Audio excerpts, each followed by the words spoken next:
At the beginning of the story, Rosanna looked at Cassis. He was the son of an arrogant bastard. Cassis glared at her with hatred, but I was the one who had him brought here, so I could discipline him slowly. Rosanna lightly touched her lips in thought.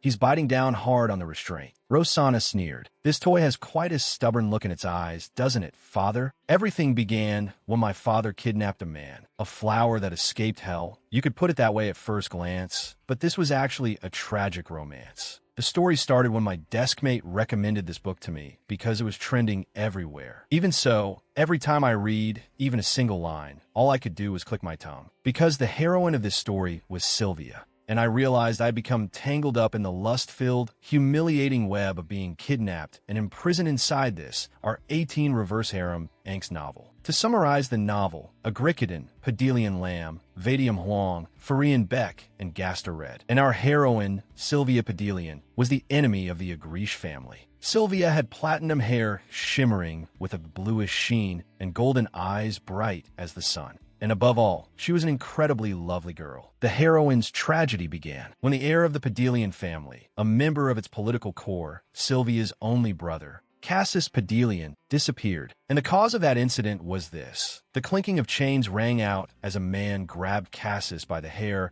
and threw him into the basement prison until he learned obedience. Rosanna merely watched as he was dragged away. The enemy of the Padelian family, the head of Agrish, Lenta Agrish. My damn father. Rosanna sighed, and the one they just dragged away was Cassis Padelian. This really was a completed program of pure nausea. A man was standing guard below by the door, wearing wine-red heels. Rosanna said softly, "Could you lend me the key for a moment?" Rosanna smiled mockingly, dazzling in her beauty. "Hello." Her gaze turned slightly enchanting.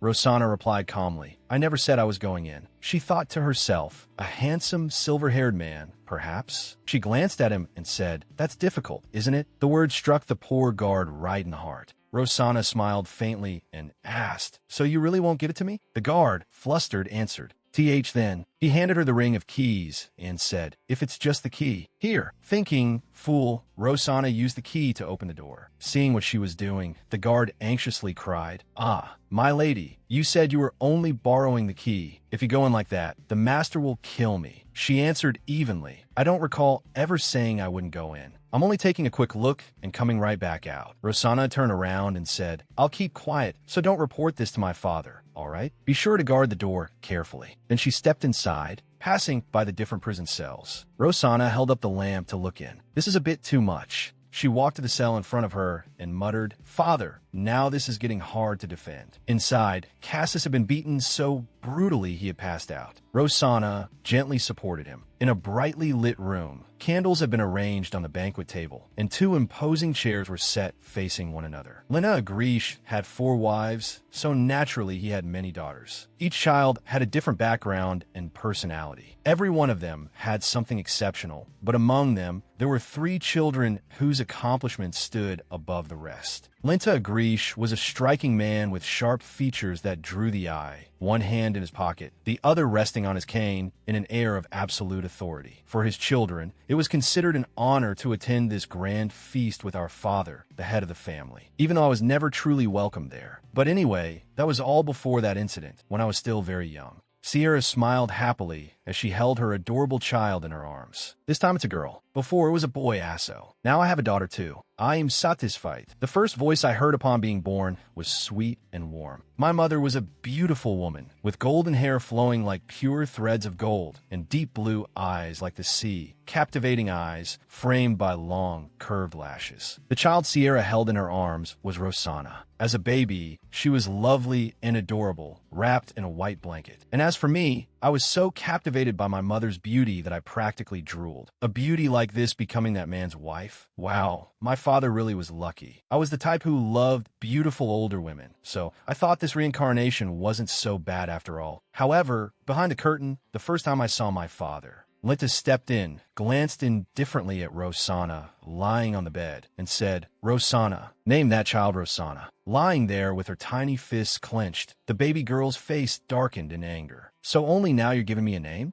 Then he turned and walked out. After naming me, he left, seeing him come only to give me a name, cold as ice, and then immediately turn around and leave, I thrashed angrily and cried out in rage. Even though I couldn't speak yet, inwardly I complained. So now that I think about it, that old man never came to visit me. Not even once from the time I became aware of things. What an unbelievable father. Sierra reached out toward her little daughter. Rosanna, my dear daughter. Rosanna raised her tiny hand and grasped her mother's fingers. But my mother always gave me a radiant smile, just as she always had. Sitting in a chair, Sierra bent down, held her little daughter in her arms, kissed her small hand, and said gently, "You must hurry and grow up and become a lady worthy of admiration in the Agrish family." Hearing my mother say that, I drifted into thought. The Agric family. I'd heard that name before. My mother held me tenderly, and in those moments, fragments of the future came rushing in. Memories of the future about the Agrish family. Evil deeds, cruelty, theft, fraud, vice, opium, poisoning. And most horrifying thing of all was that life was cheap there. If necessary, they would kill without the slightest hesitation. My father's rule, the head of the Agrish family. Lintus sat on a throne surrounded by guards, soldiers of the family, a criminal clan that ruled the underworld. Its troubles spread like a dense spiderweb. A bound hand wrapped in chains, each chain connected to someone's back. Made the Agric family's control and power even clearer. Most shocking of all was this. The children born into this family all had to obey its customs, and to become a proper Agrish, we had to undergo harsh training from a very young age. Rosanna was one of those children. The family's rules coiled around our necks like shackles, and of course, I couldn't escape that brutal training either. If all it required was memorizing everything, that would be one thing, but those sharp swords floated in the dark. I didn't possess any special skill. A dull ringing filled the air while I remained lost in thought. Even my father said I had no special ability at all. My hope was torn to pieces, my small figure swallowed by the darkness of humiliation. Lintus said, "You may leave." Rosanna turned to go, glancing back. "Accusing me, are you?" She cursed inwardly. One annoying old man. Linda's gaze stayed cold. He asked mockingly, "So you have no ability whatsoever?" Rosanna fumed. Did I ever open my mouth and say I'd work for this rotten family?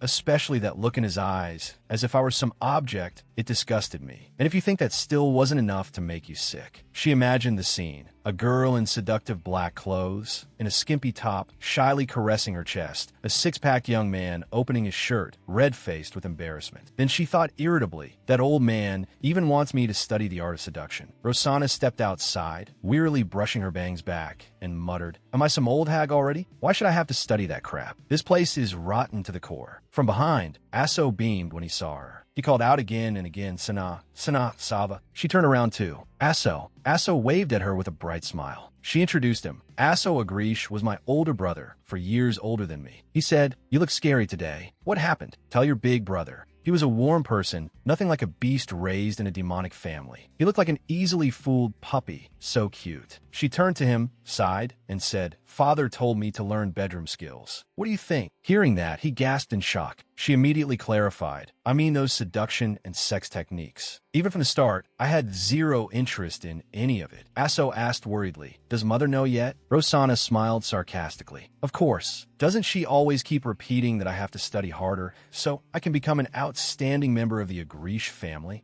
Asso swallowed. An outstanding member of the Agrish family. He reached out and lifted Rosanna up, then said, "You have to listen to mother. After all, we live under the name of Agric." At the time, why didn't I realize that those small hands were trembling? Asso smiled and gently patted his little sister's head. "I'll protect you, Sana. I definitely will." Rosanna put her hands on her hips and huffed as she walked ahead. "Whatever. I'm absolutely not learning that nonsense. If he wants it so badly, he could go study it himself." Asso followed behind, hugging his bag. "Aha, Sana." A blonde figure, drenched in blood, collapsed to the floor, still trying to hold on. Neither Asso nor I liked the customs of the Agrish family. And while our levels still lagged behind, that accident happened. Sierra saw his bloodied arm and cried out in terror, covering her mouth. "Asso!" Rosanna stared ahead in panic. Rosanna's heart pounded. Trembling in fear, she clapped a hand over her mouth. My brother had failed to survive the special test. He lost his life at far too young an age. He fell to the floor, motionless, unable even to close his eyes. His gaze was still fixed on his mother and little sister, with chains still wrapped around his neck. A masked man with blood-red eyes and a black cloak said coldly, "The elimination of Asso Agrish is complete." A desperate scream rang out. Asso, returning to the present. The sound of chains clashing echoed with sorrow. Inside the prison cell, Rosanna stood there in a simple white dress. Facing her, Cassis was kneeling on the floor, his white shirt soaked in blood, an iron collar fastened around his neck, with iron restraints on both wrists hanging overhead. She said, "Hey." He was still unconscious, his eyes shut tight. Cassis Padelian. She rummaged through her pocket. She pulled out a vial of medicine and uncapped it. Just as I thought, they used a paralytic poison again. Rosanna lifted his chin and poured the medicine into his mouth. Cassis swallowed the liquid, and his eyes began to twitch.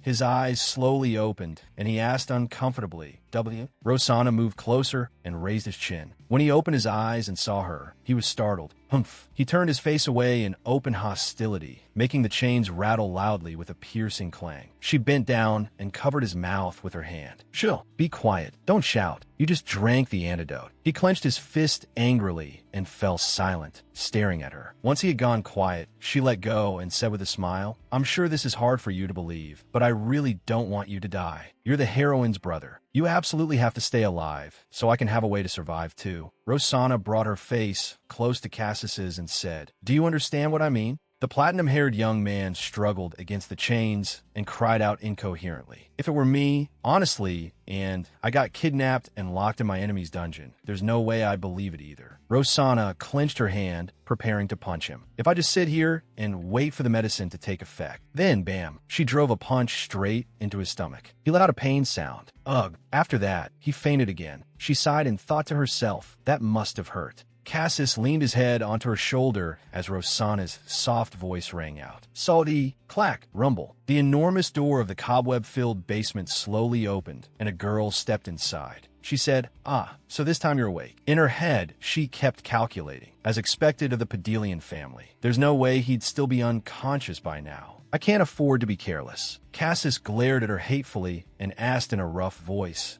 What did you feed me?" She was silent for a moment, then answered, "An antidote. Before, you've been poisoned into paralysis. If I'd left you like that, in no more than 5 days your muscles would have rotted beyond endurance." Rosanna touched her chin, pretending to think.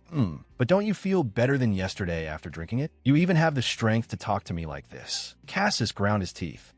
He began speaking in a mocking tone. "If that thing was really an antidote, then what is your purpose? Are you trying to get something out of me with that ridiculous bottle?" With a composed face, Rosanna calmly replied after a pause, "Not exactly. Cassis Padelian, that's your name, right?" He bit his lip in anger and said, "And now you pretend to lie? If you already know who I am, why drag me here? Aren't you also just one of the lowly dogs of the Agrish family? Then who are you?" She thought, he clearly knows he's in an Agrish dungeon. Which makes sense. My father never intended to hide it from him anyway. Cassis widened those bright golden eyes and shouted, "Answer me." At that moment, she smiled faintly. "I knew it. You're temporarily blind, aren't you?" The question made him freeze. Rosanna smiled triumphantly. "I was right, wasn't I? You can't actually see anything." Cassis was furious when he heard that. And she even started teasing him. She raised 2 fingers and waved them in front of his face, arrogantly asking, "Tell me, how many fingers am I holding up?" That only made him even angrier, and he kept barking, "Get lost." Rosanna kept smiling and said, "No wonder your reaction was so mild when you saw me. More than that, you asked whether I was also one of the Agrish family's lowly dogs." She recalled the scene from the previous night and thought, Cassis was definitely staring at me yesterday when I stood beside the other family members, so there's no way he wouldn't have recognized me. Suddenly, she pulled up Cassis's shirt, making him flustered. Rosanna frowned. "Just as I thought." On the side of his abdomen was a black mark with a strange shape. "You weren't poisoned. You were afflicted by a cursed insect spell." As if struck speechless, he didn't respond and only stayed silent. "But it's only temporary. It's not permanent." To Cassis, Rosanna still looked blurry, like a ghost. She continued, "For now, there's nothing I can do about your eyes. In a day or 2, even if you still can't see clearly, you should at least be able to distinguish things."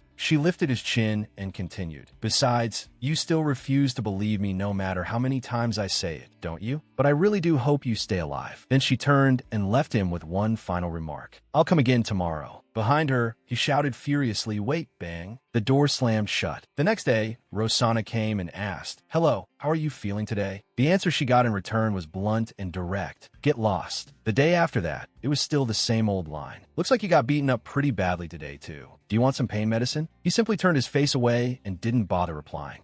Then another day passed. How are you feeling today? She asked gently again. Are you still suspicious of the fact that I'm actually trying to help you? He still answered with a single word. Get lost. I brought you something tasty, since I figured that trash down there probably wouldn't suit your palate. It really hurts my feelings when you chase me away, she said, glancing down at the food the rats were gnawing on below. Rosanna held out her hand. Resting on her palm was a yellow pill. Well, I guess it's natural not to trust a stranger. But if you don't eat, how are you going to survive? Here, this is a nutritional supplement. Cassis still stubbornly mocked her. Do you think I'm insane enough to swallow something given to me by one of the Agrish bastards? Get out of my sight. She let out a soft sigh and said, that attitude is more appropriate for this place. But if you want to survive, you have to eat. Then she punched him in the stomach again, making him gasp in pain. Cassis thrashed angrily. Ugh, why you? What the hell are you doing? She replied, you said you wouldn't eat anything I gave you, so I had no choice. I had to hit you to make you swallow it. Cassis shouted, what kind of nonsense is that? You're one of the Agrish family. What do you gain by doing this? Then he broke into a fit of coughing. Rosanna answered that and pressed a hand over his mouth. For now, just swallow this. You can chew and swallow it without water. It'll dissolve quickly in your mouth. Cassis lifted his face and wondered why. After everything that happened, why does she want to help me now? What reason could she possibly have? Then he finally asked, what's your name? She looked at him, stayed silent for a moment, and answered, Rosanna. He looked up at her as though spellbound. A thought suddenly crossed his mind. That name suits her red eyes perfectly. It brought to mind the crimson glow spreading across the dark night sky. The name of dawn. Rosanna reached out her hand, and red butterflies fluttered up. Just then, a maid stepped inside. Young lady, it's me, Emily. Rosanna replied, Come in. Click. A glass of water and a packet of medicine were set down on the table. Rosanna ordered, report. The maid answered, you have reached level 5 in your tolerance to Natarium, so we increased the dosage by about 0.2 florins. Since we've now reached 4.7 florins, which is equivalent to a lethal dose, you'll begin to show different symptoms now, such as intestinal cramps, temporary paralysis, vomiting blood, and other side effects that didn't appear at the earlier stages. Every member of the Agrish family was required from a very young age to build poison resistance through small doses. Though I was already accustomed to poison, I still had my own reasons for continuing to take it like this. Rosanna picked up the packet of medicine, slowly poured it into the glass of water, and asked, all right, then what is Jeremy doing right now? The maid replied, he's in his room. She picked up the glass and drank it down in one gulp, calmly saying, then he'll be here soon enough. Before she had even finished speaking, a loud voice called out to her, Sana, bang. The sound of someone flinging the door open rang out. The second supporting villain of this novel was a stunningly handsome young man with blue hair. He smiled and said, I can't pick you up, sister. It was Jeremy. In a pitch-black scene, a pair of hands could be seen bound with rope. In the latter half of the novel, the female lead was kidnapped by the Agrish family. And there, in that prison, she learned that her brother had died a horrific death, which drove her into an extreme frenzy. In a blood-red setting, the girl wept miserably. That led to the female lead's descent into darkness, and in the end, to the fall of the Agrish family, all of them consumed by blazing flames. The one who kidnapped Sylvia Padelian and set that ruinous day in motion was this boy, Jeremy Agrish. He sat arrogantly on the sofa, legs crossed, cheek resting on one hand, his sharp eyes staring ahead. From outside the room came the sound of firm footsteps, and someone asked, Sister, did you come back to your room after dinner, or did you go to the greenhouse again to look at those poisonous butterflies? Standing inside the room, Rosanna smiled and replied,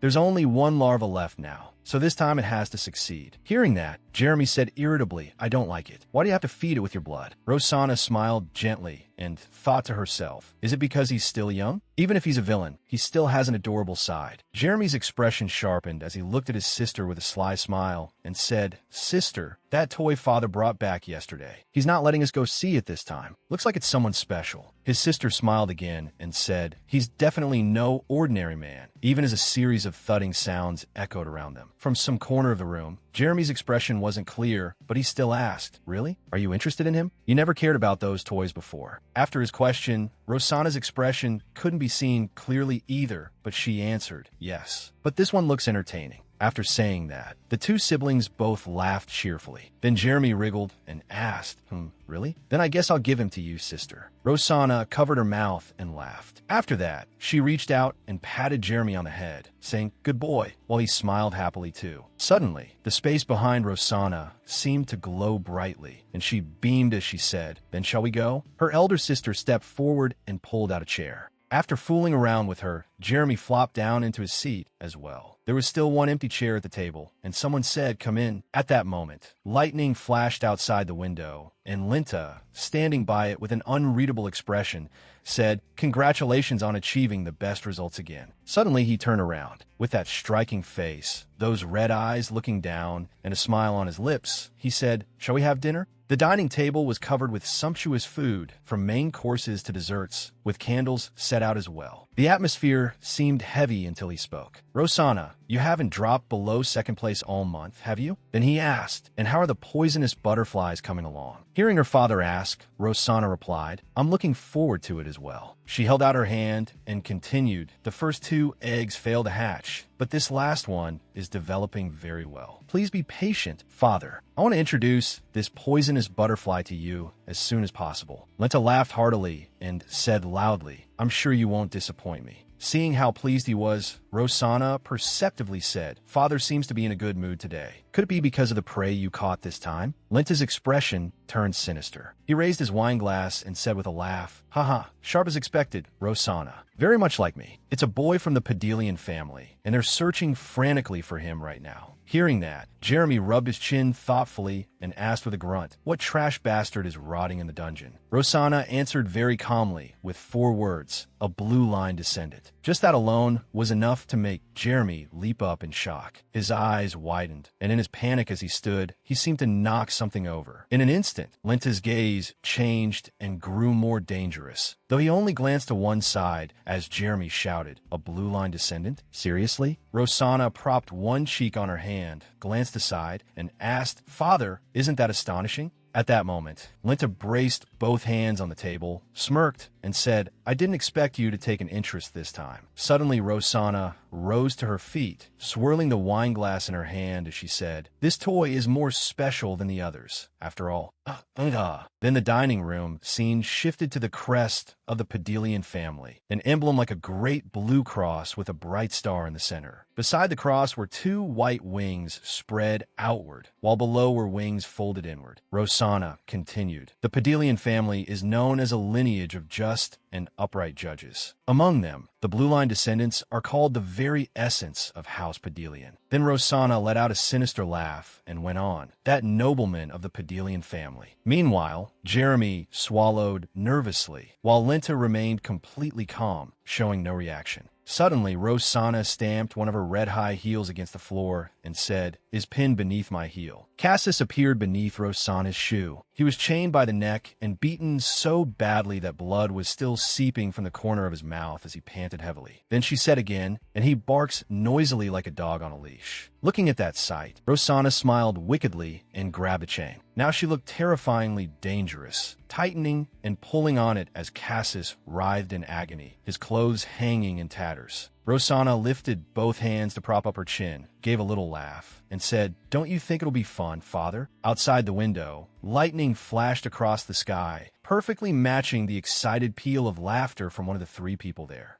Linus set his wine glass down on the table and said, "I didn't expect that. Then let's end the party here." His expression turned grave as he immediately ordered everyone leave. The sound of footsteps echoed along the hallway outside. Jeremy seemed extremely agitated. He jabbed Emily under the chin with his elbow and angrily shouted, "Get lost." Then he turned and asked his sister uneasily, "Sister Rosie, are you really going to discipline that toy in the dungeon yourself?" Rosanna stroked her hair and said, "This time I think I'll play with that toy a little." At the same time, she guessed inwardly that this brat was probably just afraid of not getting any attention. Hearing his sister say that, Jeremy stammered, "Oh, really?" But before he could say more, someone suddenly appeared and cut in loudly. "What are you two talking about?" Charlotte was furious. Her teeth clenched and her small hands balled into fists. "You're going to discipline that toy locked up in the dungeon? That's unfair." Then Charlotte pointed straight at Rosanna and shouted, "I had my eye on him first." Rosanna could only sigh. "Oh dear." She was still thinking,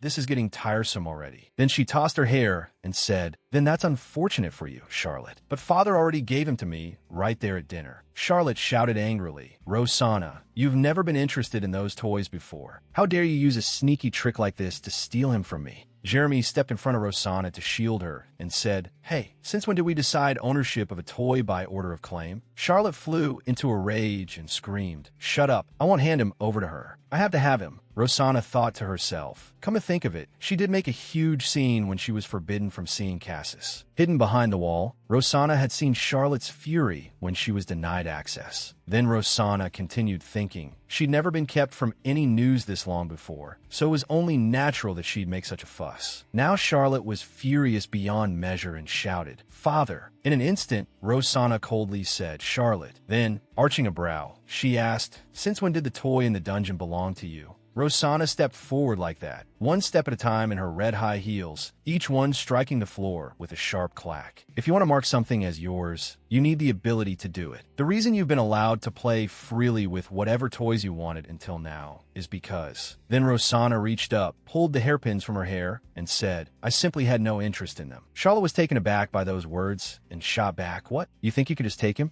Rosanna coldly lifted the hairpin and said, "Haha, I didn't realize you were this stupid." Charlotte flinched, tightening the cord she was gripping in her hand, and heard her sister say, "How childish." Rosanna sneered and lightly waved the 4 hairpins in her hand. "All right then, my dear little sister. I'll use the simplest possible method, so even an idiot like you can understand." Then, in an instant, the surroundings went dark, leaving only the slicing sounds of the hairpins and blood splattering everywhere. Charlotte was now sitting on the floor, her small hands veined as she gripped a hairpin and snapped it in anger, scratches appearing on her skin. Jeremy, who had been watching the whole thing with his hands behind his head and his back against the door, saw Rosanna turn and walk toward him. She gave a click of her tongue and said, "How are you ever going to win? Why challenge me so stupidly when all it'll do is make you miserable?" Meanwhile, Charlotte had collapsed to the floor, trembling all over with rage, part of her dress torn. Jeremy said awkwardly, "Sister, leave her to me. You go on ahead." She replied, "Mm." The sound of Rosanna's footsteps gradually faded away. Jeremy wasn't kind either. He waited only until Rosanna had left before grabbing Charlotte by the hair and yanking hard enough to make her cry out in pain. Then he said, "Hey, if you want to vent your anger, take it out on the guy in the dungeon. I'm already pissed off enough because of that damn bastard. Are you trying to drive me crazy too?" His face had gone dark. He kept pulling Charlotte by the hair and glaring at her as though looking for something to relieve his own frustration. Then Jeremy continued, "That's right. Now that I think about it, this is all because of that damned blue line descendant." From the darkness came the sound of a cough, followed by a voice asking, "That damned blue line descendant." Jeremy noticed and thought, so there's still one idiot left here. How the hell would someone like you, someone who never even gets into the dinner gathering, know? Then he leaned down and whispered to Charlotte, "That lowlife in the dungeon is called Cassis Pedelian." The room had brightened again by then, but Jeremy still had Charlotte by the hair, and his next whispered words made her eyes widen in shock. "Unfortunately, there's only one toy. So what should we do? If you can't have him, then how are you supposed to smash him to pieces?"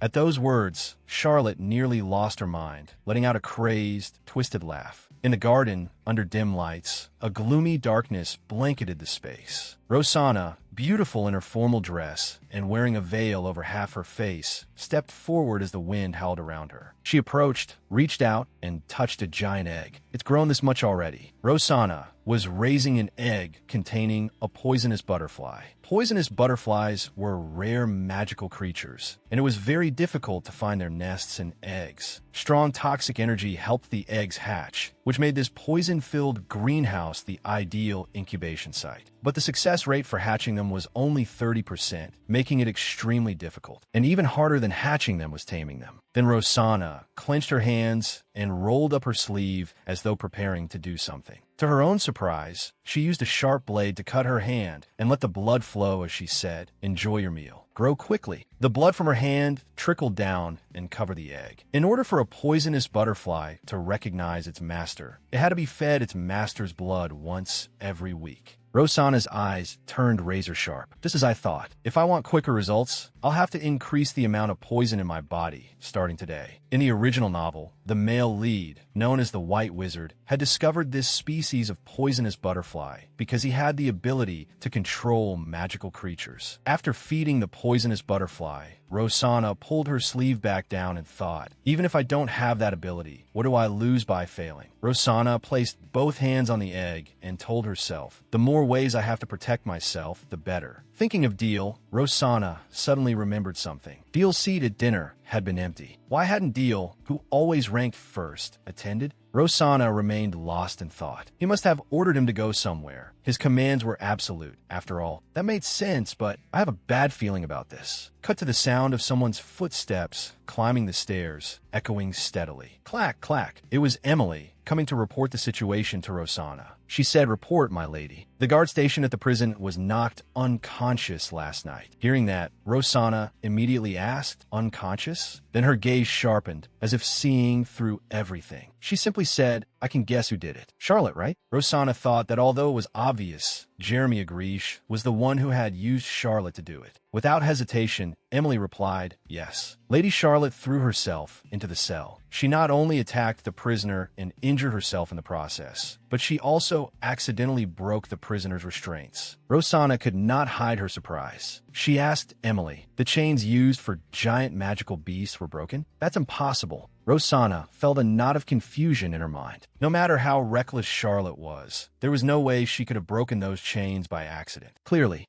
Cassis had cleverly made use of Charlotte. After a moment of thought, Rosanna brushed back her hair and said, "That does sound rather interesting." Suddenly, something before her made Rosanna pause. The sound of footsteps drew nearer and nearer. Clack, clack. Standing before Rosanna was a woman with blonde hair. Rosanna said, "It's been a while, mother." The woman was Sierra, Rosanna's mother. She smiled gently and said, "Anna, it's been so long since I've seen you." Rosanna then asked, "What brings you here?" Sierra replied, "I heard about what happened at the grand banquet. You had always held firmly to second place, so..." Suddenly she stopped, having noticed something. Sierra cried out, "Rosanna, your hand is bleeding." Her face was full of worry. "You're bleeding." Seeing that her mother had noticed the blood on her hand, Rosanna quickly hid it behind her back and answered, "It's nothing." "What are you saying, mother?" Sierra gave a small "ah" and returned to what she had been saying. Her face glowing with happiness, she said, "Anna, my child, I'm proud of you." Rosanna kept her cold expression as she listened. Sierra continued, "You've become such an outstanding person." Rosanna only replied, "Yes, mother. I will live up to your expectations in everything I do."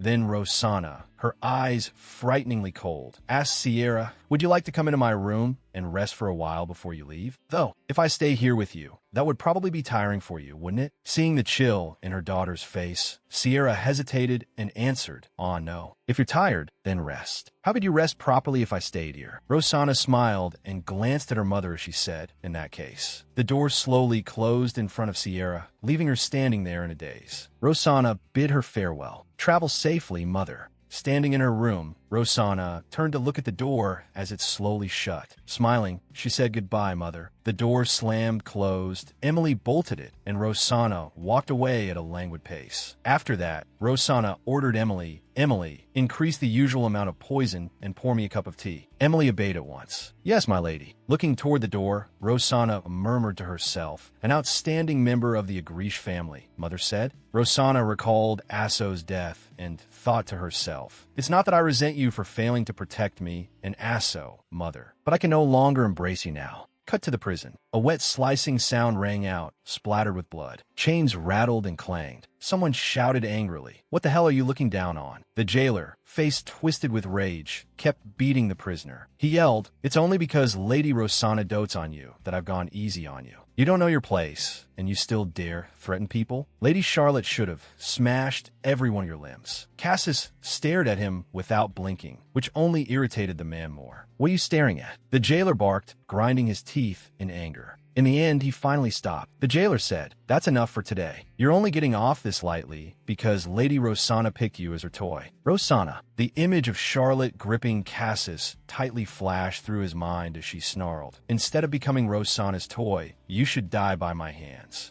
Covered in blood from the torture, Cassis remembered Charlotte and said to himself, "That brat mentioned Rosanna too." Then he looked at the chains binding him and said, "But thanks to that, I learned the weakness of these chains. They prevent escape by reacting to the host's aggression and temper. In other words, if I stay calm, no matter what happens, I can free myself from these shackles." Cassis looked toward the door, where the jailers were still standing guard, and thought, "But I still have to keep acting until I can escape. They're still very cautious right now." Then something occurred to him. That ill-omened girl probably didn't notice anything about these chains either. Thinking of Rosanna Agrish, Cassis said to himself, "I wonder how much I can trust you." Linta Agrish, holding a chain and pressing his foot down on Cassis Padelian, said, "It must be because you carry that bastard Risto Padelian's blood. Even that arrogant look in your eyes is exactly like his." Cassis knelt on the floor, enduring his abuse. The moment Lena finished speaking, he kicked Cassis hard in the face, sending blood spraying.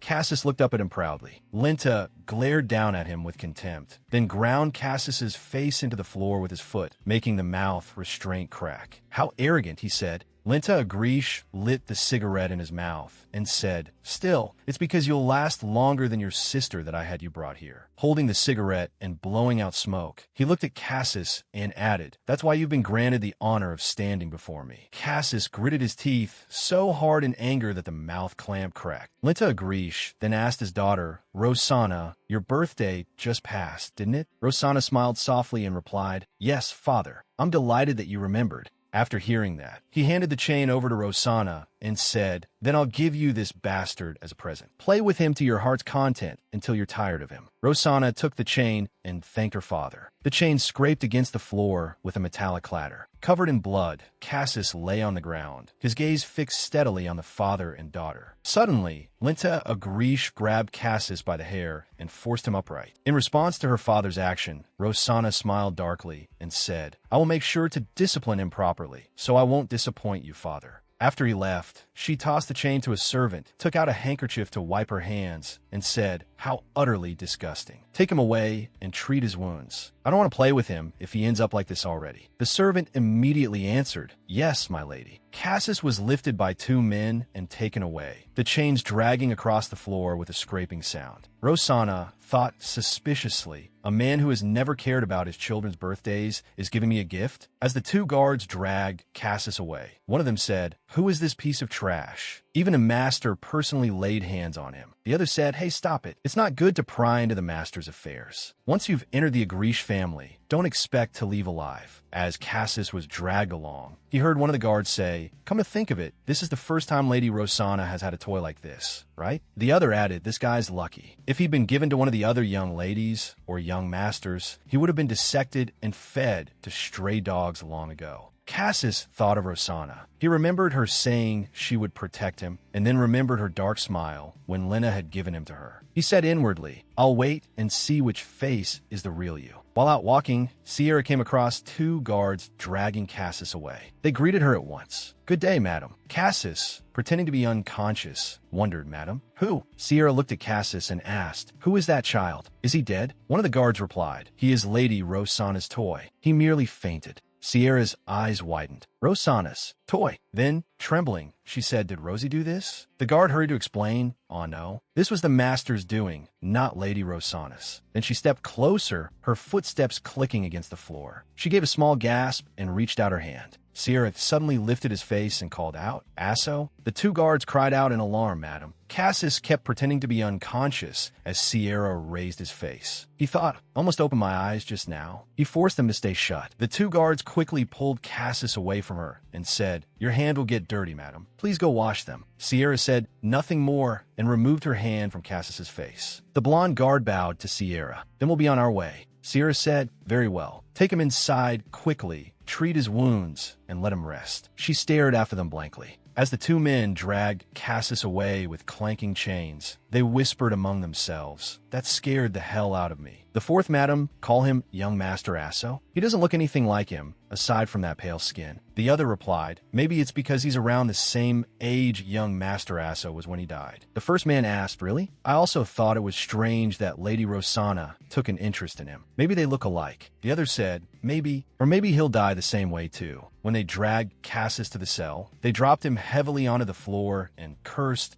this piece of trash is heavy as hell. The two muttered while fussing over what to do for his treatment. One asked, how are we supposed to treat him? He's practically a corpse already. The other said, just do something before the young lady comes looking for him again. After the two guards treated him and left, Cassis was alone in the cell. He opened his eyes and thought, so she had been waiting to see me. The fourth madam, sitting up, still covered in blood and bound in chains. He then remembered, the Agrishas are a great house with more than 10 wives married into it. Thinking back to the name Asso that had just been mentioned, he concluded that it must have been her dead older brother. Is that why she's helping me? Because she sees her brother in me? While lost in thought, Cassis heard the sound of footsteps. Clack, clack. Startled, he immediately pretended to be unconscious again. Rosanna opened the door and stepped inside. Standing at the doorway with her arms folded, she said, so this is what they call taking care of him? I didn't expect much, but still. Rosanna went in and busied herself turning Cassis over, then said, seriously, this family treats their toys horribly. No one suits the role of villain better than they do.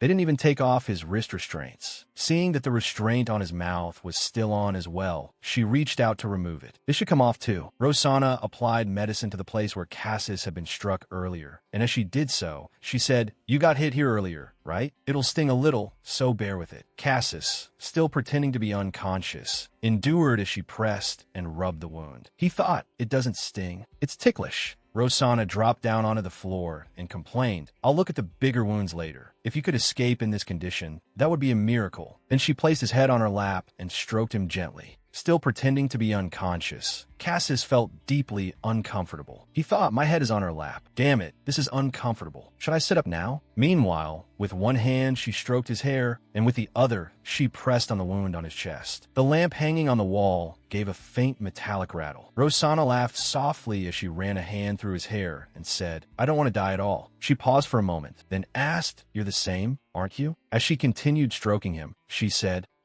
then she suddenly noticed something. HM, that's strange. She bent down close to him, sniffed, and asked, did someone bathe you? I don't smell anything at all. Your hair is soft too. She stared at him for a while, then wondered, is he awake already? Cassis kept his eyes tightly shut. He clenched his fist and thought, has she figured it out? No way. Should I use the chain to catch her and escape? As those thoughts raced through his head, she said, I'm sorry I couldn't protect you earlier. I had to deceive my father too, so I had no other choice. Hearing that, his hand relaxed. Rosanna sat there and said, but don't worry, that won't happen again. You're mine now, so no one can lay a hand on you except me. Lowering her head to look at him, she said, talking like this to an unconscious person is a little strange, isn't it? Hurry and get better, then leave quickly, Cassis. She thought, I think he's awake but pretending, though I'm not completely sure. Should I test him? Rosanna laid him back down, then stood up and said to him again, well then, I'm going. I'll come see you later. Lying there, he listened to the sound of her footsteps fading away. When all was quiet and he could hear nothing more, he sprang up and looked toward the door. Scratching his neck awkwardly, he muttered, what a strange person.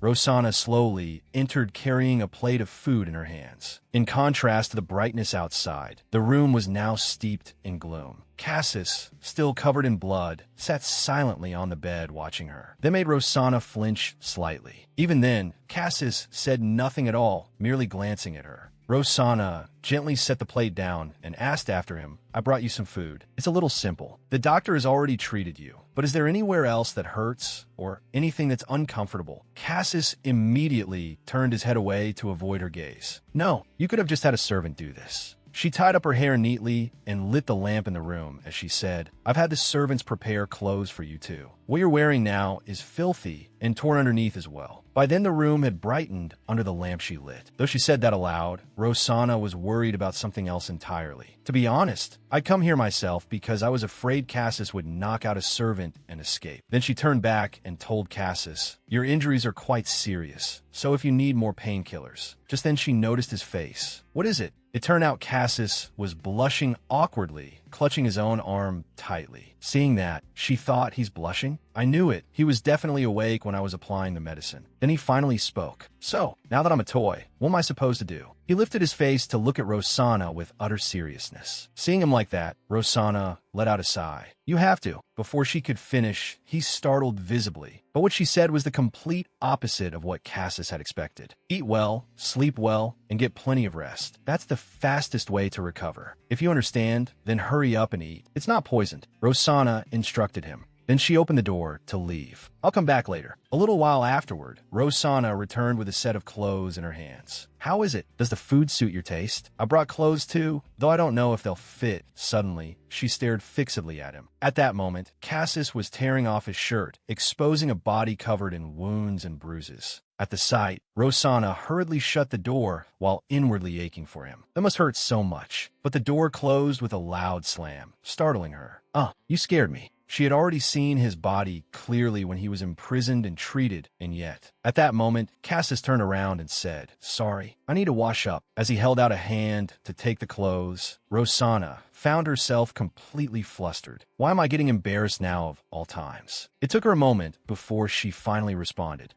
All right. Swallowing awkwardly, she turned her head away and thought, I only saw his bare upper body, and I'm already like this? Is it because of the dim light? It must be because the lighting isn't bright enough. After a moment, Rosanna pointed to the side and said, The bathroom is over there. I thought it would be hard on both of us if I were always staring at you, so I deliberately chose a room with its own bath. Cassis then raised his handcuffed hands and said, Like this, I can't change clothes with my hands locked up. Hearing that, Rosanna Agrish thought for a moment before asking him, Now that you mention it, I could take off the hand and leg restraints and replace them with a collar instead. What do you think? Her words irritated Cassis Padelian immensely, but he remained silent and said nothing more. A moment later, Rosanna stepped closer, fastened the collar around him, and advised him, Even if it bothers you, just bear with it. It's still better than having your whole body chained up. When Rosanna looked up at him, the two of them were suddenly standing extremely close. Cassis quickly turned his face away, embarrassed. Looking at his face, she thought to herself,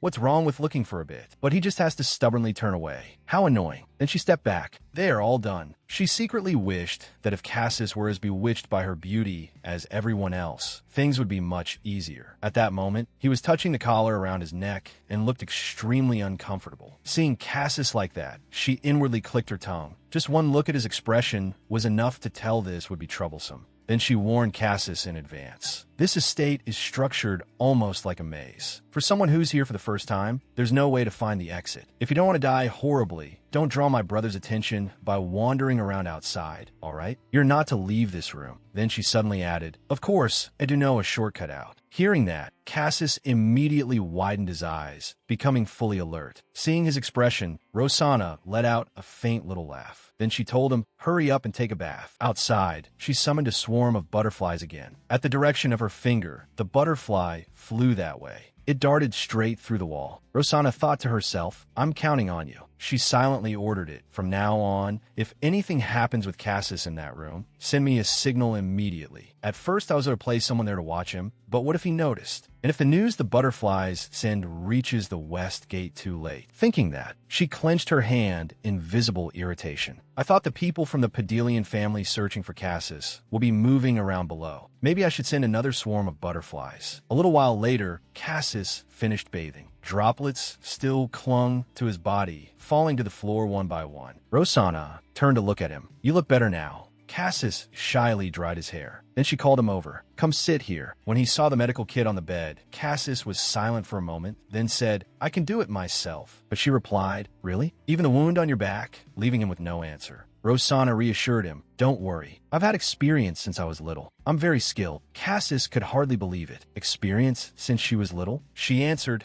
Whenever my older brother was hurt, I was always the one who bandaged him. Hearing the words older brother made Cassis flinch. Only after a long moment did he steady himself again. Cassis ran a hand through his hair and sighed, then indulged her by sitting down. Cassis then took off his shirt. As he pulled it up and bared his body, he said, I'll take care of the other places myself. Just apply medicine to my back. Cassis's back was covered in scars, yet they did nothing to diminish its beauty. As Rosanna applied medicine to his wounds, she asked, Does it hurt when I touch you like this? She lifted her eyes to look at him and said, If it hurts, Tell me. Then Rosanna thought to herself, why is this person not just handsome, but beautiful down to the bone? If he really fell into the hands of a lustful person, that would be a serious problem. While applying the medicine, she also didn't forget to briefly brush over that mesmerizing body. Suddenly, Cassis flinched. Rosanna thought she had heard him and said, I'll be more careful. Then she thought for a moment. The Cassis in the novel had probably had to endure something far more difficult than she had first imagined. Suddenly, he grabbed Rosanna's hand that was applying the medicine, pushed it away, and said, That's enough. Stop. He said harshly, I'll do the rest myself. Stop and go outside. He shot Rosanna a glance. She remained sitting there in silence, but inwardly thought, even so, it seems he does see me as a girl. Meanwhile, he was already preparing to put his shirt back on. Looking at the stunningly beautiful man dressing in front of her, Rosanna thought, is it because his mood has softened? Cassis's wariness did seem to have eased a little compared to before. Whatever the reason, I hope he keeps trusting me from now on. After that, Rosanna stood up. Tomorrow I'll send a physician over. Then she thought, I should retreat for now. She got to her feet and prepared to leave, but her thoughts kept circling. At first, Cassis had clearly had no intention of letting her treat his wounds. Cassis watched her as she walked toward the door. Rosanna asked herself again what made him change his mind. She opened the door, turned back inside, and said to him, Then I'll come again next time. Rosanna wanted very much to know why he had changed his mind. Rosanna came carrying a plate of food and said, It's time for lunch. She set the plate down on the table. Suddenly, Cassis spoke up. Coming in person every time like this must be troublesome. Rosanna looked rather tired. She answered him, I'm only checking whether you're eating properly. Then she thought, why am I breaking out in so much cold sweat today? Suddenly, blood appeared on her dress. When Cassis saw it, he exclaimed, Blood! After coughing up a mouthful of blood, Rosanna lost her footing and staggered as she fell. In the process, she accidentally knocked the plate of food to the floor where it shattered. Rosanna dropped to the ground coughing, while Cassis jolted to his feet and said, Hey! Rosanna covered her mouth with her hand, and it was soon smeared with blood. She thought to herself, no. Ever since I drank the poison Emily brought yesterday, my body has been aching, and it finally led to me coughing up blood. Rosanna suddenly stood up again, catching Cassis off guard, and said, I'm sorry, but it's nothing serious. He asked back what? Rosanna then lifted her hand and wiped the blood from her mouth. It's mealtime, and yet I ruined it. With a worried expression, Cassis said, You're coughing up blood like that, and it's nothing serious? In contrast to Cassis's concern, Rosanna remained very calm. She casually looked at the blood on her hand and said, this. It used to happen often before anyway. Then she asked in return, Are you worried about me right now? Cassis reacted immediately to her question. He raised his voice and said, Why would I be worried? Then he ran a hand through his hair and gave a short, scoffing laugh. After that, he said, If someone coughs up blood right in front of you, wouldn't anyone be surprised? Rosanna glanced at him lightly. So that's what it is. I'm so used to it that I didn't think other people would be startled. Rosanna realized something. The Cassis she had come to understand so far was strong toward the strong and gentle toward the weak. She said to Cassis, I thought you disliked me, but I didn't expect you to care this much. You're very kind. Then Rosanna continued thinking to herself, if that's the case, I might as well take advantage of it. She walked to the door, opened it, and said, Then I'll be going. Sorry for startling you. As the door slowly closed, Rosanna continued to think it may not be so bad to let him see my vulnerable side. After the door closed completely, Rosanna had not yet left when someone called her name. Sana Nuna. It was Jeremy Agrish. Rosanna answered his call. Jeremy. He suddenly asked in alarm, what happened? He had noticed the blood stains on her dress. He said, Your clothes are stained with blood. Rosanna spoke with an irritated look. My toy wasn't obedient, so I punished him a little. After hearing Rosanna's explanation, Jeremy said in relief, So it's that bastard's blood. Rosanna lifted her hand and tried to rub the blood stain off her dress. Seeing that, he said, Nuna, don't rub it like that. It'll only smear. She continued with a frown. Is that so? I'm just a little irritated, thinking I've got dirty blood on me. I should go back to my room and wash up. Then the two of them started walking together. Rosanna asked, Jeremy, why are you here? Did you come to see me? Jeremy answered, I didn't see you in your room, so I thought you'd come to the prison to play with your toy and came here. She said, I see. Then suddenly, Jeremy seemed to realize something. But Sana Nuna, did you go to the greenhouse where the poison butterfly eggs are being incubated again? Hearing that, she stopped short. Jeremy said. You smell faintly of poisonous grass. Just a little, though. Rosanna immediately said, I stopped by for a bit. She thought to herself, even if it's faint, Jeremy still caught the scent. That means there's still poison in my body. Rosanna then thought from now on, I shouldn't go to the greenhouse before visiting Cassis. There's no telling whether the poison clinging to me might affect him. Rosanna stood there in thought for a while, and Jeremy stared at her. He spoke up. I wonder if that egg can just be thrown away. Or if not, maybe give it to someone else. At his words, Rosanna turned to look at him. When he saw that, Jeremy hurriedly explained, no. If you want that parasite-like demonic creature hatch, you have to feed it your blood. Rosanna suddenly turned cold and gave Jeremy an icy look as she said, Jeremy, if you intend to interfere like you did last time, then I'll really be angry. Faced with Rosanna's look, Jeremy stammered, No, I won't do that. I'm just worried about you. A lot of people have died because of that thing. Rosanna herself knew Jeremy was right. The owner of the poison butterflies was, in reality, also their host. Even if the egg was successfully hatched, if the owner could not provide enough blood for the poison butterflies, they would bite through the owner's entire body and kill them. Jeremy scratched his head. Rosanna thought to herself, Jeremy is only acting like this because he's worried about me. Cases like that have happened before. Then her expression softened as she said, You really are the only one who worries about me like this. Rosanna reached out, intending to stroke Jeremy's hair, but then startled and stopped. I wanted to pat your hair, but my hand's covered in blood. He said, It's okay. I can just wash it off with a bath. Hearing that, Rosanna placed her hand on his head and patted him. He looked delighted by it and said, Still, it's really fortunate that the first 2 eggs failed. The moment the words left his mouth, Jeremy seemed to realize he had misspoken. He glanced at Rosanna anxiously and said,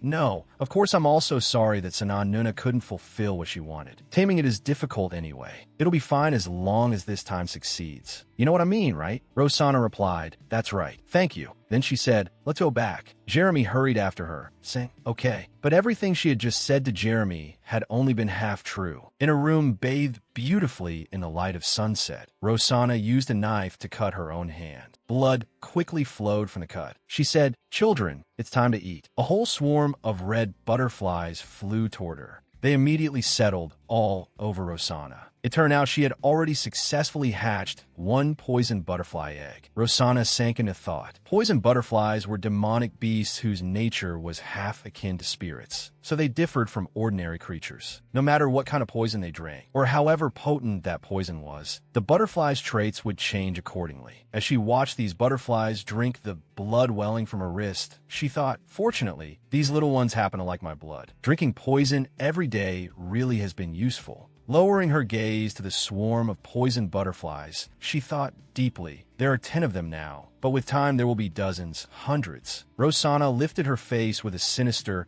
cruel expression and thought smugly, By then, they'll depend on me and become a powerful weapon. She raised a hand to her mouth, looking secretive and sly as she murmured, That's why the fact that I already succeeded in hatching a poison butterfly egg is still a secret. It's something I don't want to tell Jeremy or even Mother and Emily, despite them being under my authority. Then the image of a chain snapping in 2 with a sharp clatter flashed through her mind, and she thought, until the day Cassis escaped from the Agrish family. Rosanna looked at a poisoned butterfly perched on her hand and softly said, The western border. As soon as the words left her mouth, she released the butterfly, and it flew off with a buzzing sound. Rosanna stared thoughtfully at the sunlight streaming through the window frame, lost in thought. This was the first time she had sent one so far away. Her connection to the butterfly she had originally dispatched had already been severed, so she could not call it back. Suddenly, she brushed a hand over her own still bleeding wound with a soft rustle and thought, as expected,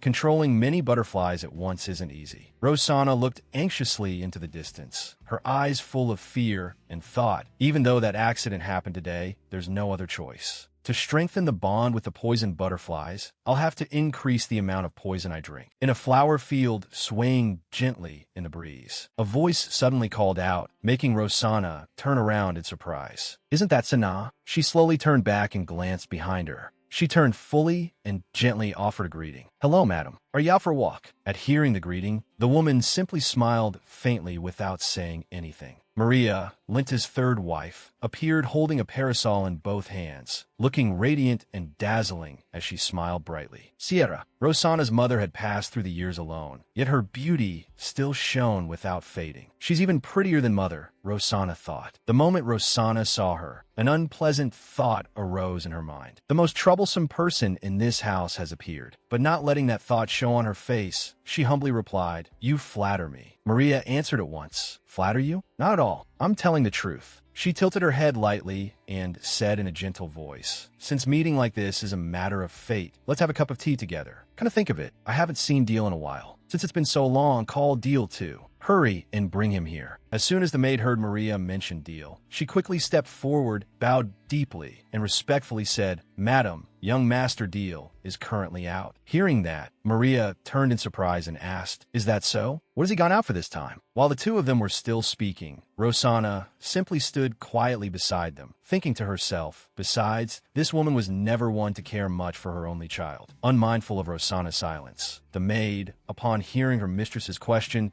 quickly stepped forward again, bowed, and answered, "I do not know the exact details, but it seems the master assigned the young master a task." Hearing that unfamiliar voice, Maria looked slightly puzzled and asked, "What is your name?" The maid quickly replied, "I am Rana, madam." As if recalling something, Maria asked, "You're the child Lywell recommended some time ago, aren't you?" "That's a lovely name, Rana. It's commendable that you told me something I didn't know." Rana could only smile shyly and respectfully thank the madam. But the moment the maid finished speaking, Maria opened her mouth again. She smiled gently, her face innocent and saintly. Yet the words that came out carried a completely different tone. "But tell me, how dare you open your mouth without my permission?" The instant she finished speaking, a blazing red scene reflected in the horrified eyes of the other maid. Blood splattered everywhere. Suddenly, a loud crash rang out. Maria, holding a blood-soaked umbrella, looked down at the fallen corpse with a cold, indifferent face, not the slightest emotion in her eyes. Rosanna, standing beside her, simply fell silent, unable to say a word. Yet Maria seemed utterly unaffected by the sight. She lightly lifted the umbrella handle, sending blood splattering in every direction, droplets dripping down one after another, and coldly ordered, "Throw it out as feed for the demonic beasts." The two maids standing opposite her respectfully replied, "Yes, madam." Only then did she seem to remember that Rosanna was still there, and she immediately feigned alarm. "Oh my Sana, I'm sorry. I wonder if any dirty blood splashed onto you." Hearing that, Rosanna answered gently, "It didn't get on me." As soon as Maria heard that, she turned around cheerfully, leaving behind the sight of the maids crouching over the corpse to clean it up, her face bright as she said, "Thank goodness. Then shall we go have some tea?" Rosanna only gave a faint smile and declined. "What a pity, but I already have other plans. Tea can wait until next time." Maria, her face innocent despite being splattered with blood, waved her hand and said, "That's a shame. All right then, come visit my room next time you're free. I bought new clothes for a few of my dolls not long ago." Rosanna lowered her head obediently at those words, but inwardly she thought to herself that there was absolutely no way she would ever willingly step into that woman's room. With that thought,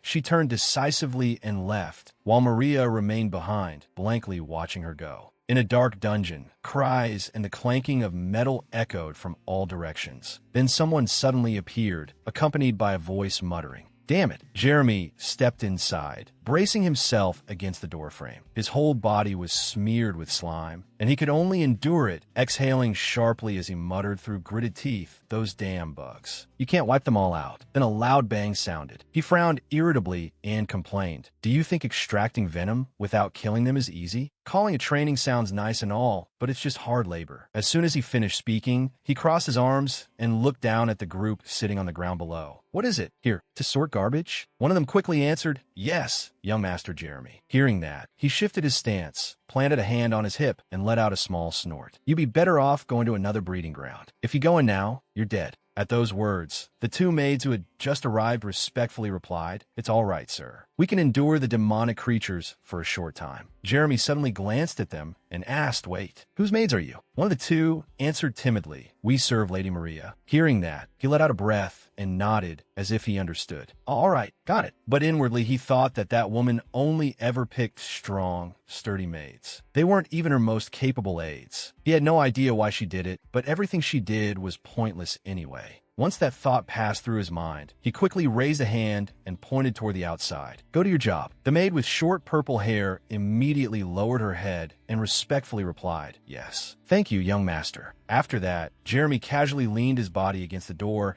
and leisurely began counting 1, 2, 3. The moment he finished, a series of loud crashes erupted all at once. He merely watched coldly as the two maids threw themselves toward the dungeon, their bodies pitched forward until his count reached 119. Seeing that, Jeremy burst out laughing and held both hands out in front of him as if to make a point. 120 seconds. Exactly 2 minutes. I told you so. I said you should go to another breeding ground, but you just wouldn't listen. Hearing that, the two maids could only tremble, gritting their teeth as they tried to suppress their fear. Quickly regaining her composure, one of the maids stepped forward, lowered her head, and respectfully said, "Please excuse us, young Master Jeremy." He answered coldly, "All right." Then a series of thudding sounds suddenly came from inside, making the two women flinch and turn to look behind them. Jeremy frowned in annoyance and snapped, "What are you doing? Go already." The two exchanged frightened looks, swallowed nervously, and seemed to understand each other without words. At once, they turned and hurried away without daring to look back. In the evening twilight, the wind blew softly, making the hem of a red dress flutter. Maria stood with her umbrella resting on the ground, while 3 frightened maids behind her bowed their heads. Jeremy's voice suddenly rang out, making her curl her lips into a sly smile. "Well, Maria." She quickly hid that dangerous smile, turned around, and greeted him with a bright, cheerful one. "Jeremy, did you come to see me? I'm so happy." Jeremy visibly looked displeased and let out an irritated sound. "What? Has your crazy habit flared up again? Things are quiet for a while, so why do you suddenly kill a perfectly healthy maid?" Maria only laughed lightly at his words. The wind carried flower petals through the air with a rustling sound. Maria stood there smiling as she said, "Ha, what a misunderstanding. You're adorable." Jeremy, his face openly disgusted, said, "Even so, you do look pretty scary walking around like that. Do you even realize you're covered in blood? It's enough to make me sick." Maria smiled and asked, "Jeremy, are you on your way to visit the demonic beast pens?" Sanaa looked busy too. Even when you're studying, you need a rest sometimes. Jeremy, thrown off by her change of subject, replied in slight surprise, "Why do you care about someone else's business?" "Wait, you saw Sister Sanaa?" She answered, "I happened to run into her just now." With a helpless sigh, she added, "I was going to call Deal too, and have the 3 of us sit down for tea together, but before she could finish, Jeremy suddenly cut in with a cold call. "Hey, Aunt Maria." He glared at her angrily and warned, "Don't put Deal's name next to Sister Sanaa's in front of me. I've already warned you about that." Maria replied calmly, "Why not? Wouldn't it be nice if brother and sister met once in a while and grew closer? Though my son isn't all that lovable." "Oh dear, are you sulking? Fine. Next time I'll invite Jeremy too, all right?" Jeremy snapped. "What did you say? Brother and sister? Brother and sister?" Thinking of his beautiful older sister Sanaa, he looked back at Maria, full of confidence, as he spoke. "Aunt, listen carefully and get this straight. If anyone in this world can be called Sister Sanaa's sibling, there's only one person, and that's me." "Got it." Jeremy then turned away, taking out his irritation on the flower branches as he muttered, "Lately, because of that damn toy, I've already had less time with her." Maria asked, "Toy?" At her surprise, Jeremy said, "That Pedelian dog, obviously. Sister Sanaa brought him along a few days ago." "What? Don't tell me you didn't know." Maria smiled as she listened to him. Jeremy went on mockingly, "Try opening your ears and paying attention. You live in the same estate, but you may as well be a moth-eaten rug. Even without looking, I can tell you're living a dreary life, playing around with your dolls." Maria seemed to ponder that. "So Sanaa has a toy too? How curious. I wonder what kind of child it is." Jeremy said disdainfully,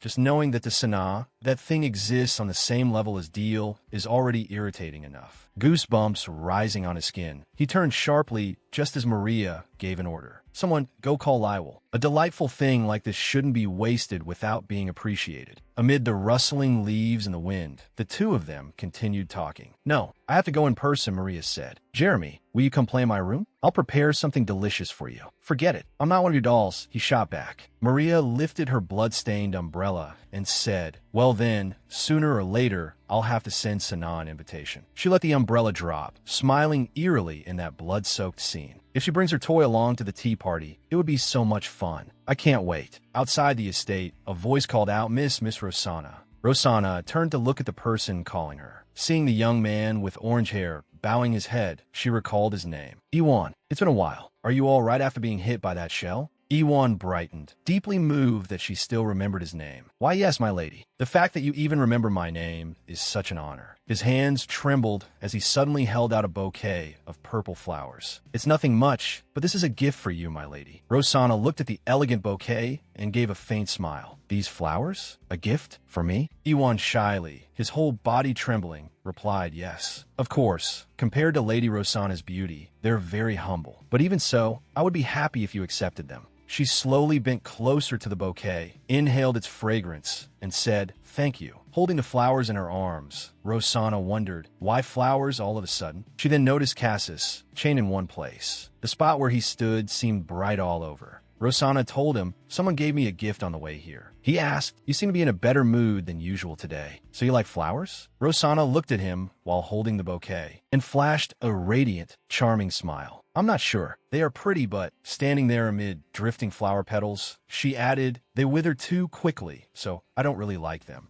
Holding the flowers in one hand and the lamp in the other, she smiled brightly. "Here, you can have them." She held the bouquet out to Cassis. "You received them as a gift, so why are you suddenly giving them to me?" He reached out to touch the flowers, but a strange discomfort washed over him. Rosanna said, "Staying in this room all the time must be suffocating. At least they're pretty, so maybe they'll improve your mood a little, even if they have no fragrance." Cassis froze and warily asked, "Wait, these?" Rosanna stood watching him. "Who gave them to you?" She looked at Cassis and replied, "One of my father's subordinates." Then she added, "How strange. In Agrish, this flower is a newly developed poisonous plant. It hasn't reached the final testing stage yet, so it doesn't even have a name. But it has already been proven to have a paralytic effect. At most, it causes stinging pain and numbness in the hands. Since most of the tests failed, it's no longer in circulation. So the only people who would know that this flower is poisonous are members of Agrish." Cassis raised his numbed hands and asked, "Do you often receive gifts like this?" Seeing his unusually obvious reaction, Rosanna thought,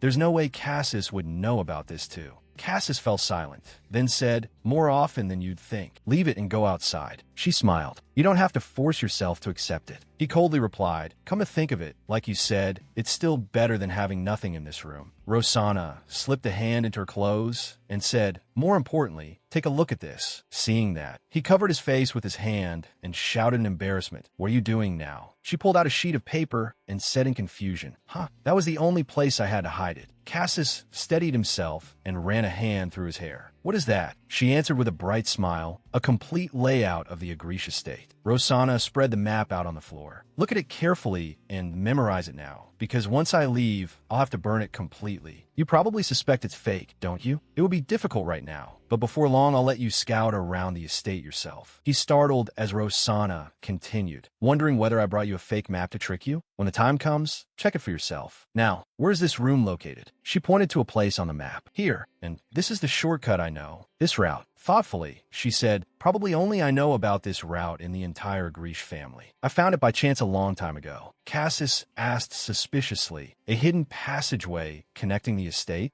Rosanna picked up the map and smiled. "Exactly. But if we use this route, there's one small problem." In the tense air, the two looked at each other. Even so, this is still the best option. After asking carefully whether Cassis Padelian had memorized everything and receiving a firm nod in response, she said, "Then I'll burn it now." With that, she used the flame from the lamp to set the paper on fire. The two of them watched the paper burn without saying a word to each other. Later, he stood in front of the bed, looking at the bouquet before him. As he reached out and touched it, he thought, this poisonous flower. Rosanna probably doesn't know where it comes from. The toxin is weak, so it doesn't affect the body much, but its faint scent had already spread through the room. As expected, there was a trace of poison in the air. She said she received it from one of her father's subordinates. Does that mean Linta Agrish was behind this? If so, why would he send poisonous flowers to his own daughter? Could the faint poisonous scent lingering on her body be related to this? Remembering what happened before, he tried to piece everything together and make sense of it. The last time she coughed up blood too. When he picked up the bouquet and tightened his grip, it suddenly crumbled apart. As he crushed the flowers in his hand and watched them break to pieces, he thought, it's because I've been imprisoned so long that I can't control my strength properly. He opened his hand, and the shattered petals slowly fell. "Damn it," he muttered. The scene shifted to her father's study. He said, "Rosanna, compared to before, that toy has become much more obedient, hasn't it?" She nodded in response to her father. "Yes, more obedient than at first." He leaned against the window frame, arms crossed, a glass of wine in one hand as he looked at her. She continued, "Since it's a gift from father, no matter what kind of toy it is, I like it. Once I fix a few places damaged by torture, it'll be ready for proper play." The more he listened to her report, the more satisfied he seemed. "The more I look at you, the more you resemble me." Then he went on, "When you were born, you were tiny as a mosquito's eye and weak too." Listening to him ramble, she felt nothing but boredom. Seriously, what nonsense is he spouting now? Then he set down his wineglass, gave it a light swirl, and said, "Speaking of which, your brother's name was Arun, wasn't it? It was useless anyway. Don't bother trying to find your dead brother." Hearing that, her gaze sharpened. He turned his head to the side and let a subordinate light the cigarette in his mouth. As he smoked, he continued, "He looked enough like Sierra to be useful for that much. Aside from that, there wasn't a single redeeming point in that weakling. Arun clearly had a bad influence on you." As he said this, he flicked away his ash and exhaled smoke. At that moment, she trembled slightly, her hands clenched tightly together. In a shaking voice, she said, "If father is referring to the brother of mine who was disposed of as defective stock, then his name was not Arun, but Asin. Since he's dead, I suppose father had no reason to remember his name, correct?" Rosanna slowly regained her composure as she answered her father. Then she slowly rose to her feet and said, "Asin was nothing at all. Whether he lived or died, this place is mine." She stepped forward slowly. "I am a Grish pride." Then, standing before him, she bowed her head and said, "Because more than anyone else, I am the child most like my revered father." After saying that, she lifted her eyes and smiled at him. When she returned to her room, she handed her cup to a maid and said, "You may go now, Emily." The girl replied, "Yes, my lady." As soon as the maid left, Rosanna dropped into a chair and sighed. I am exhausted." Leaning back, she thought, "This morning I had to deal with Maria, and just now I had to face Linta, so of course I'm tired. I almost just want to go to sleep like this." Her eyes grew a little unfocused. Just then, one of the butterflies she raised returned. Seeing it, she brightened and said, "You're back." Letting it perch on her finger, she asked, "So what did you find?" Under the blood-stained moon in the silent, deep forest, the cries of newly awakened crows rang out. Corpses left behind after the massacre. In that desolate scene stood a black-haired man. There was only one man there, sword in hand, standing among the bodies as the cries of crows rang out. He glanced back over his shoulder. That look startled her so badly that she jolted awake, and the butterfly flew away. There was a trace of fear on her face as she touched it and said, "Deal." The son Linta a Grish cherished most, always ranked first in the monthly evaluations, never absent from the grand banquets. A son no different from a monster. One look was enough to tell that he was the spitting image of his father. Deal a Grish had returned. Clack, clack, clack. The sound of her footsteps echoed. She thought about the time the butterfly saw him at the western border and the difference in time she had calculated. In any case, she would probably be seeing him at a Grish soon. Then, with a bang, her hand slammed hard against the damned wall. Angrily, she said, gritting her teeth as she leaned against the wall, "If this keeps up, it'll be too late." Could Lena have sent Deal to clean things up at the border? The people who died by Deal's hand were probably Padelian's men sent to look for Cassis. Today really is a terrible day. With that thought, she headed to the room where Cassis Padelian was being held and quickly decided to tell him the truth. Click! She opened the door. Seeing her come in, he looked at her in confusion. After she shut the door, he asked, "What is it?" She looked into his eyes at Cassis. Then she seemed about to say something, but stopped. Her lips pressed tightly together as she thought, "No, maybe I shouldn't reveal this truth to him after all. Padelian won't stop searching for Cassis over something like this. I should observe the border area more carefully later and wait for another opportunity." So instead, she told Cassis to recover quickly. After hearing her, he only looked more confused and more wary. She thought this is the best way. That day, the rain poured down without end. Drop after drop pattered onto the leaves, making a strangely pleasant drumming sound. The Duke's estate lay under a dark gray sky and sheets of rain. The front, then Rosanna, suddenly stopped, drenched from head to toe. Rainwater dripped steadily from the hem of her dress, and the thin fabric over her chest had turned nearly transparent, making the soft lines of her body faintly visible in a dangerously alluring way. Lifting her skirt with one hand, Rosanna stared at herself for a moment with her cold, mysterious red eyes and thought, oh right, was I really planning to go see Cassis looking like this? Besides, this isn't even the time I usually go to the prison to visit him. Her long legs started moving again, ignoring the waterlogged dress dripping as she walked. As she walked, Rosanna suddenly felt her whole body go rigid. A chill brushed the back of her neck, making even her heart leap and pound wildly. Hey, fast as lightning, Rosanna whipped around to look at him, her eyes full of caution. But what met her gaze was Deal's flawlessly handsome face. At that moment, lightning flashed behind Deal. In a flat, chilly voice, he asked, was it the poisonous butterflies again? Rosanna was still shaken by his sudden appearance and could only repeat his name inwardly in surprise. Deal. Then, after forcing herself to steady her emotions, she asked, when did you get back? Maybe because he had been away on a mission, I hadn't seen him for a long time. Then he stared openly at Rosanna without the least restraint. Rosanna jerked her hand free and shot Deal a murderous look. In a cold voice, she said, let go. Their voices echoed through the corridor, and though they were only talking, the air smelled of gunpowder. And Cassis Pedelian has become a toy that belongs to you. Rosanna replied in a mocking tone. You've only just come back from being away, yet you catch on fast. It must be because my toy is rather famous. Deal gave a faint, colorless smile. I only care about things related to you. In the corridor of the estate, Deal remained standing there in silence, watching the girl's figure recede into the distance until it disappeared. In the prison, Cassis was diligently doing one-handed push-ups to train and improve his strength, sweat pouring off him.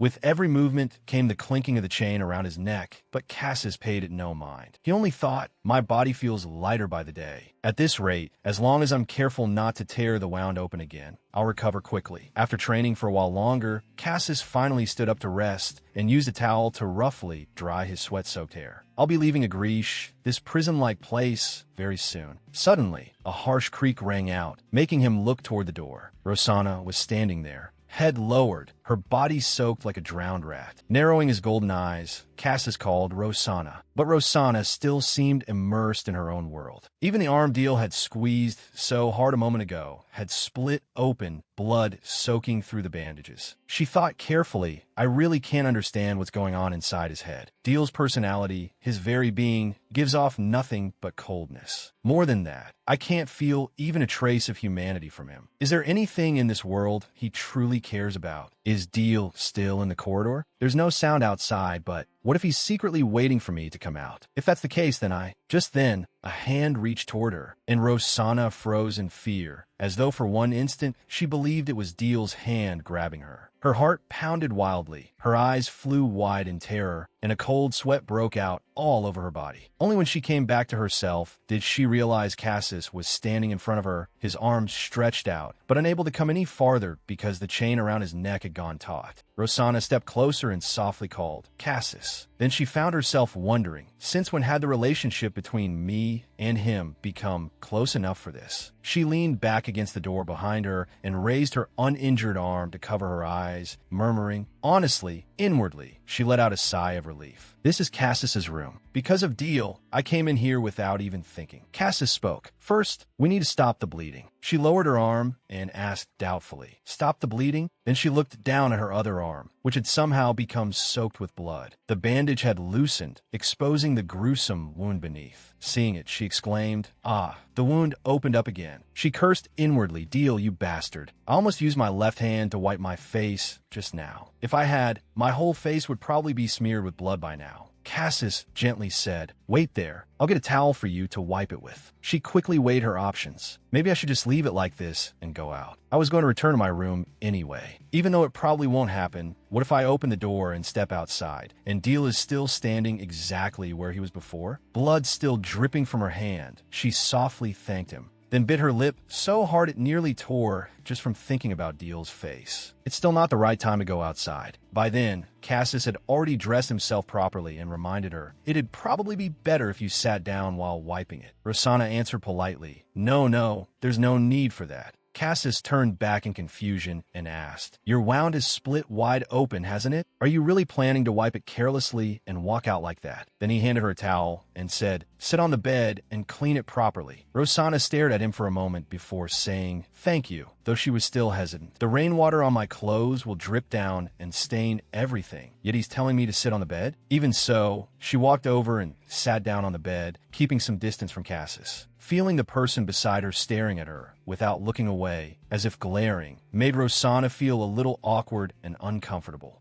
Something feels off. Suddenly, a thin blanket was tossed over to her. Startled, she looked up and he said, "Then cover yourself with this for now." She gave a small start. Thank you." She wondered inwardly. It's not like the dress I'm wearing today is revealing anywhere, so why is he telling me to cover up? Then she glanced sideways and saw that the man's ears had turned bright red with embarrassment. Rosanna suddenly thought, how cute. He abruptly turned toward her and asked, a trace of reproach in his voice, "Besides, you wrapped this terribly." Looking at the man's hand held out in front of her, she was slightly surprised. A faint warmth flickered in her bright red eyes. Today, Cassis is kind in a way that's unusual. The room filled with the soft, tearing sound of bandages being unwrapped. As he worked, Cassis said, "This looks like a wound made by a blade." Meanwhile, Rosanna thought, if I'd known this would happen, I would have wrapped it more carefully back in the hatchery room. Then she stared at him. She thought to herself, it was the same last time, and it's the same this time. Why is it that when he's with me, Cassis no longer seems wary of me? I already knew this before, but Cassis clearly treasures his family, especially his younger sister Sylvia. The younger sister Cassis dearly loved had been mentioned several times in the novel. Thinking about that, perhaps what makes Cassis's heart soften is the fact that I am someone's younger sister too. Once that thought became clear, Rosanna said, "Looking at you makes me think of my brother." Hearing that, he blanked for a moment. At that moment, Rosanna smiled gently. Seeing Cassis's bewildered expression, she felt deeply satisfied inside. "Yes, that's it," Rosanna softly called, "Cassis." Rosanna lowered her head until her forehead touched his and whispered, "Don't you think we've become quite close by now?" Cassis's voice trembled. Why all of a sudden? She moved even closer and smiled in a dangerous, enchanting way. "But you know, neither your situation nor mine is very safe right now. You and I, both of us need some kind of protection." Saying that, she leaned close to his ear and whispered something. "Promise me you won't get angry." Cassis swallowed nervously. Rosanna smiled and went on, even though he was too tense to answer. "And don't hate me." Then she lowered her head and pressed a burning kiss to the hollow of his neck. Cassis shoved her away angrily and shouted, What exactly are you doing right now?" The iron chain locked around his neck clanged sharply. Rosanna's pale skin was now marked with traces of his grasp. She thought, even in a moment like this, he's still concerned about me in such a proper, courteous way. She glanced at Cassis. His face was still full of wariness, and his hand was gripping the bedsheet tightly, as expected of Cassis. Then she suddenly said, "I'm sorry." Her hand lightly touched Cassis's cheek, slid down along his jaw, and lifted his chin. Bringing her face close to his, she looked him straight in the eyes and softly said, "Even if this upsets you, please bear with it for a little while. I'll finish as quickly as I can." Then she kissed his neck again. Cassis jerked in protest. "Wait, you just need to stay still." The hand gripping the sheet tightened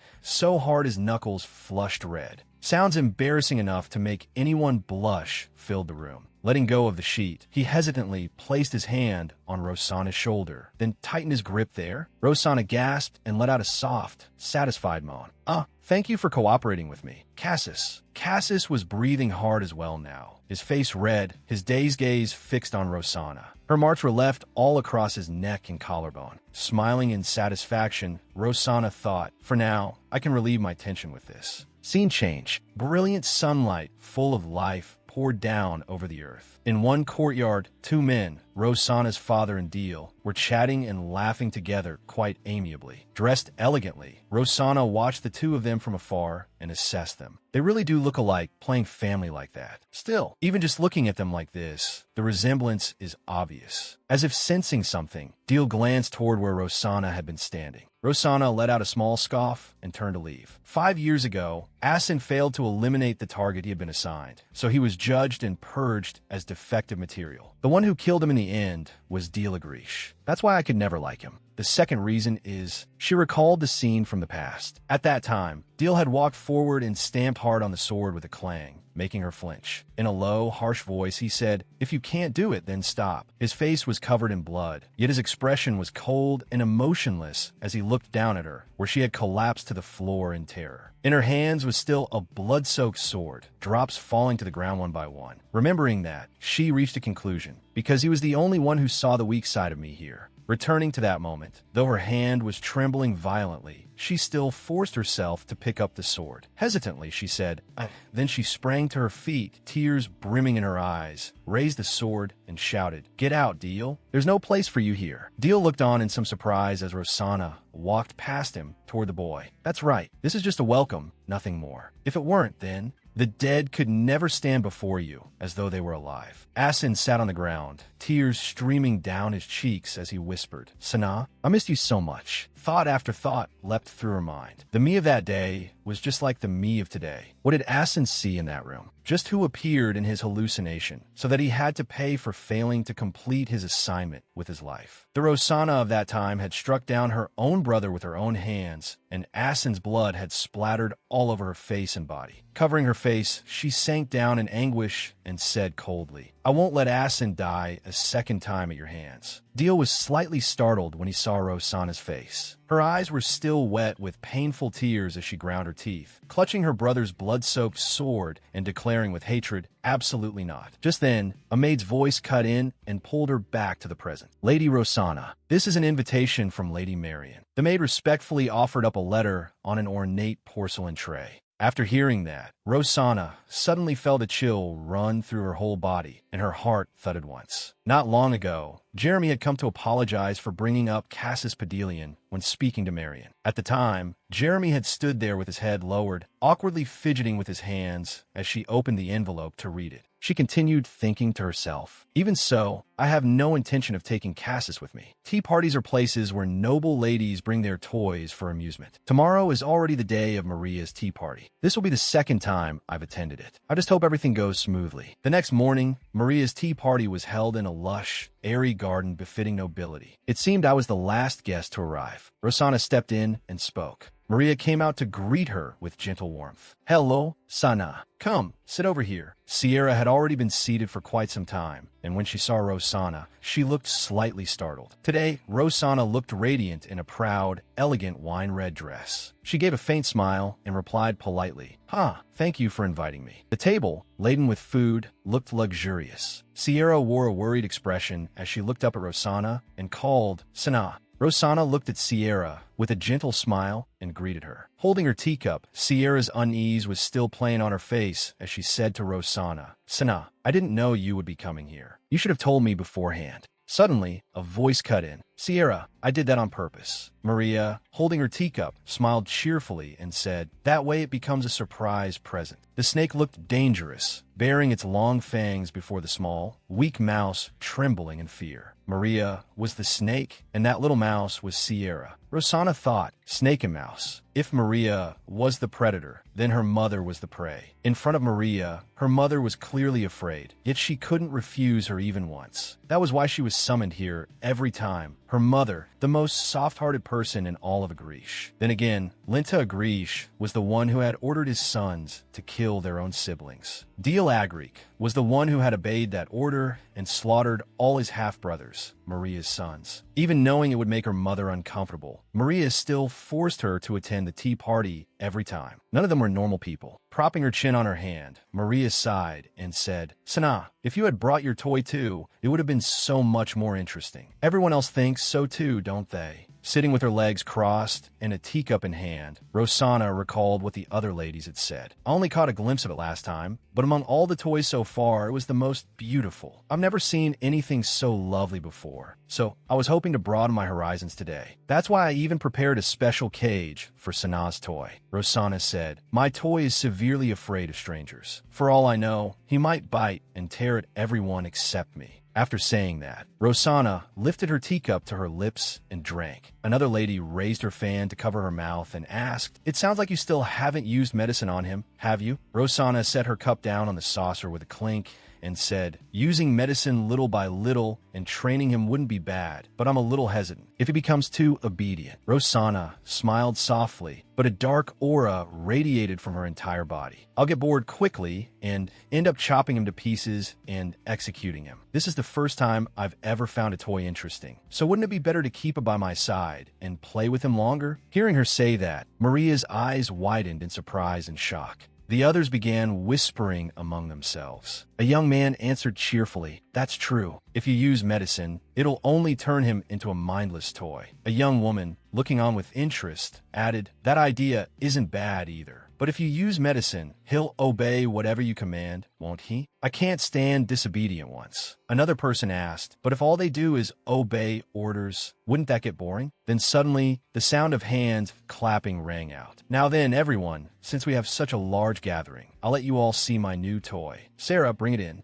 A figure slowly approached, accompanied by the rattling of iron chains. Maria extended a hand and introduced it to everyone. "This is my new toy, Lywell." Rosanna looked over. Of course, this was exactly why I attended a tea party only once and never came again after that. Maria then said, "Come now, Lywell. Greet the guests of the tea party." Her face was covered in wounds, and only a strange sound escaped her mouth. Wherever Lywell went, the chains clattered along with little groans. Maria extended her hand and asked, "Sierra, what do you think of my new doll? Isn't she cuter than the last one?" Sierra's whole body trembled. She was too frightened even to lift her eyes as she answered in a quivering voice, "Igriegagis." Maria turned to Lywell and said brightly, "Did you hear that, Lywell? It seems Sierra likes you. Then you should return the favor, shouldn't you?" At those words, Sierra's heart pounded as she blinked with anxious fear. Rosanna cast a cold gaze toward Sierra. Maria rested her chin on both hands and laughed merrily. "Now then, go pour tea for Sierra." Step by step, Lywell drew closer to her, the chains around her neck jangling and clanking. Sierra looked at her in confusion. Her hands trembled as she held the teapot and looked up at Lywell. Sierra could only sit there trembling, clutching her teacup in fear as she watched Lywell pour tea for her. Then suddenly, some tea splashed on her hand, making her jolt and cry out. The teacup tipped over, spilling across the table. Sierra quickly pulled her hand back, while Lywell began trembling in fear. Then Maria shouted, "Oh no, Sierra, Sierra, are you all right? You weren't burned anywhere by the hot tea, were you?" Lywell's face froze as she stared blankly. Enraged, Maria slammed her hand down on the table with a loud bang and glared at Lywell. Through clenched teeth, she said, "Lywell, where exactly were your eyes that you dared spill tea on Sierra? And standing there in that dazed state of yours? It seems your punishment wasn't enough, was it?" Sierra defended her and said loudly, "Lywell didn't do anything wrong." Then, lowering her voice, she added, "It turned out this way because I was careless." Looking at Maria, Sierra trembled in fear as she said, "So there's no reason for her to be punished." Maria looked at her and said, "Sierra really is kind. However, I can't simply let this go. What if that fair hand of yours ends up scarred?" Then Maria turned her furious eyes toward Lywell and hissed, "Sarah, drag Lywell away at once." Suddenly, a teacup fell to the floor, shattered, and rolled across the ground. Both of them looked over. Rosanna, sounding troubled, cut into their exchange. "Oh dear, please excuse me, but the matter of punishment should wait. Mother's hand looks red and swollen." Sierra held out her burned hand, and Rosanna continued, "It will be better to cool it with cold water immediately. If we're careless, it may leave a burn mark. Please leave at once and have a doctor take a look." Maria was flustered. "Oh my, what was I thinking? Quick, Sierra. If this goes on, your beautiful skin will be left with a burn mark. That won't do." Rosanna turned and waved a hand at a servant, ordering, "Escort my mother." The servant bowed and replied, "Yes, my lady." Sierra rose to her feet, clutching her burned hand tightly, and turned back to look at Rosanna. "Sana."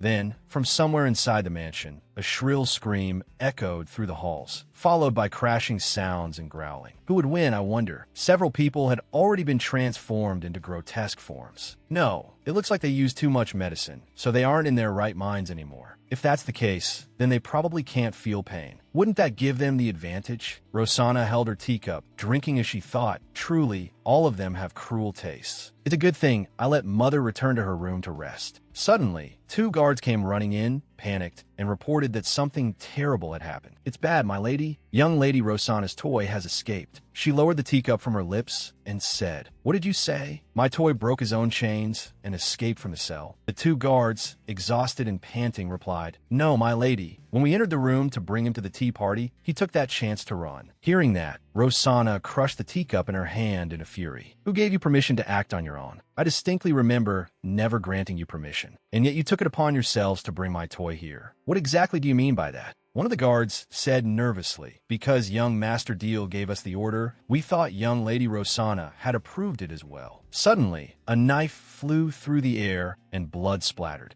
The guard who had spoken was struck in the stomach by the knife. He collapsed to the floor in pain, his scream echoing as blood poured out. The guard beside him, having witnessed it, trembled in terror. Rosanna's throw had been swift as a gust of wind. Staring at him with empty eyes, she said, "If that's the case, then you shouldn't be standing before me in one piece." She glared and said angrily, "I've been fooled by that insolent thing. If you don't want her head separated from her neck, then speak." Terrified beyond measure, the guard stammered, "To the southwest corridor, my lady. Young Master Jeremy is already in pursuit." The image of a blazing red butterfly flashed before her. Rosanna called, "Emily." Emily placed a hand over her chest and answered calmly, "Yes, I will take care of it, my lady." Rosanna turned to leave, and when Maria saw that, she said in surprise, "May I help you catch your toy?" Rosanna refused at once. "Thank you for the offer, but I won't need it," Maria said anxiously. "I don't know what misunderstanding caused this, but since Deal's name came up, I want to lend a hand." Suddenly, the ground began shaking violently, leaving everyone there confused and afraid. What is this? Why is the ground suddenly?" Someone looked up. "An earthquake." Before the words were even finished, a giant spider appeared at the entrance, crawling with sharp, clacking sounds. Everyone screamed, "It's Karen Tull! Everyone run!" Only Rosanna remained calm. She tightened her long hair back and fixed a resolute gaze on the massive creature. "First, I need to deal with that thing." Rosanna and the other noble ladies looked up at the gigantic black spider. A maid came rushing over in a panic and cried, "This is terrible, milady! Someone has unlocked the cell of monster number 5. Lady Maria suddenly flew into a rage. "What?" The maid anxiously urged everyone to run, but Rosanna, her eyes steady, thought cell number 5 is the closest place to here. What on earth is happening there? Her gaze wavered slightly. Could it be Cassis? At that moment, the glass, unable to withstand the giant spider's weight, began to crack, and the falling shards sent the noble ladies and maids screaming as they scattered in panic. 2 enormous spiders with yellow speckled heads stirred with rustling noises. 30 minutes earlier, a young man lay on the ground, eyes rolled back white, while a foot stepped on him and a curse rang out. "I ought to teach you bastards a lesson." Jeremy glared behind him in a fury. "Those filthy scum told you to come, and you actually showed her faces? You really have no regard for your lives. Even if that bastard comes here, I, Jeremy, will take him down with my own hands. Got it?" Seeing the arrogant way he behaved, Cassis felt nothing but disgust. Jeremy angrily grabbed the young man by the hair and slammed him into the wall. "Get up already and drag your wrecked body over to ask Sister Rosie. Ask her whether she really wanted this piece of trash brought to that party." Irritated and fed up, Jeremy turned to look at Cassis, still cursing. "Damn it, what's with this? I only hit him a few times, and he's already down." Suddenly, his pupils widened. Jeremy's heart seemed to stop when he saw Cassis glaring at him. Looking at the marks, he muttered, "Those marks?" Jeremy forced himself to stay calm and pointed ahead. "You there? Get over here." Cassis curled his lips in a mocking smile. "Ridiculous. Why should I listen to a runt like you?" Hearing that, Jeremy flew into a rage and threw a punch at him, but fortunately Cassis deftly dodged it. Killing intent poured off Jeremy like a madman as he pointed at Cassis. "Oh ho, look at this insolent bastard. I was kind enough to take you somewhere safe, and you still dare look down on me?" Jeremy drew in a deep breath. In that case, he struck first and then played the victim, deliberately shouting loud enough for everyone to hear. "This bastard is resisting too fiercely. All the subordinates are down already. I never thought you'd even try to run right in front of me. You've got some nerve." Cassis frowned. Since I belong to Rosanna, he probably doesn't dare lay a hand on me directly, so he's pinning the charge of escape on me. Is everyone in Agretia sane? But this still makes no sense. I couldn't have escaped. He was here the whole time. Jeremy cracked his knuckles, eyes gleaming with crazed delight as he looked at Cassis. "For insolent trash like you, Who dare run away? I'll have to use a hunter's method of taming prey. Cassis knew full well he was doing it on purpose. He was simply looking for an excuse to attack him. So then, would the hunter really catch the wolf? Or would he be the one torn apart by its bite? Only time would tell. Cassis smiled faintly as Jeremy grabbed the chain around his neck. Looking down, Cassis suddenly realized something and ground his teeth in anger. You bastard. Jeremy yanked hard on the chain. Once I catch you, I'll throw you in a pot and cook you like a rat. Stop running around in circles like a dog chasing its tail. If you've got guts, come at me like a man. Cassis raised the chain, and it snapped clean in two. Seeing the broken chain pieces, Jeremy blurted out, "You damned." He ground his teeth and looked up as Cassis leapt away. Cassis landed swiftly on the ground. Then he faltered in shock. Damn it, I haven't been locked up for that long, but my strength has already weakened considerably. His body went stiff, but he forced himself to stay calm. How annoying. Stop barking. You're the one who should shut your mouth and get lost. Hearing the mockery, Jeremy seethed inwardly. Damn dog. I thought he was meek and weak, but he's quicker than I expected. The heel of Jeremy's shoe struck the ground with a thud. How should I deal with him? Then an idea came to him, and he unconsciously smiled. All right. Black smoke began to rise around him. Let's see how long you can keep pretending to resist. As Cassis moved to dodge, even the guards panicked. Young master, what are you doing? A spider with yellow speckles on its head appeared, shrieking hungrily. Jeremy repeated, "What am I doing?" Struggling to breathe, Cassis covered his mouth and stared at him in disbelief. You bloodlust and cruelty shone in Jeremy's eyes as he replied indifferently, "I just want to give the monsters something to eat." As soon as he said it, screams rang out to the heavens as the beast began killing. The few people left tried desperately to flee. One blood-smeared monster lowered its head and looked at the tiny human before it. "Help, please save me." Cassis seized a wooden pole, leapt up, and spun it. In a single move, he drove it straight into the spider's head, sending blood spraying everywhere. The young man, terrified, sat on the ground and stammered, "Thank you." Cassis turned around in surprise when he heard those words. Cassis's heart began to pound. Thank you? Me? For what? Because a toy like me saved his life? I have no reason at all to save them. Yet even as he thought that, his heartbeat quickened. But still, I couldn't just stand by and watch them die. While he was still standing there in confusion, Jeremy had already appeared behind him at some point, hanging upside down from a tree. You really are hard to kill. Why don't you just die already? I honestly didn't expect you to still be standing here in one piece. Cassis frowned in irritation as he listened to him. I thought you'd be some useless coward hiding behind your sister's skirts, but you're actually quite useful. After fighting monsters like that, you're still conscious too. Only then did he realize that this boy was Jeremy Agrish. Jeremy sat on the tree and waved cheerfully. By the way, you did well. I got a little carried away earlier. If something had really happened to you, that would have been troublesome for me too, haha. Unable to stand his fake attitude, Cassis snapped back, cut the nonsense. You clearly released those monsters on purpose. Jeremy's expression suddenly turned cold as he glared at him. Do your duty, you cheap toy. You should have obediently stayed in that room. It's because you followed those others that I had to step in. At that moment, someone carrying a blood-stained sword stepped over the dying spider's body and asked, "What's going on here?" Besides those oversized monsters, it seems there are rude dogs here too. Hearing the mocking voice, Jeremy clicked his tongue in anger. Cassis swallowed and wearily looked at the person before him. Dion walked closer, taunting him. It's been a while. I wonder what kind of new pastime my dear little brother has taken up this time. A sound drew Dion's attention, and he thought to himself, Linta Agrish? Oh no, why does he keep looking younger? Jeremy Agrish, still perched high in the tree, turned toward Don, spat contemptuously, and said, "Ah, just seeing that crazy bastard's face makes me go insane." Dion replied with an icy glare.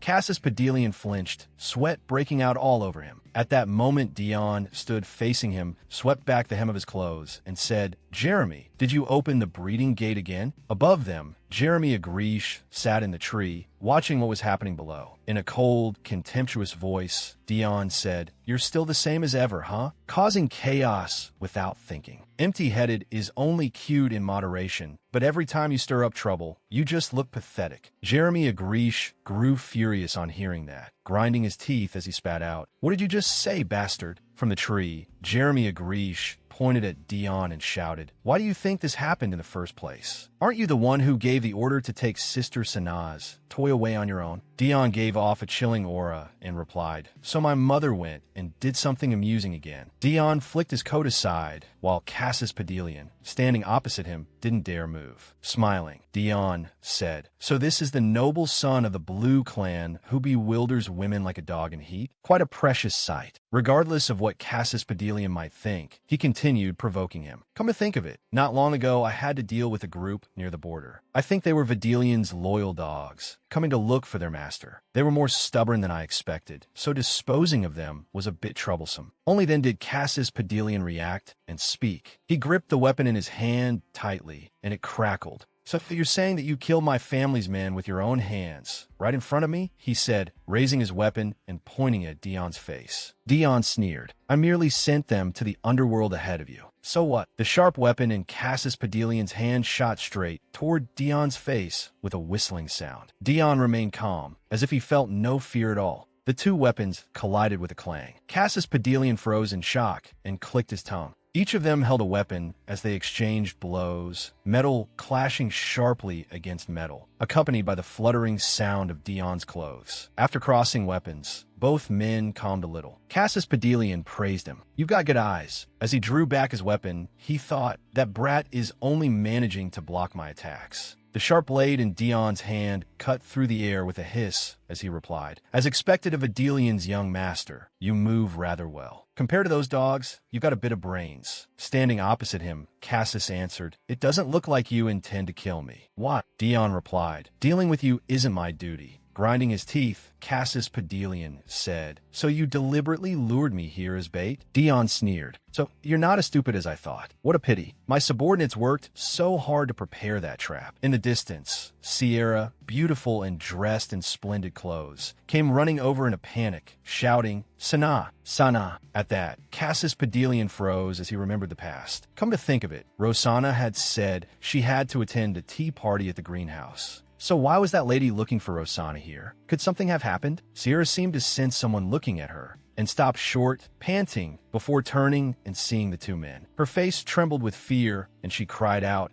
as if unable to believe her eyes and only guessing at what she saw. Suddenly, the bushes nearby rustled. Rustle, rustle. A huge green monster emerged from the bushes, hissing, "Kusavasai." Dion reacted instantly, turning and intercepting the monster without showing the slightest fear. Cassis Pedelian immediately turned away and thought, "He's tied down fighting the beast now. Good, this is my chance to run." Dion only glanced briefly and continued fighting the monster. Sierra was horrified at the sight. Only then did Jeremy agree shout, "What are you doing? Are you insane?" "Insane. That bastard's really crazy. Are you trying to kill Sister Sana's mother?" Cassis Pedelian suddenly appeared with his weapon in hand, thinking, "Damn it, if I chase after it now, I'll be too late. From above would be better, if I could just stab its head." He charged forward and drove his weapon into the monster's head, making it cry out in pain. His heart pounded violently, and the metal on his arm rattled. He fell to the ground with a painful groan, while on the other side Sierra,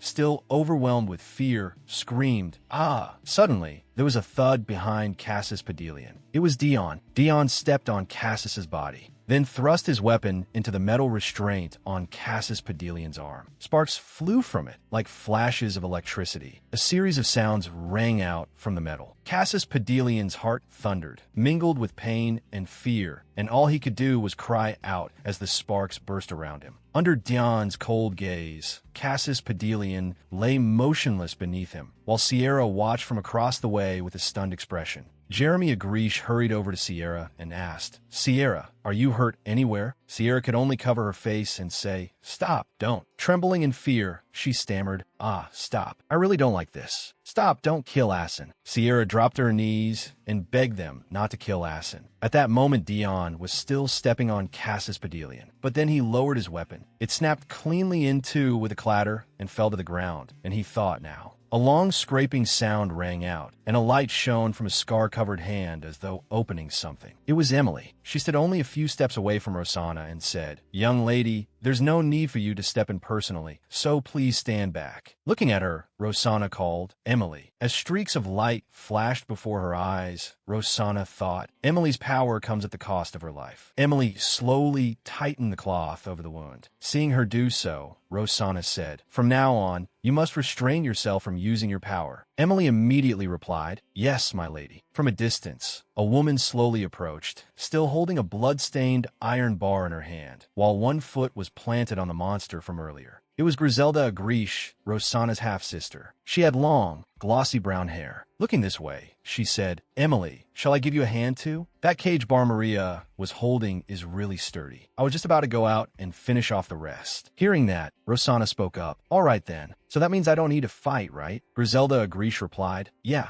Rosanna. I think this is probably all just one of Jeremy's weird pranks. If I'm not mistaken, even your toy might get ruined at this rate, so hurry and go." On the ground, the weapon from before had now been broken in two, and the iron striking the floor gave off a sharp clang. The metal restraints around Cassis's arms knocked against each other with a few rattling sounds. Then a voice suddenly cried out, "Sa, Sister Sana." Rosanna seemed not to hear it. She was thinking, of course, I expected things to turn out like this, but Rosanna looked thoughtful as she considered the situation. I didn't expect the one who captured Cassis to be Dion. Then, as soon as she saw Jeremy Agrish, she asked, "Jeremy, why is my mother here?" Rosanna's mother was now sitting on the ground with both hands covering her face. At Rosanna's question, Jeremy hesitated and answered, "Well, I think she came out looking for you because she was worried about you." Rosanna looked at Jeremy, her red eyes glittering like crystal, and said, "It's dangerous for Mother to be here, Jeremy. Hurry and take her away." Hearing that, Jeremy immediately nodded. From a distance, Lady Maria quickly ran over to Sierra. Placing both hands on her shoulders, she said, "Oh my, what happened? Were you attacked by a beast?" Then Maria looked toward Dion and asked, "Were you the one who killed the beast? Well done, well done. Since the day you were born, this must be the most praiseworthy thing you've done." Hearing those words, Dion lowered his cold gaze to Maria. Having stood by and listened this whole time, Jeremy pointed at her and burst out, "What nonsense are you talking about?" The one who pushed the beast towards Sister Sana's mother was Dion. Maria looked up in confusion and said, "What?" Sierra's whole body was trembling now. Crying, she said, "No, don't. Please, Asin." A heavy thud sounded, and Cassis now lay motionless on the ground. Still shaking, tears slipping from the corners of her eyes, Sierra said, "Don't kill Asin." Hearing that, Lady Maria pulled Sierra tightly into her arms and shouted, "Dion, why are you trying to kill Asin?" Suddenly, Rosanna darted toward Dion. Smack! A sharp sound rang out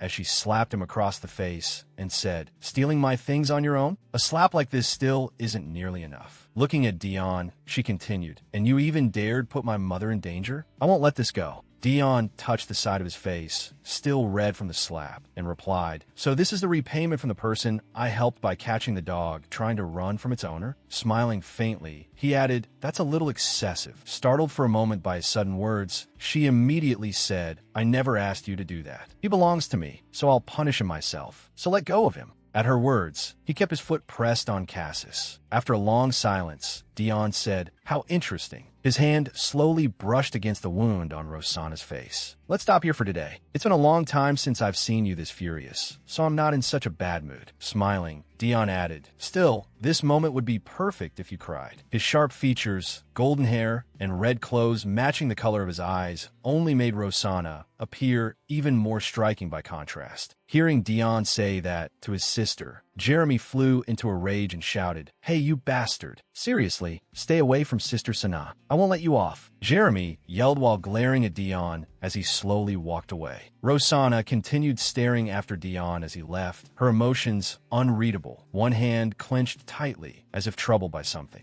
A few days had passed since that day. Rosanna was now sitting by the window, with the glow of sunset pouring into the room. Beside her, Emily spoke. "My lady, as you ordered, the people who went to the greenhouse that day have been punished and imprisoned. We found the person who delivered the message, but they were already dead. It seems they were killed by the escaped beasts." Emily continued, "So it hasn't been possible to clarify whether young Master Dion abused his authority, and it also seems impossible to find anyone willing to testify." Rosanna slowly moved her teacup across the table and said, "I see. The dead truly cannot speak." Hearing Rosanna say that, Emily continued. Also, Lady Maria impersonated young Master Dion in order to take your ladyship's toy outside. All those involved were dealt with only superficially, and the matter was simply let go. The corner of Rosanna's lips curved faintly as she murmured, "Interesting," she thought. So the one who borrowed Dion's name to take Cassis away was Maria. Although things became more serious than I expected, it's still fine. Jeremy opening the gate to the breeding grounds was something she had not foreseen, but in any case Cassis could never escape this labyrinthine estate. In truth, the map from before had been half real and half fake. I only intended to make him realize that without my help, he could never escape, and yet, because he saved my mother, he was captured again? Thinking that, she gazed out the window. Seeing that, Emily spoke. What should be done about Cassis Videlian's punishment? At Emily's question, Rosanna said, "Lock him in the illusion room." Emily replied, "Yes, I understand." Suddenly, footsteps came from outside, followed by a voice. "Lady Rosanna, I've come under Lady Sierra's orders." Hearing this, Rosanna looked toward the door behind her and said, "Come in." A maid with brown hair entered, hesitating as if unsure how to speak. Seeing this, Rosanna asked, "Has my mother regained consciousness?" The maid nodded and answered, "Yes, milady. Her ladyship has summoned you. Her health still hasn't fully recovered, so she asked me to deliver the message." Rosanna struck her hand lightly on the table and said, "Very well. If my mother has called for me, I can't not go. Lead the way." Soon Rosanna arrived at her mother's room. Sierra was sitting on the bed, and the moment she saw Rosanna enter, she asked, "Sana, are you all right?" Rosanna answered, "Yes, I'm fine." Hearing that, Sierra looked at her suspiciously and asked again, "You're not hurt anywhere?" "I heard the greenhouse was attacked by beasts." Rosanna raised a hand and replied, "Please calm down, mother." Placing a hand against her chest, she added, "I'm not hurt anywhere. Look, I'm perfectly healthy." At that, Sierra let out a relieved breath and said, "Is that so? Thank goodness." Without waiting for Sierra to say more, Rosanna asked, "Mother, why did you go outside back then? I thought you would stay in your room. Didn't you hear that the beasts had escaped?" Hearing that, Sierra said, "I did, but since the escaped beasts were right near the greenhouse, I couldn't sit still when I thought of you being there." Rosanna felt a sharp ache in her chest when she heard Sierra say that, and she replied, "Thank you for worrying about me." Then suddenly, the corners of her lips curved faintly as she said, "But." Rosanna looked at Sierra and, in a dark voice, added, "You were the one who got in the way." A stammering voice called out, "Sasa, Sana." Rosanna let out a sigh, looking utterly fed up.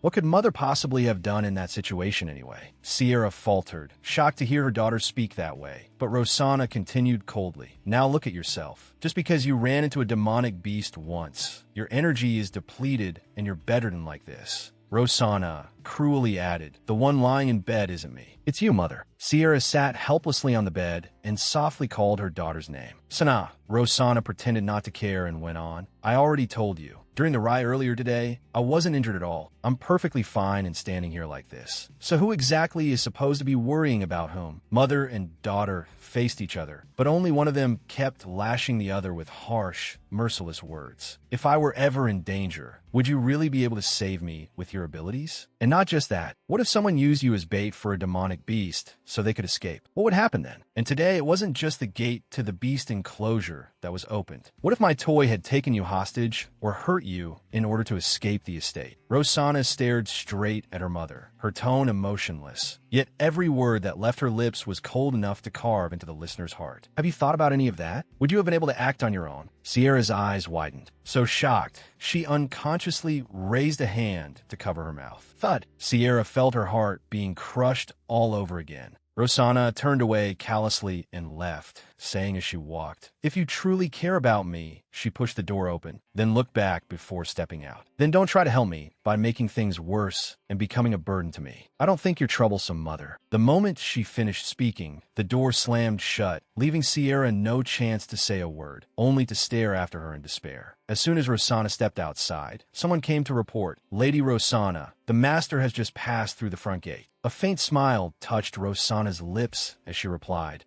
"Let's go." She thought to herself, "I need to meet him before anyone else does." Clack, clack, clack. Rosanna's shoes rang against the stairs, and the sound stopped in front of a man. Rosanna cheerfully announced, "Father, I have good news you've been waiting for." Hearing that, Lynn gave a derisive laugh. Good news I've been waiting for. Go on, Rosanna. Rosanna opened her palm, and a vivid red butterfly fluttered out. Her voice was brimming with confidence. I'm ready now. Everything has been prepared. Lind had clearly been anticipating this, because the moment he saw the red butterfly, a broad smile spread across his face, sinister and unreadable. Rosanna continued. At last, as she spoke, she lifted the finger the butterfly had landed on close to her face and curled her lips into an alluring, mysterious smile. Around her, a whole swarm of butterflies drifted and fluttered in the air. Rosanna said, I succeeded in hatching the poisonous butterfly eggs. She thought to herself, to take care of everything that remains, all I need to do is step onto the stage. Footsteps descended the stairs, and Lind laughed loudly as he asked, HM, and what kind of butterflies do you intend to raise? Ha! Rosanna answered brightly. Of course, a breed that delights in slaughter. Ho ho! Proudly, she told her father, at last, I can personally raise one of the strongest weapons of Agrish. It was as if there could be no greater glory than that. At the same time, she glanced toward the staircase, where someone was standing.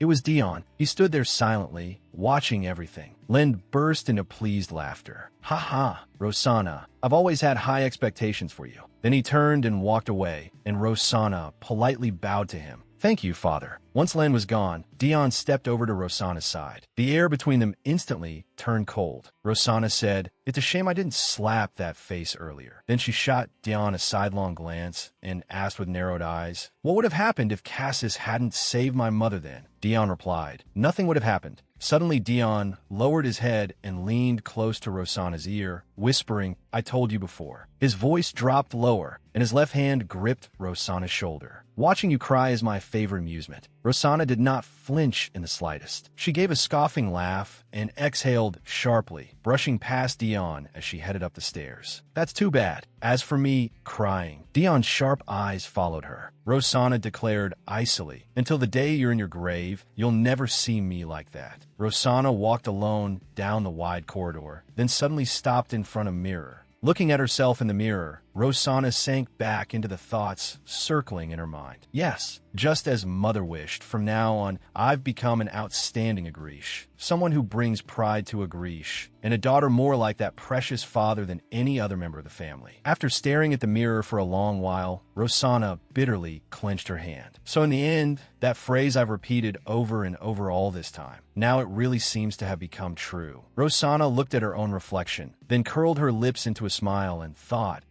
how disgusting. Someone's anguished cries rang out. No, don't die. Open your eyes, please. The woman spoke through tears as she held up a silver-haired person, perhaps Sylvia. Cassis drifted in a boundless white void. He frowned, dimly realizing what was happening. This was a memory buried deep within his haze of dreams. At that moment, Cassis's subconscious was a tangled mass of confusion, images blending together. He stood at the center of a balance. Before him were countless stares and pointing fingers. Being unable to control one's own power was no different from inviting calamity. What haunted Cassis were the people's scathing words, Never use your power again the way you did today. The image of a bright, golden, 8-pointed star in the night sky appeared. Never forget the meaning of that name. Then an arm reduced to nothing but rotting bone. For those who have lost their pride, only destruction remains. Even the image of Rizzle pointing at him and shouting surfaced. From this moment on, you'll be bound by a restraining spell. The symbol of that restraint was a rusty lock bound in chains. Then the walls of that illusory space cracked apart and shattered into pieces when a girl appeared. She stroked Cassis's head and let him rest it on her lap. Even though she had appeared and shattered his nightmare, chains still remained around his neck. In a gentle voice, she said, You should sleep a little longer. Cassis startled awake and glared at the girl before him. She still spoke softly. Don't look at me with such fierce eyes. She had soft golden hair that looked strangely familiar. She reassured him. In any case, this is only an illusion. This place is the illusion room. And indeed it was. The space around them was still nothing but black and white fragments, with black butterflies fluttering through the air. The girl smiled. So my presence here is just an illusion as well, which means none of this is happening in reality. She had vivid red eyes and a smile edged with cunning. It was none other than Rosanna. Rosanna gently slipped a hand through Cassis's hair, and instead of glaring at her warily as before, Cassis slowly lowered his eyelids. Rosanna spoke. Right now, I feel a little guilty toward you. I thought I'd lost that kind of feeling a long time ago. Thank you for saving my mother. The space around them now held drooping green branches, and the wind rustled softly, as if reflecting the somewhat calmer state of Cassis's mind. Rosanna continued. You could have just pretended not to know. Why did you have to do that? If you were even a little wicked or cruel, nothing like the you I see now, then perhaps I would feel much more at ease. Cassis was dazed, his thoughts drifting aimlessly. A breath, broken and faint, brushed lightly across his forehead. A strange night. Rosanna lowered her head and brought her face close to Cassis's, smiling as she carefully caressed his silver hair. There, get some rest. Even with his eyes now closed, Cassis's thoughts continued to race. We should have talked about what happened during the day, but at this moment, that no longer seemed important. Perhaps it was because Rosanna's soft hand kept gliding over his face, making him want to cast aside all his worries. To Cassis, this fleeting instant felt as if both of them had forgotten the circumstances that set them against each other. Her golden hair floated in the wind like clouds. Rosanna said, when you open your eyes, we'll probably have returned to reality. But Cassis felt differently. Why does it feel like this is endless? The space around them was now as clear as blue water, and Cassis thought to himself, the night of that day probably won't end so simply. An image appeared of Cassis lying on Rosanna's lap, along with her thoughts. During the time I spent with Cassis in the illusion room as punishment, I carved a reverse spell onto his body to neutralize the illusion. The person responsible for this mission was Jeremy. Most of it was his doing. Standing before a large door, Rosanna reflected. Actually, I had no intention of locking Jeremy in the punishment room, but opening the gate to the beast enclosure went too far. If carelessness led to a mistake, all my plans would be thrown into chaos. So this time, I won't help Jeremy. An image from the past surfaced, along with Jeremy's complaining voice. Your mother and my mother both look at us like we're monsters. Even so, I thought your mother was a little different. No matter what happened, she always came running over in a panic. The thought made Rosanna angry. She clenched her hand into a fist. The image of two hands tightly clasped together appeared. Rosanna lowered her eyes and thought, why is what he said back, then coming back to me now? Wind whistled through the cracks of the door, and Rosanna was the only one walking down the corridor in a daze. A red butterfly flew past as her thoughts continued. The punishment for Dion abusing his authority and laying hands on what belonged to me was that he was sent to live in Carenton early this morning. In truth, though, Dion's departure was to replenish the beast enclosure with more demonic beasts, so it couldn't really be called punishment. To be precise, there was no one more reliable than Dion when it came to leading a group to hunt demonic beasts. Using the excuse of dispatching him just to restrain himself, Linta Agrish really made a rather shallow move. Is it enough for me to be satisfied with the fact that Dion is simply out of my sight? However, it seemed he was pretending not to know while knowing everything. That arrogant, filthy gaze. A basket filled with beautiful flowers of countless colors appeared, and a questioning voice asked, "What's all that?" Rosanna explained while holding a note scribbled messily by hand. I received them before I came in here. Cassis stepped closer and said, "They must have been waiting in front of the door to give them to you when I arrived." Rosanna asked in confusion, "That was also a gift from one of your father's subordinates?" A smile formed on Rosanna's lips as she looked at the note and thought, even though I already knew, she really is an amazing woman. The note read, "Please bring Cassis to the next tea party as well. I hope you'll be pleased with the accompanying gift. Maria." Rosanna frowned and thought, the incident happened only 3 days ago, and she's calmly inviting me to a tea party already? Flowers can be put to good use as floral poison, so I'm fairly satisfied. She reached in a flower basket, pulled out a small bottle filled with yellow liquid, and wondered, what is this now? Her curiosity piqued. Rosanna opened the bottle and brought it to her nose for a sniff. She paid for that curiosity immediately. With a grimace, she pulled the bottle away and thought, ugh, it's an aphrodisiac. She placed the bottle back into the basket, suspicion rising in her mind. No wonder I felt something was off when Maria's maid was waiting for me in front of Cassis's room. Because of this incident, quite a few people ended up seeing the marks on Cassis's neck. All the while, Cassis had been quietly watching Rosanna. Then he suddenly spoke, catching Rosanna off guard. "Come to think of it, how is your mother doing?" Rosanna stepped a little closer and replied, "She's much better. She just panicked at first and lost her strength." Cassis awkwardly scratched his head and looked away as he said, "I see." Rosanna noticed and thought, Cassis looks a little embarrassed. Did the effort I put in all this time finally pay off because of what happened? And besides that, because of what happened with Mother, with Dion, and a few other things. Maybe he sensed that I truly wanted to help him. At that moment, Cassis grew serious and cut off Rosanna's train of thought. That day, the one who activated my restraining chains. He clenched his hand and said through gritted teeth, "That man was Diana Grish, wasn't he?" Rosanna lowered her eyes and murmured, "It seems my guess was right." Cassis pressed her. "You knew he deliberately drove the demonic beast toward your mother, didn't you?" Rosanna let out a weary sigh and answered, "I did." Cassis flared up and shouted, "How could you?" In contrast to him, Rosanna looked visibly sorrowful as she held the letter and said, "Because this is a Grish." Then she changed the subject. "All right, I came here to tell you 2 pieces of good news." Rosanna raised a hand, indicating the imagined image of a map, and said, "First, the door to the secret shortcut I mentioned before is about to open."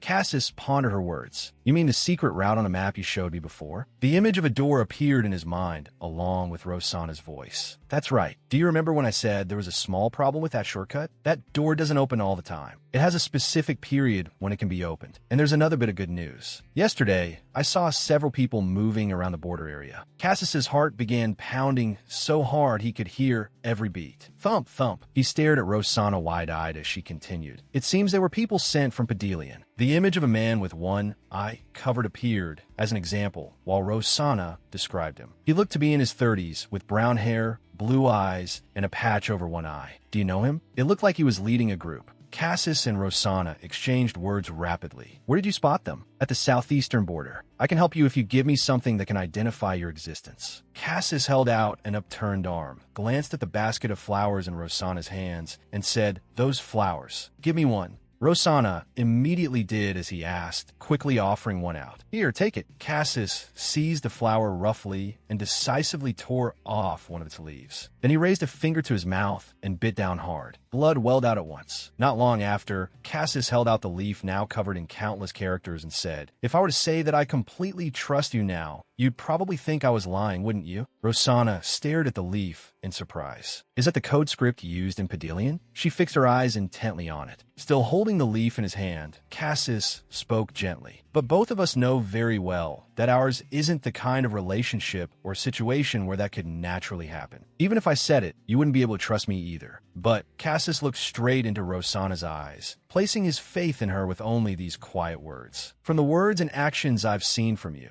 even if they didn't come from pure goodwill or sincerity, I still ought to show gratitude for the help I've received from you." Rosanna stayed silent for a long while before finally reaching out to accept the leaf from Cassis. Inwardly, she thought, how strange. Why does my chest feel so uncomfortable? How am I even supposed to describe this feeling? Rosanna put on a cold expression, turned her face away, and said that it was still too early for thanks. He was still inside a Grish territory. Cassis let out a sigh and replied, "Yes, I am still in a Grish territory." Then he reached into the basket and picked up a leaf before voicing something he had been wondering about. "Rosanna, there's something I've wanted to ask you since last time." Cassis's expression turned frighteningly serious. Holding the flower stem, he asked in a stern voice, "This flower, did you even know what it was when you accepted it?" Rosanna's heart began pounding wildly. If life itself had not restrained it, it might have leaped right out of her chest after hearing Cassis's words. Holding the flower in front of him, he examined it with extreme care. In an instant, Cassis brought the flower before Rosanna's face and pressed her again. "This flower, did you know what it was when you accepted it?" Rosanna looked momentarily surprised at the question. On the outside, she put on an innocent face and asked, "No, I don't know what kind of flower it is." "Why?" But inwardly, she thought, could it be that Cassis knows this flower is poisonous? Cassis frowned and held out the flower as he explained in detail, "It's a poisonous flower. I don't know exactly what species it is, but its toxic properties are extremely strong."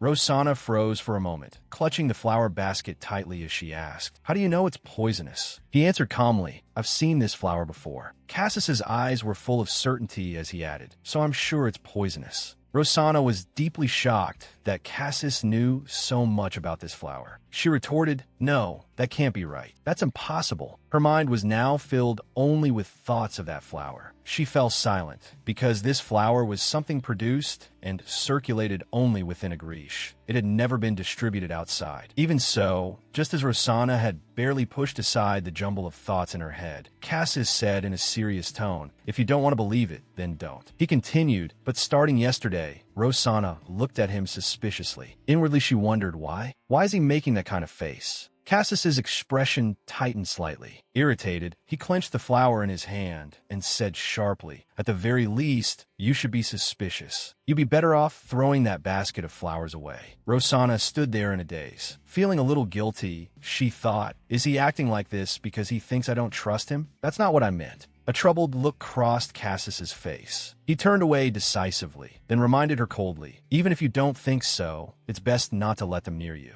I don't know whether you'll believe me or not, but I'm only saying this for your sake." In response to Cassis's concern, she said softly, "No, I believe you." The moment the words left her mouth, Cassis's eyes filled with surprise. She raised a hand to cover her mouth and smiled shyly, replying in a gentle voice, "There's no reason for you to lie to me, is there?" Rosanna opened her eyes slightly and looked at him, whispering, "Cassis." In Rosanna's eyes, he was a truly extraordinary person. She asked herself how he could tell that flower was poisonous, what he intended to do, and why he was hiding the reason he knew. A new day came, and the mansion awoke to sunlight filtering into the main hall and the cheerful chirping of birds. And the sound of footsteps echoed, clack, clack, clack. The sound came from Rosanna's elegant shoes. Soaked in sweat, Rosanna staggered through the mansion. She suddenly stopped, bracing herself against the wall with one hand, and thought wearily, "I feel strangely exhausted today." Well, it makes sense. I've been overwhelmed watching over Dion's move to Catalan, keeping an eye on the Padelian people near the border, and accelerating the development of the poisonous butterflies. Just then, unfamiliar footsteps gradually approached, and a scornful voice rang out.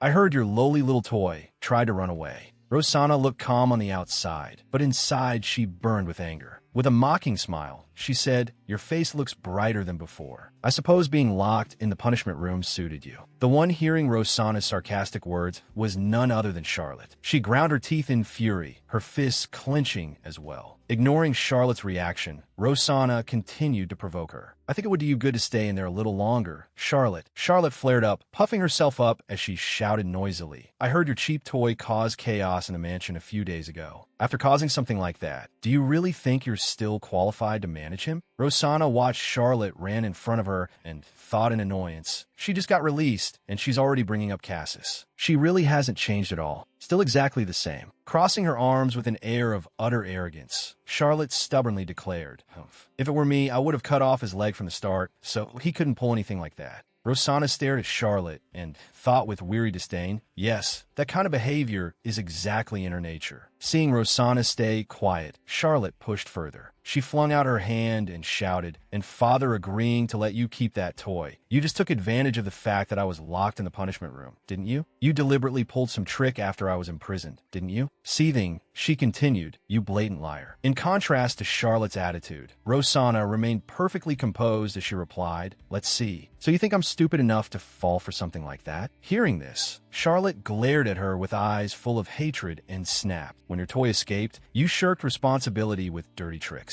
Despicable, isn't it? The one who should have been locked in the punishment room this time was you." Rosanna remained indifferent to Charlotte, which only made Charlotte shout even louder. "And your successful hatching of the poisonous butterflies was a lie too, wasn't it? It looks like you pulled some scheme just to make yourself seem talented in front of father. I won't be fooled, not ever." Pointing straight at Rosanna's face in a tense voice, Charlotte declared, "No matter what tricks or schemes I have to use, I'll take that toy back from you. Just wait." Rosanna looked at Charlotte with utter contempt. Scratching her chin, she said in a bored tone, "Even after being locked in the punishment room, your stupidity is still eternal, huh? There's no helping someone with such a short brain." Suddenly, Rosanna's voice changed. "Hey, Charlotte." At the same time, her eyes grew beast-like and ice-cold. She raised her hand and released the poisonous butterflies. Rosanna's voice turned more vicious as she said, "If you don't believe me, then I'll let you verify it for yourself. Try guessing right for once." The moment she finished speaking, the poisonous butterflies surged out, swarming around the room and around Charlotte. Charlotte stared helplessly at the swarm, her brows drawn together in fear as a strong sense of dread crept over her. Charlotte muttered in confusion, "What is this?" The butterflies only grew more numerous, flying straight toward her, their wings fluttering in her ears. Charlotte dimly realized that they were slaughter butterflies, and by then, the butterflies had already burrowed into her arm. Before she could stop them, one butterfly flew straight before Charlotte's eyes. She stared at it wide-eyed and understood the fate awaiting her. The butterflies burrowed into Charlotte's body, causing red flowers to bloom one after another from her neck, until her head dropped straight to the floor. Terrified out of her mind, she screamed, "Ah, ah, ah." Seeing that Charlotte was too frightened to resist anymore, the butterfly flew back and perched on Rosanna's hand. Satisfied, she said, "Charlotte, didn't I tell you?" Looking at Charlotte with indifferent eyes, Rosanna said coldly, "I really hate idiots." Charlotte's face was utterly blank, her eyes dark red, and she trembled as she sobbed. Rosanna warned her bluntly, "Next time, don't disappoint me again."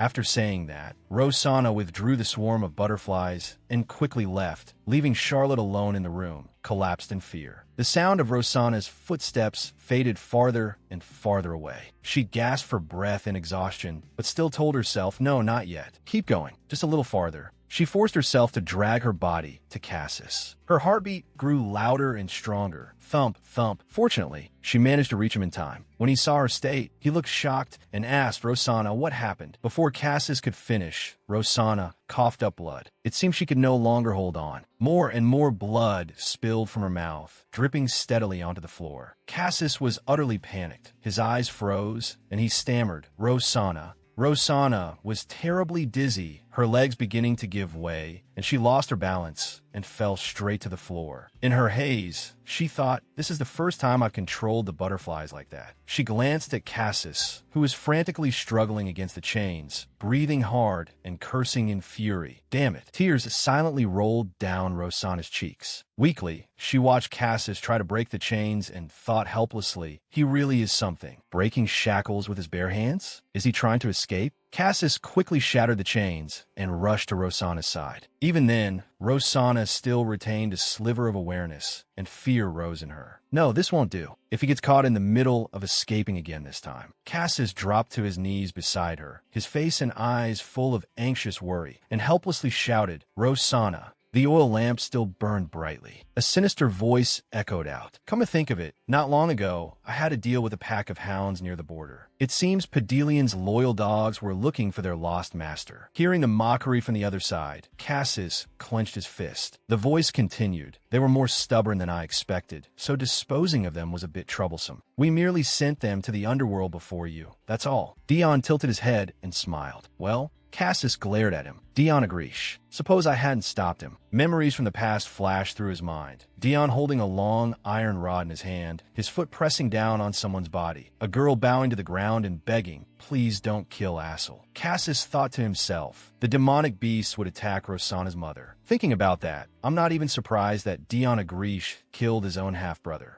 A somewhat cold hand touched Rosanna's wounded cheek, where blood still seeped out, and said, "It would be perfect if you cried like you did back then." Remembering that moment, Cassis lowered his head in silence. He ground his teeth hard. The image of a magnificent white palace seemed to turn into a mirror, slowly cracking and shattering to pieces. Everything in this mansion was abnormally strange. Common rules, principles, even morality, none of them meant anything here. If someone stayed too long in a place no different from hell, then no matter who they were, it would be difficult to preserve innocence or even sanity. A girl with gleaming blonde hair, hiding her eyes, smiled and said, "Thank you for saving my mother." Cassis helplessly raised a hand to his head and thought, come to think of it, if I escape this place. The image of Rosanna, lying amid deep red roses, surrounded by imprisoning chains, appeared in his mind. What will happen to Rosanna? Cassis opened his golden eyes, thinking. The feeling of suffocation in his chest only grew stronger because of her. A dark rose slowly fell to the ground. The guilt inside him deepened.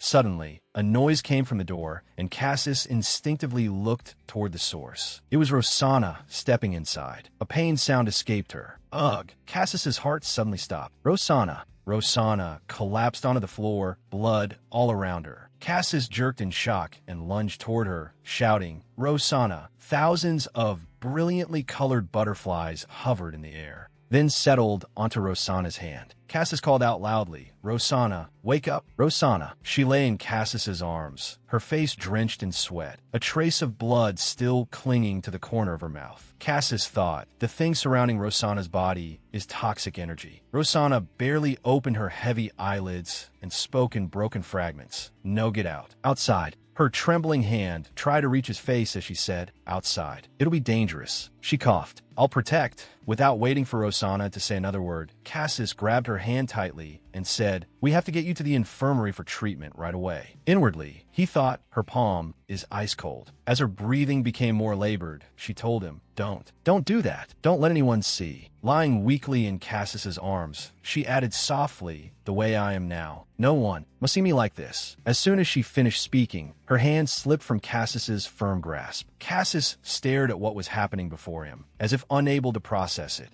Rosanna's eyes were now shut tight, and she looked as though no life remained in her at all. Being unable to control one's own power was no different from inviting calamity. From now on, you must never use your power again like this. An exalted cross-shaped emblem with wings around it. We are the noble judges of Pedelian. Never forget the meaning of that name. For those who lose their pride, there is only destruction. A thought flashed through Cassis's mind, but holding Rosanna tightly, he wondered, if I abandon the person before me, hanging between life and death, will I really be able to live without regret? A magic circle enveloped an old lock, and all the chains around it began to crack apart. From this moment on, you'll be bound by a restraining spell. Hearing the cracking sound, Cassis flinched. The butterflies scattered in every direction. Cassis's eyes widened, and within his golden irises appeared countless magic circles. In an instant, a brilliant light flashed where he held Rosanna, and a circle of light appeared. Rays of light shot from the circle, piercing the butterflies and gradually causing them to vanish. A dazzling golden magic circle appeared directly above Cassis's head. He looked at Rosanna, his body clearly sensing the aura of death. Then Cassis lowered himself close to her face. He gently pressed a kiss to her lips. Her complexion seemed to gradually improve. Cassis pressed her hand down against the floor. Rosanna jolted and let out a small sound. She opened her red eyes and looked at Cassis. Rosanna murmured, "What are you doing?" Cassis quickly kissed Rosanna once more. She knit her brows tightly. Rosanna lightly placed a hand on Cassis's chest. Touching him softly, she said, "Don't." Cassis frowned and growled. "Do you even know what state you're in right now?" Rosanna looked at him and answered, "That's exactly why. I said don't." Hearing that, Cassis's face darkened.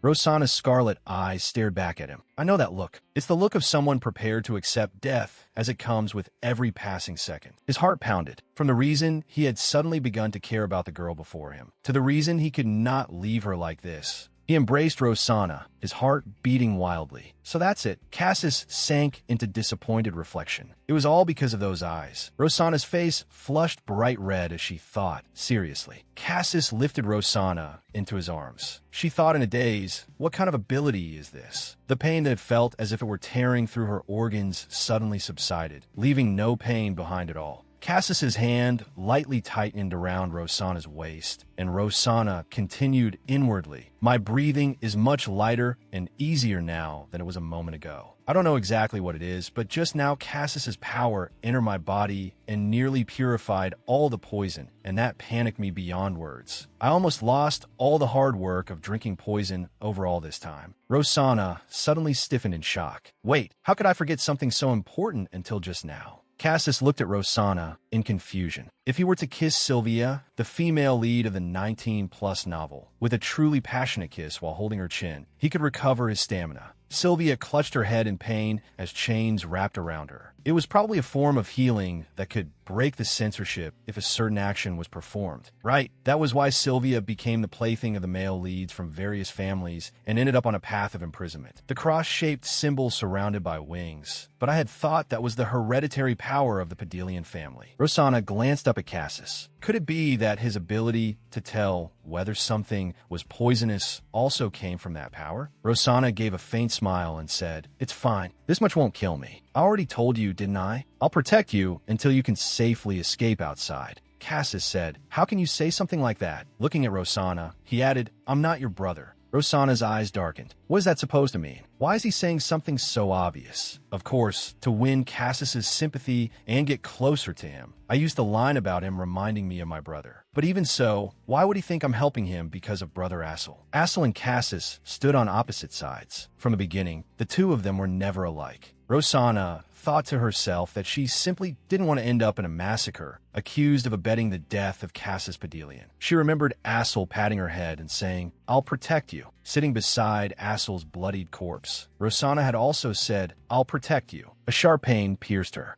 Rosanna said to Cassis, "I know. Dion too, and you too. I hate how they act as though Brother Assel is my greatest weakness." Looking straight at Cassis, Rosanna said, "You are nothing like my dead brother, so don't misunderstand." Rosanna clenched her hand in a foul mood. Seriously ridiculous. Cassis stood there watching her. Rosanna raised a hand to her head and turned her face away. Who is protecting whom here? Anyway, right now at this moment, I look like a fool. I don't even know if this is the first time I've shown someone my truest self. The wind blew softly. Rosanna stood there as flower petals fluttered all around her. Then footsteps sounded. Assel appeared with a bright, radiant smile. Rosanna stared blankly in his direction. Assel gazed gently at his younger sister. Seeing her brother, Rosanna's heart pounded violently, as if she were being pulled into a whirlpool. Tears fell from Rosanna's eyes. Assel toyed with the flower crown before placing it on her head. The two leaned their heads together. Petals drifted down in the strangely warm breeze. Cassis looked at Rosanna and said, "Sleep until your body has fully recovered." He gently wiped away her tears. Rosanna. A little later, Rosanna opened the door and walked in. "Good evening." Cassis looked surprised, then smiled and said,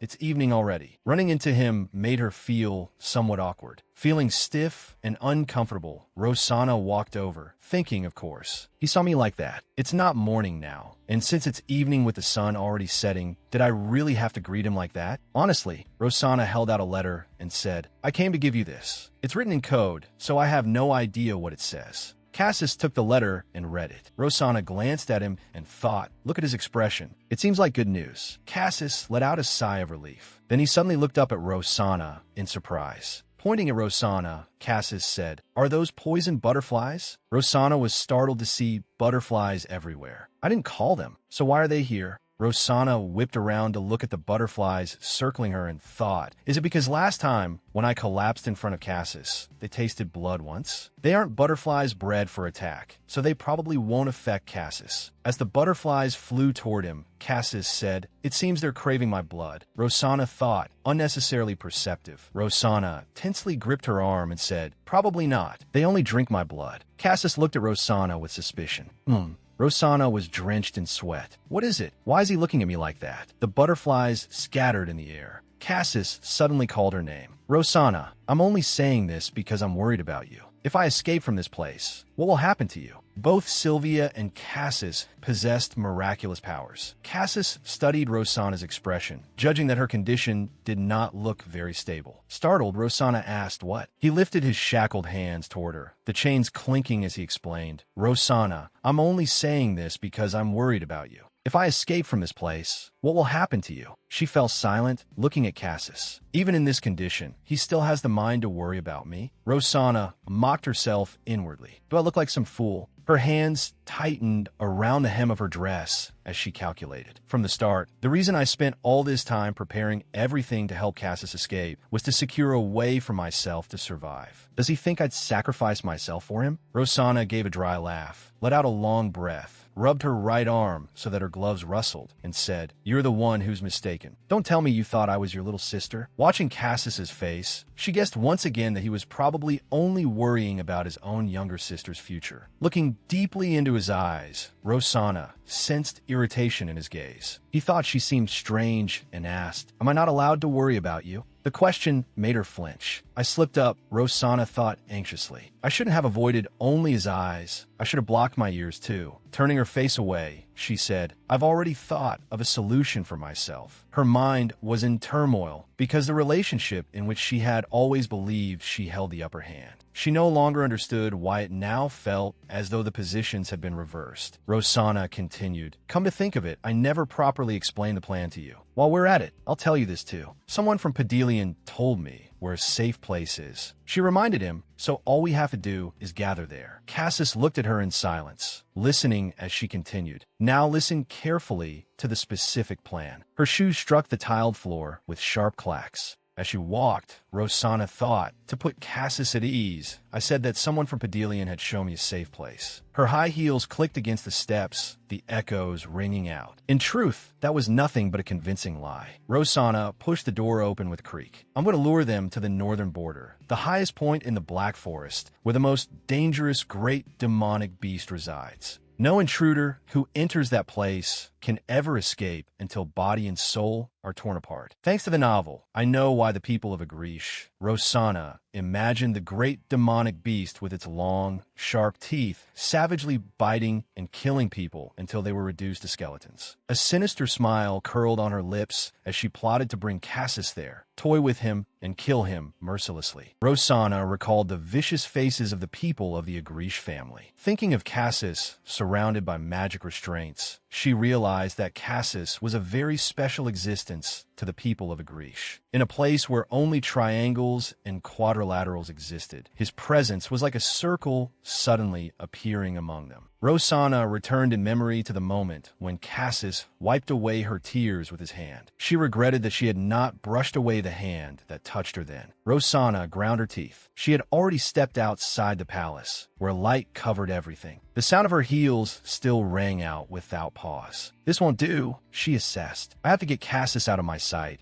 as quickly as possible. From the distance, a voice called out, "It's a bit muggy today, so let's bring some cold drinks tonight to cool off the heat." Blood suddenly splattered everywhere. Around it, the butterflies beat their wings, flap, flap, flap, darting through the glaring sunlight. Hearing the strange, fluttering sound, the two guards froze. HK, a swarm of red butterflies lay scattered over the blood, while others beat their wings and rose into the sky. The two guards carrying the tray stared blankly. Butterflies swarmed thickly over the mangled, blood-soaked corpse. A hand held a tilted cup, and drops of blood dripped into it. A few butterflies flew over to drink. A voice rang out, "Why is the delivery so slow?" Rosanna sat with her cheek resting against her hand and murmured, "If I don't soothe the butterflies' hunger, they might fly off to find something else to eat." Rosanna's face was cold as she rebuked them. "So, can't you hurry up a little?" The two guards, frightened and flustered, answered in unison, "Why, yes, my lady." A maid quietly remarked, "Lately, the atmosphere around Lady Rosanna." Whispering to her friend, she said, "Isn't it very different from before?" The other girl looked at Rosanna anxiously and asked, "Really?" The maid watched Rosanna's eyes and continued, "Why?" "Because usually her atmosphere is beautiful but untouchable, but today, I don't know, it feels rather creepy." Rosanna cast a glance toward the two, maids whispering among themselves, as though they were no different from those poison butterflies. That single glance made them jump in fright. Stammering, they said, "W, what do we do?" I think she heard us talking. The two girls trembled all over and repeatedly swallowed hard. Rosanna turned back and sank into thought. I wonder if this is just my own misunderstanding. Watching the red butterflies swarming over the corpse of a monster, she calculated. Somehow, I keep thinking that Cassis might be able to escape Agrish using his own power. And at the same time, I think he cannot escape this place with his own power alone. Red butterflies perched on the cup of blood. Rosanna formed a hypothesis. If that's the case, then it must be the same reason he's worried about and concerned for my situation. Lost in thought, she wondered, doesn't he understand what kind of situation he himself is facing? Then came the sound of footsteps. Lance smiled and asked, "Is raising the poison butterflies going well?" Rosanna turned toward the voice. "Father." She stood, placed a hand over her chest, bowed in greeting, and answered, "Yes. They're growing well enough to meet your expectations. But before long, this alone may not be enough." Lant glanced around and said,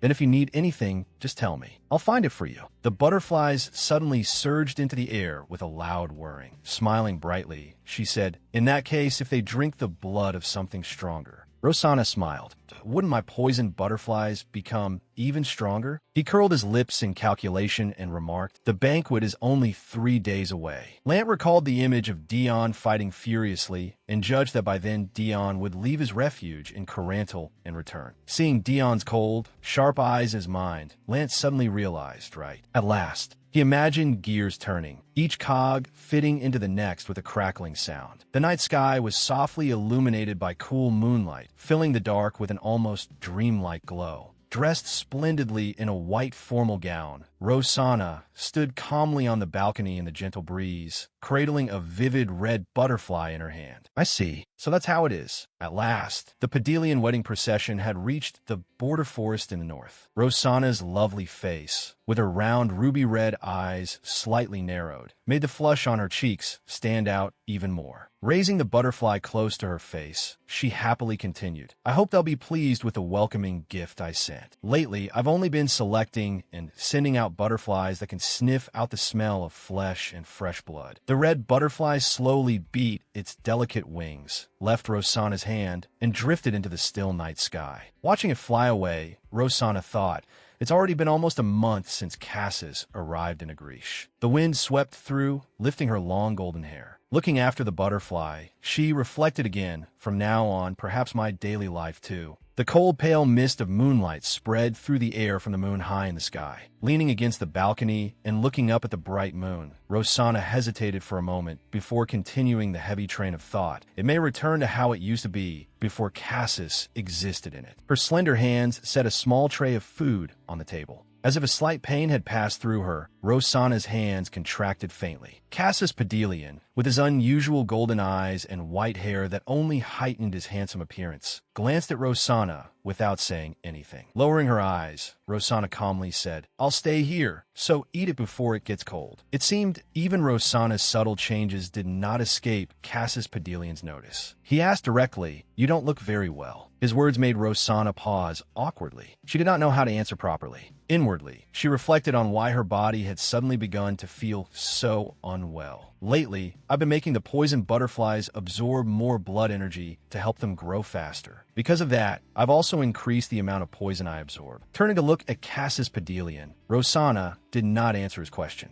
Instead, she coldly said, I came here to tell you news about the Padelian group. Aren't you worried about them? On the wide bed in the large room, Cassis Padelian's neck was cuffed by a long chain. He replied indifferently, If it's Isidore, he'll take care of himself just fine. Rosanna's sharp eyes narrowed darkly, and her voice sank lower than before. Are you saying I don't know how to take care of myself? Cassis Padelian also turned his golden eyes to look intently at Rosanna. Then, with a sudden rustling sound, something happened before Rosanna could understand it. The sturdy chain restraining Cassis Padelian's hand fell to the tiled floor with a clang. Yet his face remained just as calm. Rosanna stared at Cassis Padelian, thinking, from now on, can he remove his restraints whenever he wants? In the blink of an eye, Cassis Padelian's large, firm hand seized Rosanna's slender one and gave a hard pull before she could react. Lurching forward, Rosanna dropped down in front of Cassis Padelian. Furious, she shouted, What are you doing? Her hand was still firmly held in his. Rosanna's expression hardened in irritation as she snapped at Cassis Padelian. When did I ever give you permission to hold my hand however you pleased? Raising his straight brows and looking directly at her, he said, That doesn't sound very appropriate coming from someone who, without my permission, has done things far beyond this. A faint but irresistibly alluring smile curved on Cassis Padelian's lips as he continued, As I thought, this is what you're really like. Letting out a soft breath, Rosanna looked at the smiling Cassis Padelian with a hint of surprise. You really know how to annoy people. As if a heavy worry had long existed inside Rosanna, she silently lowered her head and eyes, her lovely face seeming to calculate what would be best. Cassis, if I collapse again, it'll interfere with the plan. Rosanna's unfinished thoughts were soothed, somehow, by the gentle way Cassis Padelian held her hand. At last, Rosanna shut her tired eyes tightly and continued thinking. That was why he had acted that way. Then she suddenly lifted her face, her expression changing in an instant. Rosanna's face became as resolute as before again. Looking at Cassis Padelian, who was still holding her hand, she reminded him, Cassis, it seems you've forgotten for a moment. I too am one of the Agrish.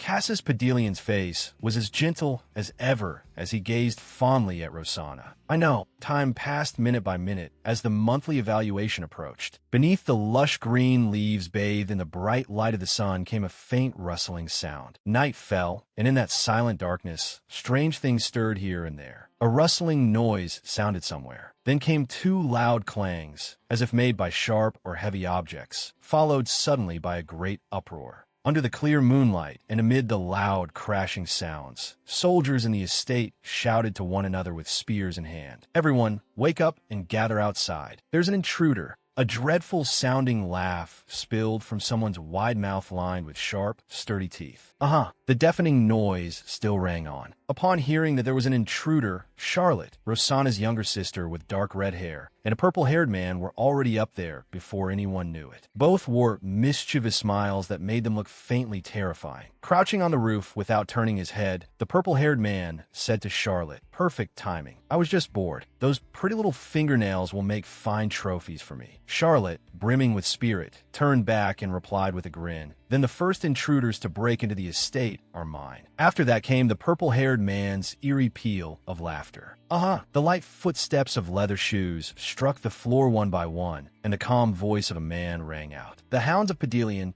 That voice belonged to Lanagrish, leaning beside the large wall-side window. With purple hair fluttering over his forehead, he looked down with crimson eyes full of contempt, idly fingering his cigar as he continued, "Vermin like you will die here today. Still, you've done well to make it all the way here." The door opened with a creak. Rosanna, dressed comfortably in a red gown, stepped outside and, seeing Lanagrish, asked, "Father, what is all this commotion?" The crashing noises still pounded at their ears. Lanagrish tilted his head and turned around. Rosanna. Seeing Rosanna's curious expression as she stood there waiting, Lanagrish continued, "Just in case, go there now. Check whether the dog you've been keeping is still where he should be. Then report back to me." Charlotte walked over to Lanagrish. Was it someone from Pedelian who broke in? Lanagrish folded his arms. "Very likely." After hearing the answer, Rosanna seemed to calculate something as she glanced down through the window, then turned and left, saying, "Yes, I understand, father." Leaning against the wall, Lant took a drag on the cigar held firmly between his fingers. His sharp blue-green eyes followed Rosanna's retreating figure with satisfaction. As expected, she takes after me, perceptive and quick to act. With a click, Rosanna opened the door and stepped inside expressionlessly, looking at Cassis Pedelian sitting on the bed. Rosanna said calmly, "Let's go." Cassis Pedelian, as if understanding at once, nodded. The crashing outside the estate grew louder and louder. In a corner of the hall, Rosanna held the chain, binding Cassis Pedelian's hands, and led him away. A soldier's loud call from behind made Rosanna turn around. "And Miss Rosanna, why are you outside?" The soldier hurried over and tried to dissuade her. "For safety's sake, wouldn't it be better to take your toy back to the cell? The intruder right now is from P." Before he could finish, Rosanna cut him off. "Sure, I know. That's why I've thought of something very interesting. I'm keeping it secret from the others, so could you stay quiet?"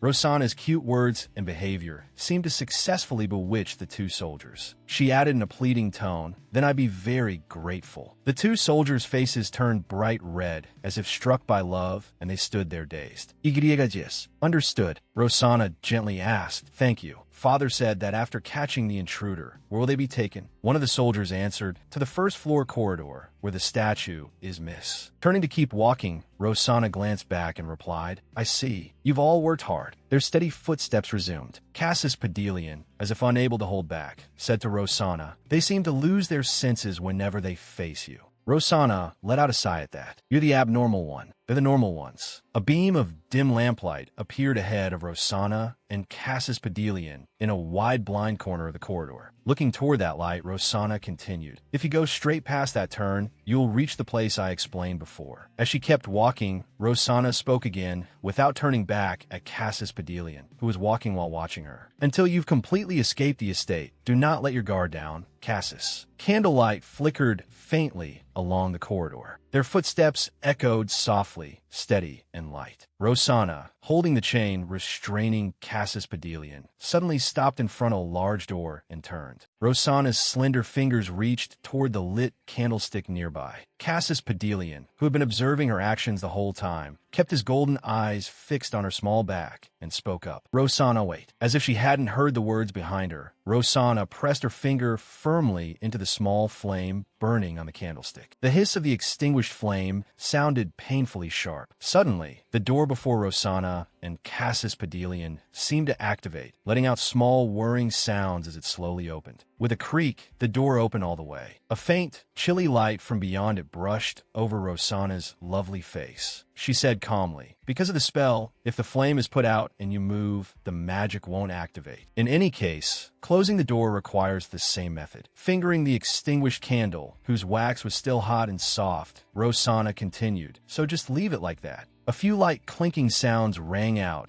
as the chains binding Cassis Pedelian's body were removed. He lunged forward and caught Rosanna by the arm, as if about to say something, but Rosanna turned and spoke first. "Even if you treat it now, it's useless." Startled, he narrowed his eyes and stood there, while the chain around his neck was loosened as well. Frowning, he looked at Rosanna. "You really are." Rosanna looked at Cassis Pedelian and began to instruct him. "There's only one path, so all you need to do is keep going straight. As for the rest, just do as I told you before. So there's no need for me to explain again now." Tightening her hand around his arm, Rosanna watched Cassis Pedelian's tall back and said something that made him freeze. "Be careful." His golden eyes widened in surprise. Turning his head slightly, as if he could hardly believe it himself, Cassis Pedelian suddenly reached his large hands out toward Rosanna. Rosanna. Without warning, Cassis Pedelian swiftly caught Rosanna's small hand and placed it against his chest. Leaning close and looking down at her beautiful face, he said, "I don't think this will be the last time we see each other." Cassis Pedelian's golden eyes met Rosanna's beautiful gaze as though making a firm promise. Their hands intertwined tightly. Cassis Pedelian smiled, seemingly satisfied, his platinum hair fluttering before him as he added, "So save your farewell for later." Letting go of Rosanna's soft hand, Cassis Pedelian stepped forward and bent close, his lips near her ear as he whispered softly. So, a gentle breeze passed by, lifting Rosanna's long, brilliant golden hair as she stood there alone. In Rosanna's mind lingered Cassis Pedelian's final words. "Until then, stay safe." Rosanna's expressionless face watched the peaceful night beyond.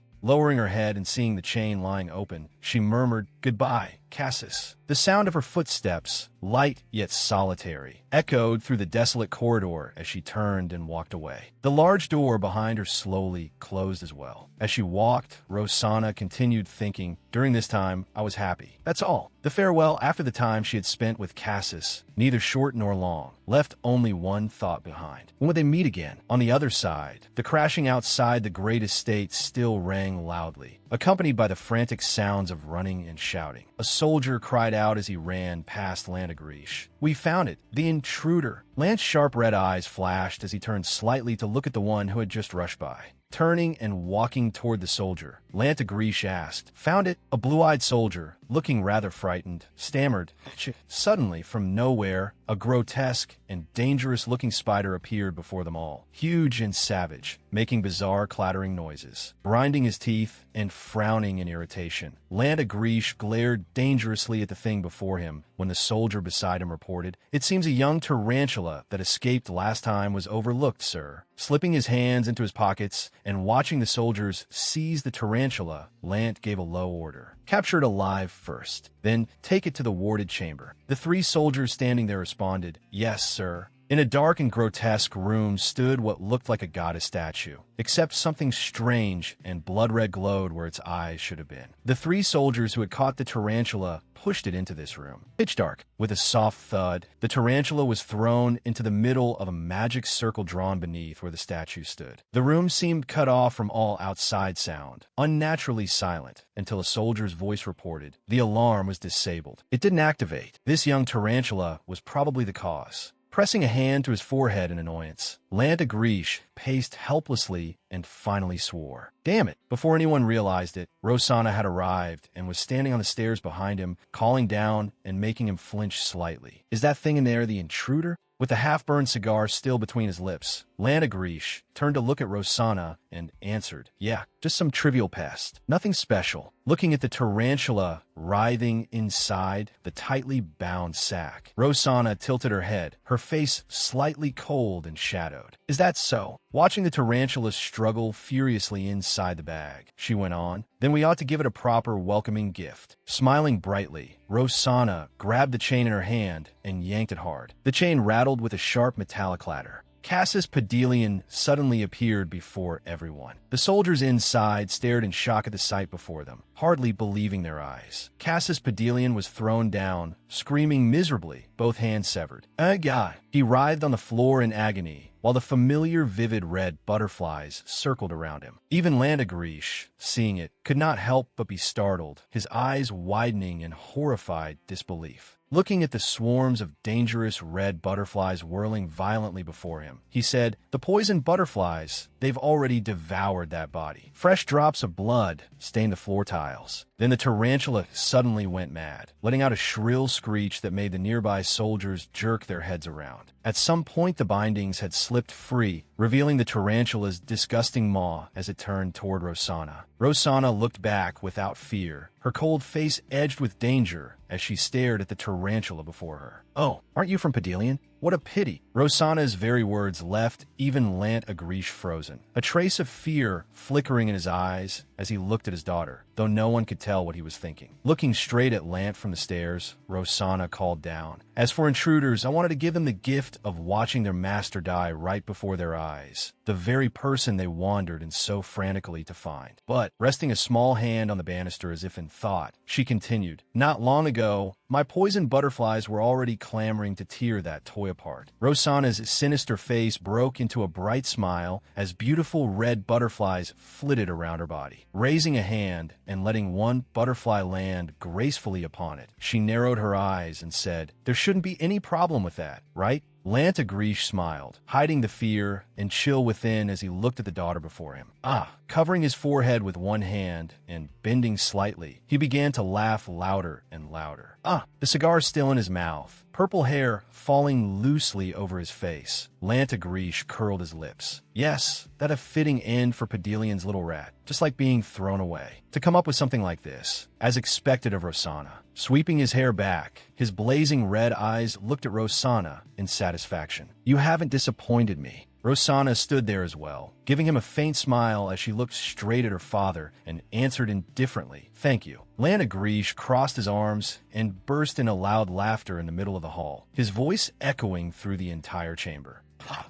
Lifting his face from his large hand, the vicious look on Lantagrish's face changed. He was still smiling, but now it was a sly smile with evil crimson eyes. He gave a slight shudder and said, "Why did I never think of doing it this way until now?" Looking at the bright red blood slowly dripping from the stairs to the floor, surrounded eagerly by the vivid red butterflies, Landagrish continued, "That's right. I should have made Lizio Pedelian watch his son die with his own eyes." Rosanna, expressionless yet beautiful, simply stood there and listened to every word her father said. The butterflies still circled her merrily, as if playing. Landagrish's elegant leather shoes began climbing the stairs, stepping in the sticky, reeking blood and splashing it aside. What a pity the intruder tonight wasn't one of Pedelian's hounds. Rosanna's vivid red lips curved into a faint smile as she looked at the butterfly fluttering before her and replied, "In any case, he was fairly strong, so perhaps he has become nourishment for the growth of my poison butterflies." After a pause, Rosanna continued, "Wouldn't that be an honor far beyond what trash like a descendant of Pedelian deserves?" Cigarette smoke rose from Landagrish's cigar in a thin white trail, drifting before him. Without turning back, he curled his lips in satisfaction and replied, "Yes, you're absolutely right. That last part is far too much for him, isn't it?" Rosanna's beautiful golden hair fell over her delicate face. Her red eyes, empty as if soulless, smiled without answering. The moon remained full and lovely in the ink-black night sky, casting its cold white light weakly over everything. Through the small window, the moonlight illuminated Rosanna, standing perfectly straight in the room. Looking back, she said, "It's quite late now, father. You should return to your room and rest." Landagrish's voice answered,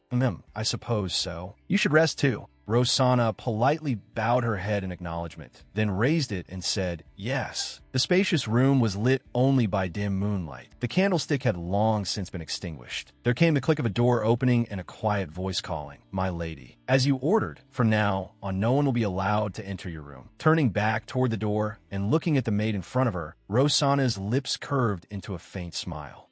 You did very well with what I told you to do today." Emily, the maid named Emily, bowed respectfully and prepared to pull the bedroom door shut. "Thank you, my lady. Then I will take my leave." The soft click signaling the door had closed sounded behind Rosanna. Her footsteps echoed lightly against the tiled floor as she moved forward. Suddenly, Rosanna staggered and coughed twice, her loose blonde hair spilling messily in front of her face. Thud! Her weakened body collapsed onto the freezing floor, and she raised a hand to cover her mouth. Cough, cough. The red butterflies continued fluttering around Rosanna as if in delight. Rosanna breathed unevenly, gasping for air. Blood spilled from her mouth, seeping through her fingers in a gruesome sight that made even her grimace. Cough. Her body felt unbearably weak, but Rosanna hardly cared about her own condition right now because her thoughts were fixed on something else. Cassis. Was he safely making his way out of the Black Forest by now? The moonlight shimmering beyond the window looked strangely mystical, and it eased her heart somewhat. He probably hadn't run into any trouble. A vivid streak of dark red blood stood out starkly against Rosanna's pale skin. Letting out a small, cynical laugh, she thought of what had happened today. The image of Lana Grish rose clearly in her mind. And so did the sight of butterflies swarming flawlessly around the fake corpse of Cassis Pedelian. I openly revealed the existence of the slaughtered butterflies in front of everyone. In Rosanna's imagination, those butterflies had multiplied by the hundreds from a single cocoon. Before that, she had secretly raised and successfully hatched a species of poisonous butterfly capable of creating hallucinations. Rosanna replayed each part of the memory of killing Cassis Pedelian. More than that, only minutes ago, before everyone's eyes, she had made it appear as though Cassis had died by those hallucinatory poisonous butterflies. Then the image of Cassis Pedelian fleeing surfaced in her mind. If she wanted Cassis to escape the Agrish territory unharmed and without pursuit, and if she wanted to avoid punishment for failing to stop his escape, Rosanna lifted her cold face and wiped the blood from her mouth with her bloodied palm, silently reaffirming it to herself. No one could be allowed to find out that she had disappeared from the mansion. The scene in her head shifted again, this time to the guards and to the men of Pedelian waiting in ambush. Rosanna imagined Cassis Pedelian escaping, along with the secret route through the Black Forest. In her mind, Cassis seemed vividly alive in the middle of his flight. I sent slaughter butterflies after him. They can track scent and even devour demonic beasts, so they should be able to fulfill the role I gave them. Lost in such thoughts without realizing it, Rosanna suddenly coughed up blood again. Cough, cough. Her vacant red eyes stared at the blood streaking across her palm like red fireworks, and she murmured sorrowfully, "He really hasn't changed at all." Her pale hand looked almost decorated by the blood smeared across it. Suddenly, she let out a faint laugh. Rosanna sank back into thought. In the end, it's only a burn scar. Rosanna's slender, lonely figure sat quietly before the large floor-to-ceiling window, gazing at the moonlight that illuminated her face. Unconsciously, she smiled again.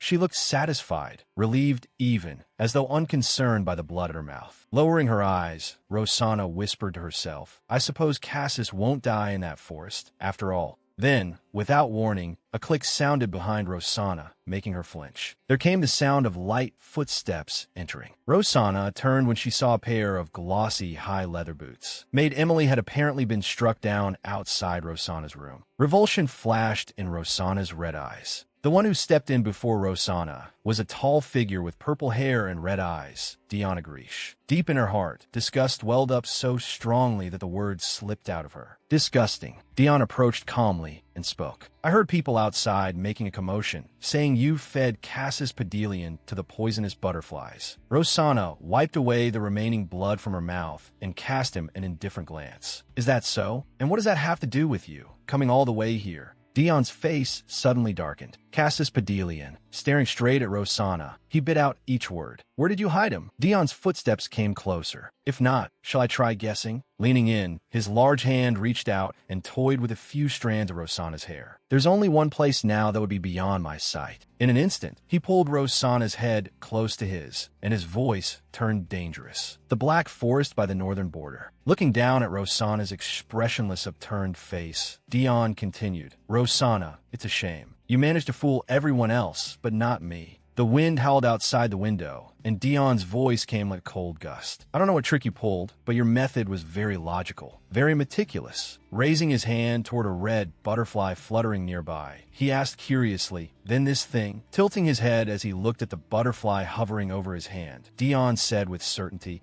It's a poisonous butterfly that creates hallucinations, isn't it? Watching the butterflies drift gently through the air, he continued, not the slaughter butterflies you raised, right? Otherwise, you didn't just succeed in hatching a single poisonous butterfly egg. Lowering her eyes slightly, Rosanna replied, your imagination is running a bit wild. Smiling faintly, Dion answered, whether it is or not, you would know best, wouldn't you? Raising a hand to cover her mouth, Rosanna laughed softly.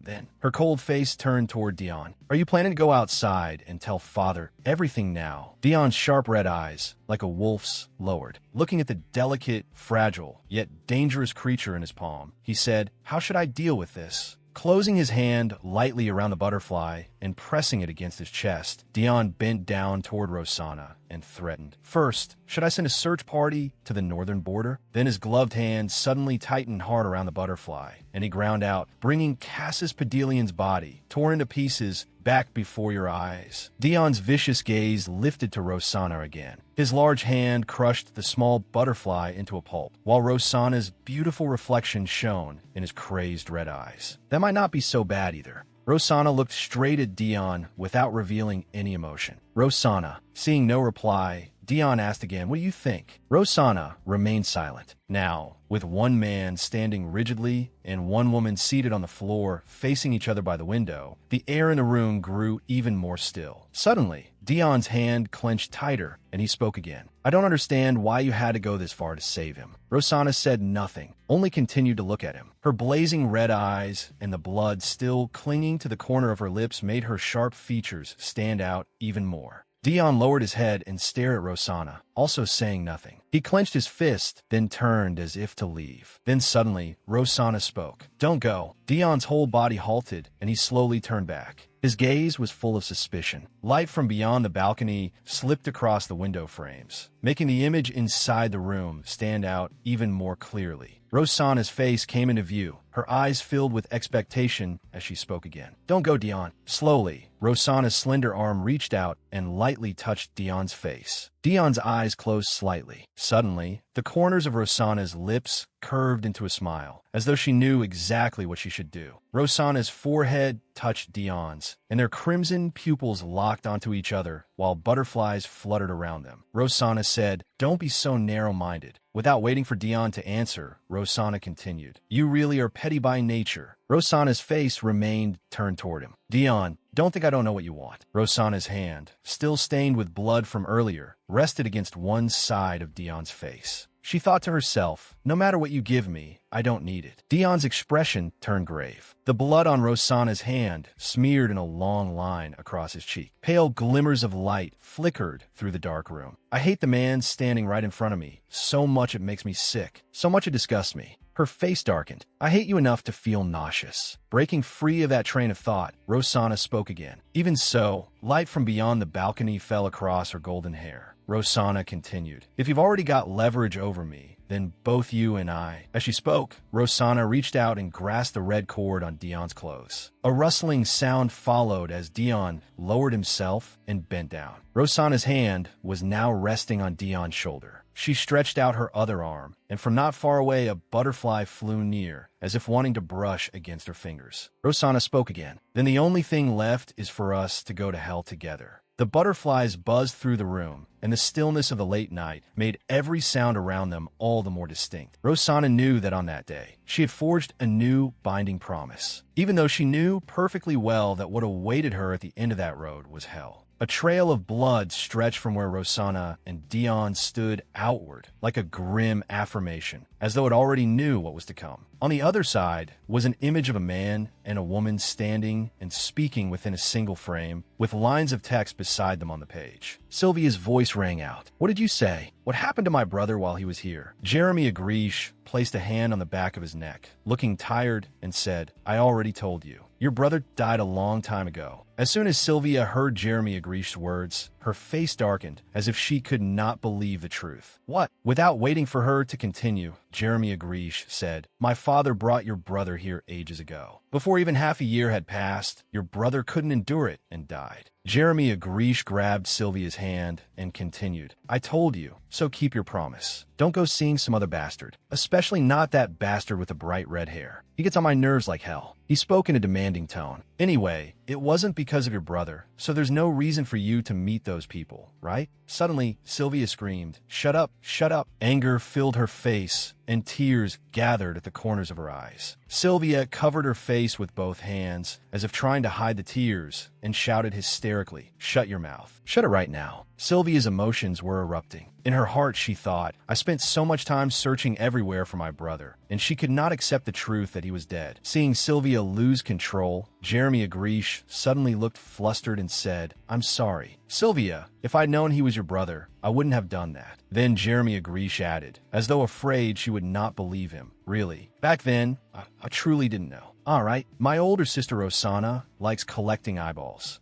As he spoke, Jeremy Agrish walked towards Sylvia. She was now pressed back against the wall, her hands braced behind her, as if unwilling to let him come any closer. When Sylvia said nothing, Jeremy continued. At the time, she was pretty interested in it. Last time I went into her eyeball collection room, I saw a golden eye the same color as yours. If you want, I can steal it for you. What do you think? Then Sylvia's face suddenly turned terrifying, and she laughed. Seeing Sylvia laugh like that, Jeremy Agrish seemed to realize she was angry and hurriedly said, Don't get so mad, okay? Suddenly he froze, his face shifting slightly as Sylvia's voice rang out. I'll kill you, Jeremy Agrish. Jeremy Agrish seemed unable to believe his ears. Ignoring how ugly his expression had become, Sylvia continued, You, your brothers and sisters, and above all, every last member of the Agrish family who killed my brother. Sylvia was burning with fury now. She wanted blood for blood, death for death. In her heart, Sylvia thought, I have to do this to those beasts who are lower than animals. Her face was full of hatred now, her eyes wide, tears still clinging to the corners as she stared at Jeremy Agrish and continued, No matter what it takes, all of you will die by my hand. The ending worthy of that was the flower of hell. At last, the image closed on a book stained with blood, just like the tragic ending waiting ahead. To relieve this rotten mood, finding some slaves and playing with them would be nice enough, but I want to see blood. As he was thinking that, suddenly there came the rustle of footsteps from behind. Then a voice spoke. It would be better to go that way. Lana Agrish abruptly halted. Without waiting for him to answer, the woman's voice added, The place you were heading has already been destroyed, so there are only a few broken walls left. Then, from somewhere nearby, a swarm of butterflies came fluttering over. The woman with golden hair slowly lifted back her hood, revealing sharp features and red eyes looking toward him. It was Rosanna. Against the vast white snow, Fontaine Agrish slowly walked toward Rosanna and spoke. Are you out here with time to spare, looking for prey for your pets? Lucky you. But I heard that if it's food for poisonous butterflies, the mansion can provide them plenty. Hearing him say that, Rosanna replied, My poisonous butterflies are rather picky eaters. As she spoke, she held out her hand, letting a butterfly land on it. They're sick of gnawing on the same food every day, so once in a while I bring them outside like this. Then she turned her eyes toward Fontaine Agrish. Why do you look so angry? Fontaine's face was twisted unpleasantly now, and he seemed to be grinding his teeth to keep something from spilling out. The butterflies fluttering around them and the white snow falling from the sky made the air feel even colder. Seeing that Fontaine Agrish said nothing, Rosanna went on, Now that I think about it, your mood seemed foul from the moment you set foot in the forest. Did you really come here to slaughter demonic beasts just to vent? What could have angered you enough to make you do something like that? A rustling sound followed, and now the two of them stood facing each other. Hearing Rosanna say that, Fontaine Agrish let out a small sound. Without waiting for him to continue, Rosanna smiled and said, I know. You heard bad news from father again, didn't you? Then Fontaine Agrish suddenly shouted, Shut up. His face looked deeply irritated as he yelled. Rosanna spoke again. I heard that in the end, all the credit for this matter went to Dion. Is that true? A year ago, when Dion and I were assigned a mission together, he played very dirty. Dion has always been that way. Fontaine's hand suddenly clenched tight, as if he were furious. Because it was winter outside, the cold wind made Rosanna's coat and hair flutter. She said, "Father's old now. He isn't as sharp and perceptive as he used to be. Not long ago, I also spoke to Father about the unfair treatment between you and Dion. If you ask me, it's only natural for you to be angry. There's nothing strange about it." Fontaine looked slightly surprised by Rosanna's words. Then she added, "Still, that madman has no right to become the heir, does he? No one wants to be a dog licking someone's feet, a servant obeying a tyrant. At this rate, he might even end up dying by that man's hand one day. I want someone who can embrace all of us to be the one standing behind Father and supporting his rule." She gave a soft smile as she spoke. "If it's you, Brother Fontaine, I think you're qualified. I think you do well." As if she had struck exactly the point that pleased Fontaine-Grish, he broke into a deeply satisfied smile and said, "Damn right. If Father didn't always favor that crazy bastard and gave us a fair chance." He frowned and continued, "Then there's no way I'd have been shoved down into the position of a backup like this. And Rosanna, aren't you the same? Haven't you also never received a proper opportunity or fair treatment from Father?" The sound of falling snow grew heavier and heavier. Fontaine said, "You've already come of age, and it's been a year since your coming of age ceremony. But in all that time, you've never been given any assignment where you could achieve anything worthy of pride." Rosanna's face briefly darkened as she said, "What can I do? Father prefers keeping me by his side as a decoration." Fontaine-Grish clicked his tongue and thought to himself, even if she's the master of those vicious, poisonous butterflies,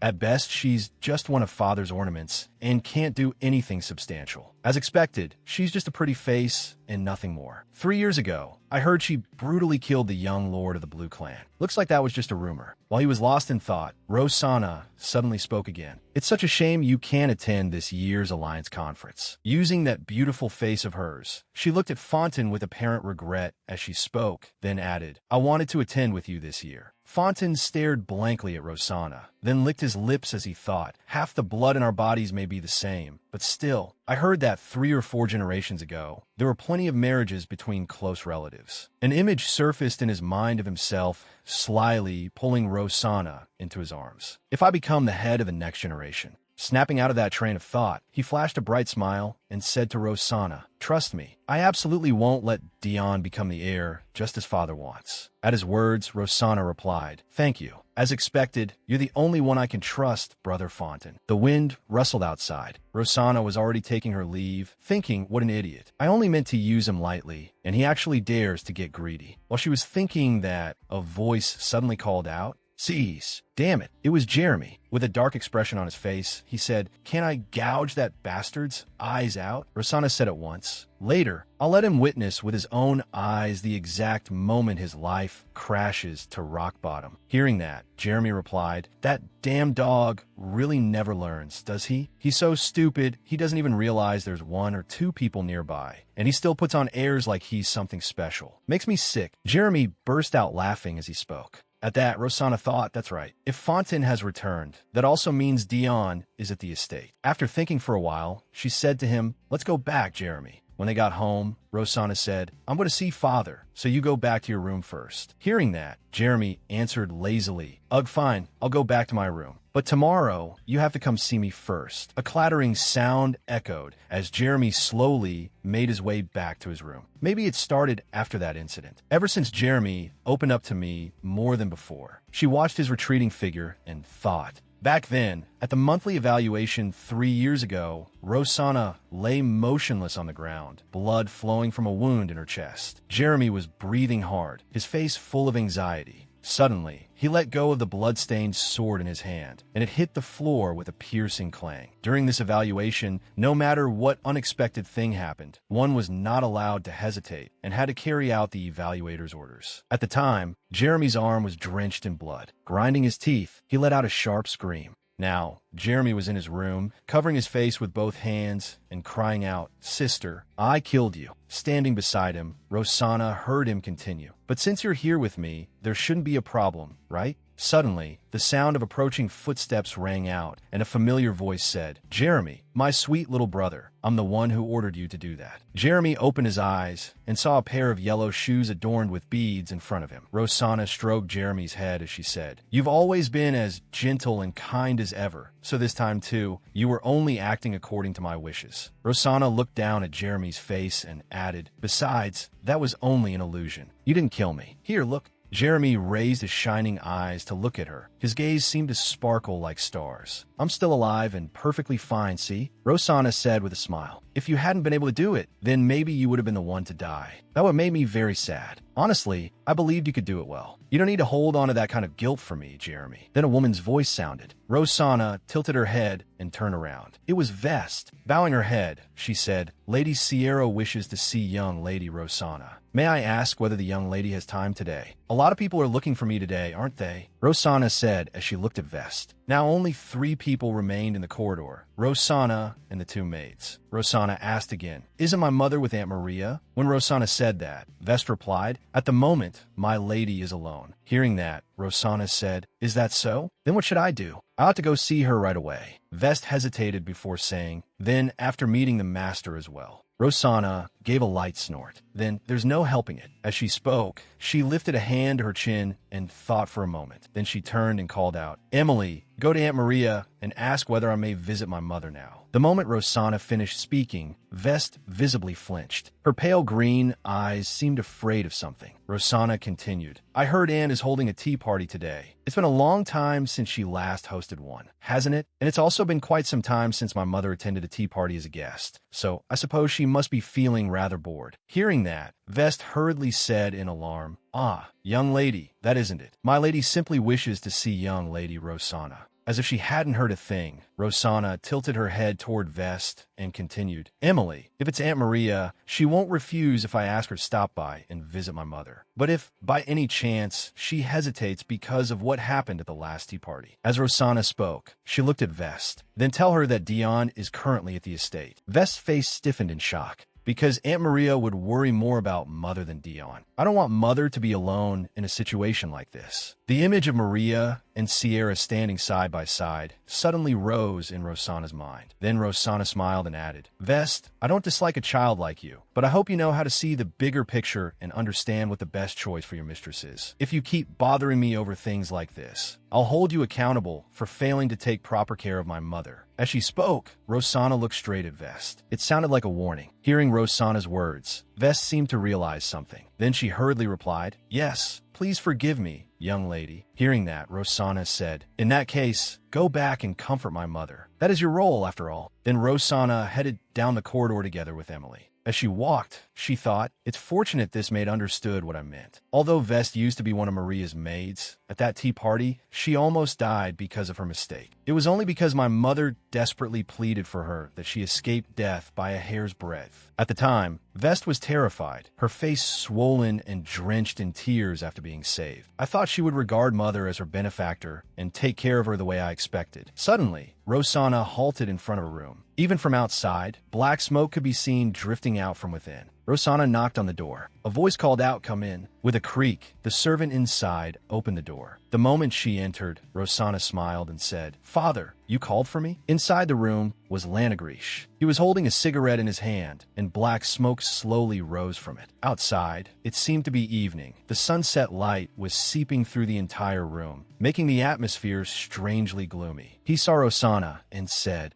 Has the preparation for the Alliance Conference been going smoothly? Rosanna slowly approached and answered, Yes, it has been proceeding very smoothly. Hearing that, Lana Greesh flicked away the ash and added, Good. If not for the Alliance Conference, those people would become wary, and it would be difficult to keep watch on them. He looked at Rosanna and added, It will go smoothly, just like last year. Rosanna lowered her head and replied, Yes, Father. Please rest assured and leave it to me. By the time their conversation ended, it was already dark outside, with only the moonlight illuminating every corner. A creak broke the stillness of the night as Rosanna slowly stepped into a room. Then a voice spoke up. You took longer than I expected. Rosanna suddenly stopped and turned toward the familiar voice. When Rosanna said nothing, the person spoke again. Didn't I tell you I might think you were deliberately late just to make me wait? A clicking sound echoed as she walked closer and said, Chem, I heard you had returned. It's been quite a while, hasn't it, Dion? The light from outside fell directly across Dion's face as he propped himself up and looked at Rosanna. She lifted her hand and touched Dion's forehead, then continued. I also heard you carried out the task I gave you very well. You made Brother Fontaine furious. You really are my clever dog. Her hand gently lifted Dion's chin as she said, though sometimes you can be a little stupid. Rosanna lowered her face, staring directly into the eyes looking back at her, and said, I told you there was no need to pull these kinds of stunts just to see me. And I also told you that every time I see your face, it makes me sick. The moment Rosanna finished speaking, Dion suddenly grabbed her arm and said, Your words have always contradicted your actions. A man meeting you again after so long is bound to be happy. Should I offer some empty thanks for your warm welcome? Looking at Dion, Rosanna asked, Why? Are you dissatisfied? But it can't be helped. Rosanna bent down and whispered in Dion's ear, because I've always hated you enough to go mad. Then she added, Even though I treat you like this, you still want to have me, don't you? How pitiful. The fact that you came running here the moment you returned to the estate told me at once how badly you missed me. Rosanna's crimson eyes and golden hair stood out all the more vividly in the darkness. The room was pitch black, without a single lamp lit. Only the moonlight shone in, along with the sound of the wind from outside, making the late-night silence feel even deeper, as if the whole world could hear them clearly. Hearing Rosanna's words, Dion clenched his teeth and said, You always know how to stir me up from the inside, don't you? Dion glared at Rosanna and added, You gain nothing by making me angry. Smiling as she looked at him, Rosanna thought, Dion really does miss the sight of me smiling. Seeing him like that, Rosanna said, Don't make that face. Even so, unlike Brother Fontaine, I treat you sincerely. The image of Fontaine pulling Rosanna into his arms surfaced in her mind, and she continued, Honestly, if I were in your position and merely wanted to satisfy a simple sexual desire like Brother Fontaine so dearly wishes to do with me, then I'd rather fall into Brother Fontaine's hands than yours. The more Rosanna spoke, the darker Dion's expression became. Dion stared fixedly at her, his hand still gripping Rosanna's wrist tightly. Of course, no matter how much you desire it, you've never even once been allowed to taste the top of my foot. As soon as she finished speaking, Rosanna slipped her hand free from Dion's grasp. Her hand brushed the arm of the chair as she said slowly, It's harder than obtaining the thing you truly want. So, Dion, make yourself more interesting to me. As she spoke, her hand slowly moved and lightly touched Dion's chin. Rosanna brought her lips close to Dion's ear and whispered, Even so, don't give up. Who knows? If you try harder, one day, I may just bestow this indifferent, cold heart of mine upon you. Wydressel was both a neutral demilitarized region at the center of the continent and the place where, once every year, the 5 families gathered for the Alliance Conference for their common interests. The families participating in the Alliance Conference were the Red Clan, Gasrod, the Blue Clan, Pedelian, the Yellow Clan, Bertium, the White Clan, Wiberian, and the Black Clan, Agrish. Moreover, this time, on the road, Jeremy chattered away, saying, I wonder which idiots we'll run into when we get to Wydressel. Rosanna, her hair tied up with shimmering silver ribbons, looked over at her half-brother as he rambled on. Meanwhile, Jeremy sat with one leg crossed over the other and gave a scoffing laugh. I'm looking forward to it. Indeed, this time Jeremy and Lanagrish were accompanying her to the conference as well. The bitter winter cold covered everything, and snow blanketed the road white as the carriage kept rattling forward. Inside, Jeremy leaned back with both hands behind his head, while Rosanna looked at him and thought, This is Jeremy's first time attending the conference this year, so he looks very interested. A mere famous name isn't enough to make it interesting, though, even though Dion will also be attending this Alliance conference.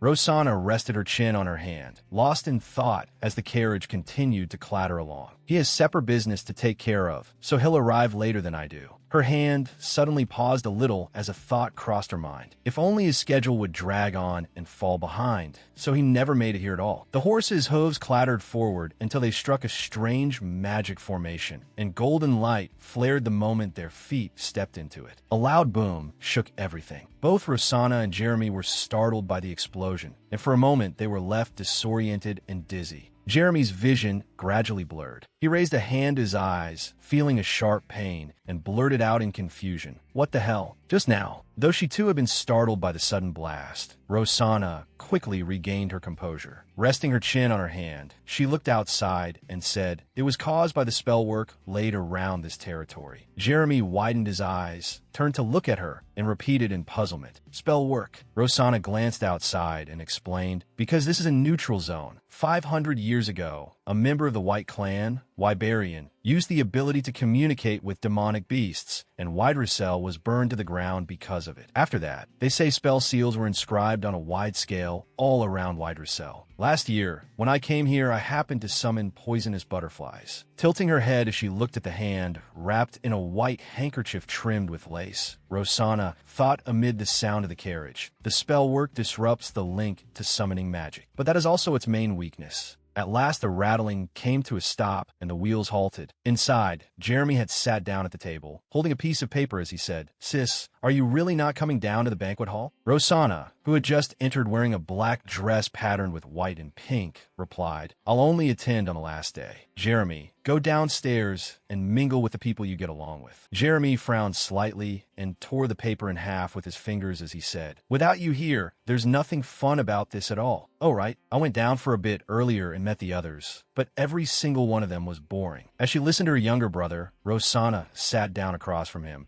and thought that if he had met the male leads from the novel, he might have felt differently. Jeremy continued, "I heard the head of Bertium is our age, so I was a little curious. Apparently he was absent last year, but it seems he's attending this year." Rosanna lifted her teacup at his words. According to what she had heard, that was true. Taking a sip, she looked to the right in thought. Among all the people she had seen earlier from the countless carriages, there had been no one with an adorable appearance, turquoise eyes, and orange hair. Based on the novel's description, that meant he was absent from this conference as well. Jeremy, who had been shredding the paper, suddenly stopped. Voices could be heard whispering outside the door. "The daughter of House Agrish is here." "Really? It's true." Meanwhile, the very person they were gossiping about leisurely drank her tea and said to her younger brother, "Jeremy, are you hungry? Shall I tell them to prepare some food and bring it here?" At that, he froze for a moment, but right after that, he sprang to his feet and replied with a bright smile, "Sure, I'll go tell them." With that, he ran off, while Rosanna continued sipping her tea and thought to herself as she watched him. Behind the door came the sound of blood splattering everywhere, along with a voice. "Hey, why the hell are you lurking around here?"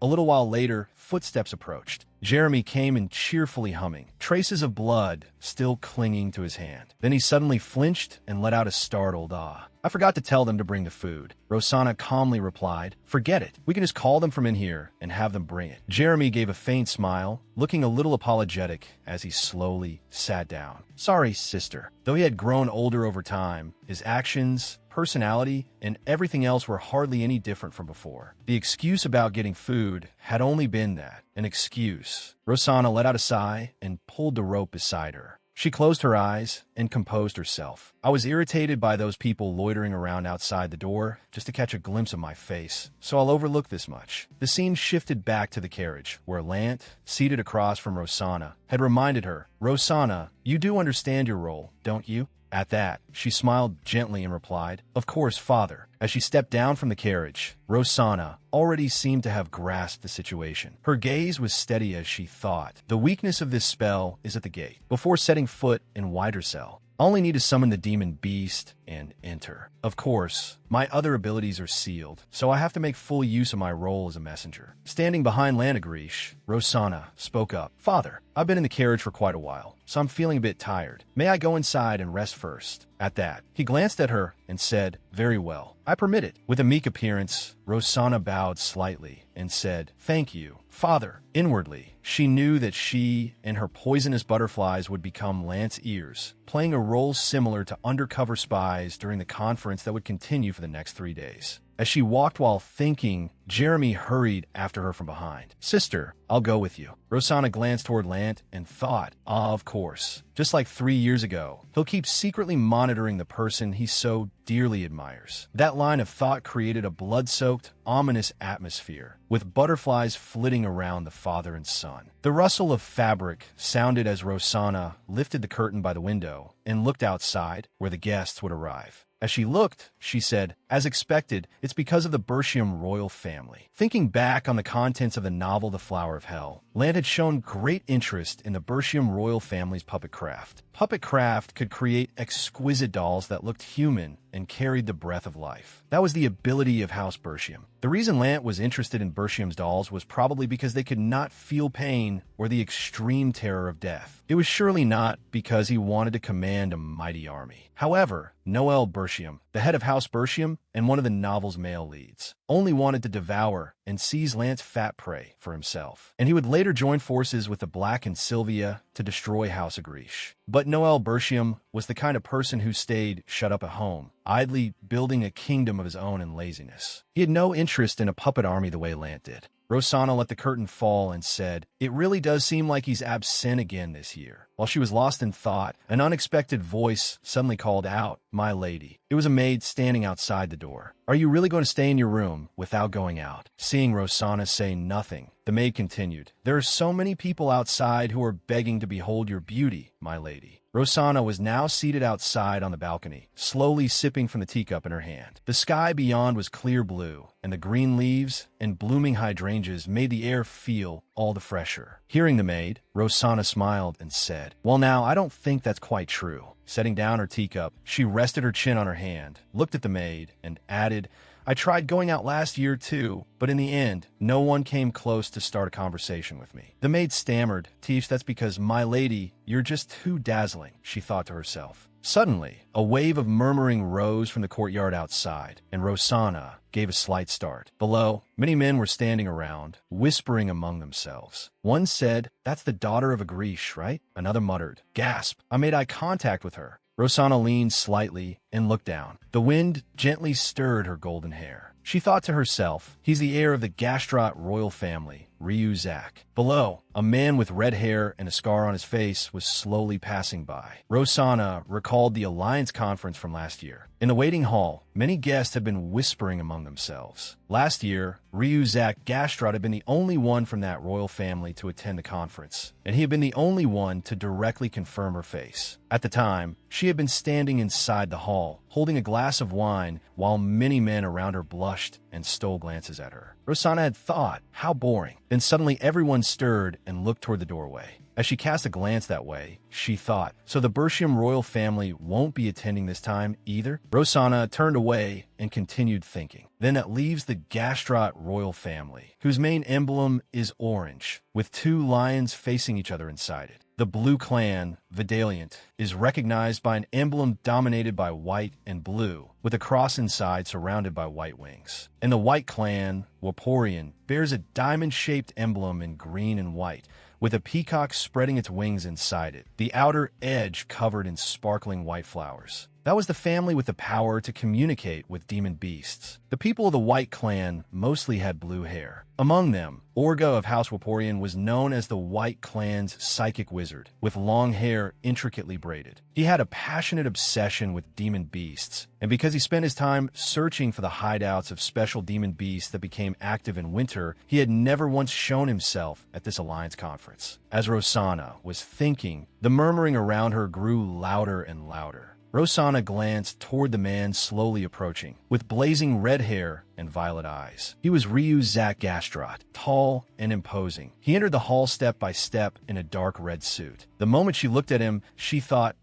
he really is handsome in the classic male lead way. Suddenly, Ryu Zak looked toward her and froze in place. Now their eyes met. Rosanna stood on the stairs, smiling at him. Her beautiful face drew the attention of the men around them as well. Suddenly, Ryu Zak Gastrot frowned and walked right past Rosanna. She stayed silent and thought, as expected, he's exactly like the novel described. Ryu Zak. As she thought that, she glanced toward the man heading for the exit. In truth, he had a fear of physical contact with women. Flower petals seemed to whirl toward him. Recalling last year's incident, Rosanna looked at him and thought, honestly, no matter what, it's not like I did anything to him. So why is he making that face? He was called the universally adored male lead. Yet with that sharp, irritated expression, he glanced at her and walked away. From afar came the sound of approaching footsteps, followed by a voice. "What's this? Who the hell are you to look at my sister like that?" It was Jeremy, frowning as he asked. His blue eyes looked ready to devour the man before him as he continued. "Or are you so sick of living that you want to die?" Hearing that, Zach looked surprised and replied, "Huh, are you talking to me? You?" He glared at Jeremy and added, "So you're one of the Agrishas. Your tone is just as nasty." The moment those words ended, Jeremy's face darkened. One hand touched the back of his neck as he said, "Before you lose your temper over my tone, I'll gouge your eyes out first." Looking down at the two of them arguing, Rosanna thought, "Jeremy, that brat. Starting yesterday, it seems he's been itching for trouble and can't hold back anymore. He's acting like some thug, picking fights and throwing hands." The wind whistled past, and she thought again, Zach, one of the novel's male leads. There's no way he'll let such rude provocation slide. As she thought this, Rosanna looked toward Zach, who clicked his tongue and said, "Hey brat, do I need to cut out your tongue before you'll finally shut up?" His face darkened as he glared at Jeremy in warning. Rosanna thought, "Isn't this exactly what I expected?" Then she called out to the two of them, "Jeremy, that's enough. Let's go upstairs." The moment he heard Rosanna, Jeremy put both hands behind his neck and stuck out his tongue in a mocking grin at Zach behind him. She then added, "My younger brother behaved rudely only because he cares about me." Hearing that, Zach looked up at Rosanna, who was seated on the balcony, and replied, "You must have a hard time, mentally exhausted from raising a bratty little brother like him, huh?" Standing there on the balcony, she smiled and said, "He's only fierce toward people who behave rudely toward me. He's actually a very lovable child." Her beautiful face and red eyes turned toward Zach as she spoke. At her words, his face twisted slightly and his brows drew together. Seeing that he said nothing, Rosanna spoke again. "Well then, I won't disturb you any longer." As she said that, she turned to leave. Rosanna added, "Since this is a conference meant to strengthen the bonds between families, I hope the rest of your time here will be meaningful." The image of Rosanna's sharp features and intricately braided golden hair came into view. Down below, Zach said nothing, only watching her leave as if lost in thought. Ever since meeting Zach that morning, the day had passed into afternoon. Inside the castle, a female voice rang out, "My lady." A maid looked at Rosanna, who was resting her arm against the window, and said, "The head of the Bertium royal family and the delegation from House Vidalian have arrived at the castle." Now dressed in purple, with her hair parted to both sides, Rosanna said, "Is that so? Father has probably gone to meet them already, hasn't he? Make the preparations." Rosanna thought at last. Inside the castle, footsteps echoed loudly. Ritual Vidaliant, with platinum hair, turned his head and said, "Go on ahead to your room, Sylvia." The girl with the small face and softly fluttering hair answered, "Yes, father." The time had finally come for the novel's heroine to appear. From outside the doors, Rosanna entered alongside her father, Lanagrish, and the murmuring inside grew louder and louder. Suddenly, she noticed someone standing upstairs. With just a glance, she thought silver hair. From the distance, the sound of footsteps approached. Lanagrish's face tightened slightly, a cigarette still between his lips, and he spoke. "So you've arrived, Ritual Vidaliant." The footsteps ahead came to a sudden stop. Blue eyes and platinum hair turned toward the source of the voice. Seeing that, Rosanna bowed and greeted him. "A pleasure to meet the head of the Blue Clan." Lanagrish then said, "It's been quite a while, hasn't it?" Ritual Vidaliant glared at him. With the hand holding his cigarette stretched out before him, Lanagrish, his face twisted, continued, "Still wearing that same punchable face, I see." Hearing that, Ritual waved away the smoke in front of him and replied, "You think you're the only one who feels that way? Just looking at your face makes me want to wring your neck a few times too. Let me return the sentiment. Look in a mirror before you speak about anyone else." Lanagrish brows drew together. Unwilling to lose, he said, "Come to think of it, you brought your daughter with you this time, didn't you? I'd assumed you'd go on shielding and protecting her in Vidaliant like you always have." As he spoke, his hand clenched tighter. Then he added, "How odd. I wonder what made you decide to bring your daughter along this time." Rosanna thought, "Father really does have terrible taste in entertainment. He's mocking and ridiculing Ritual for protecting Sylvia so carefully after what happened to Cassis. And all of it was amusement Father himself arranged. Still, since Cassis was alive, this differed from the original story." After thinking that, she smiled and spoke up. "Now that I think about it, it seems the young master of the Blue Clan isn't attending with you this year either." Hearing her ask that, Ritual said, "Ah, the boy has some official business to handle, so he'll be arriving late." Suddenly, Lant laughed loudly and said, "Didn't you say the exact same thing last year too? Now that I think about it, it's already been 3 years since I last saw your sons son's bright face. I'm curious what sort of grand official business could keep your son from showing his face for years on end. The image of Cassis's back, with his platinum hair, flashed into view. Hearing that, Rachel suddenly frowned. Seeing this, Rosanna said, "That's true. If he's only arriving late, then I'll continue to look forward to the young master's appearance during the remainder of the conference." As she spoke, she looked at Rachel. Hearing his daughter say this, Lant added, "Indeed, I'm looking forward to it as well. I do hope that at this Alliance conference, I'll be fortunate enough to see your son again." As he spoke, he slowly walked away with Rosanna, leaving Rachel standing there in silence. After going some distance, Lance snorted and said, "That sick bastard. If he's dead down to the last scrap of flesh, how the hell is he supposed to show up here? And yet he still struts around like that." Hearing him say that, Rosanna looked at him and sneered. Even so,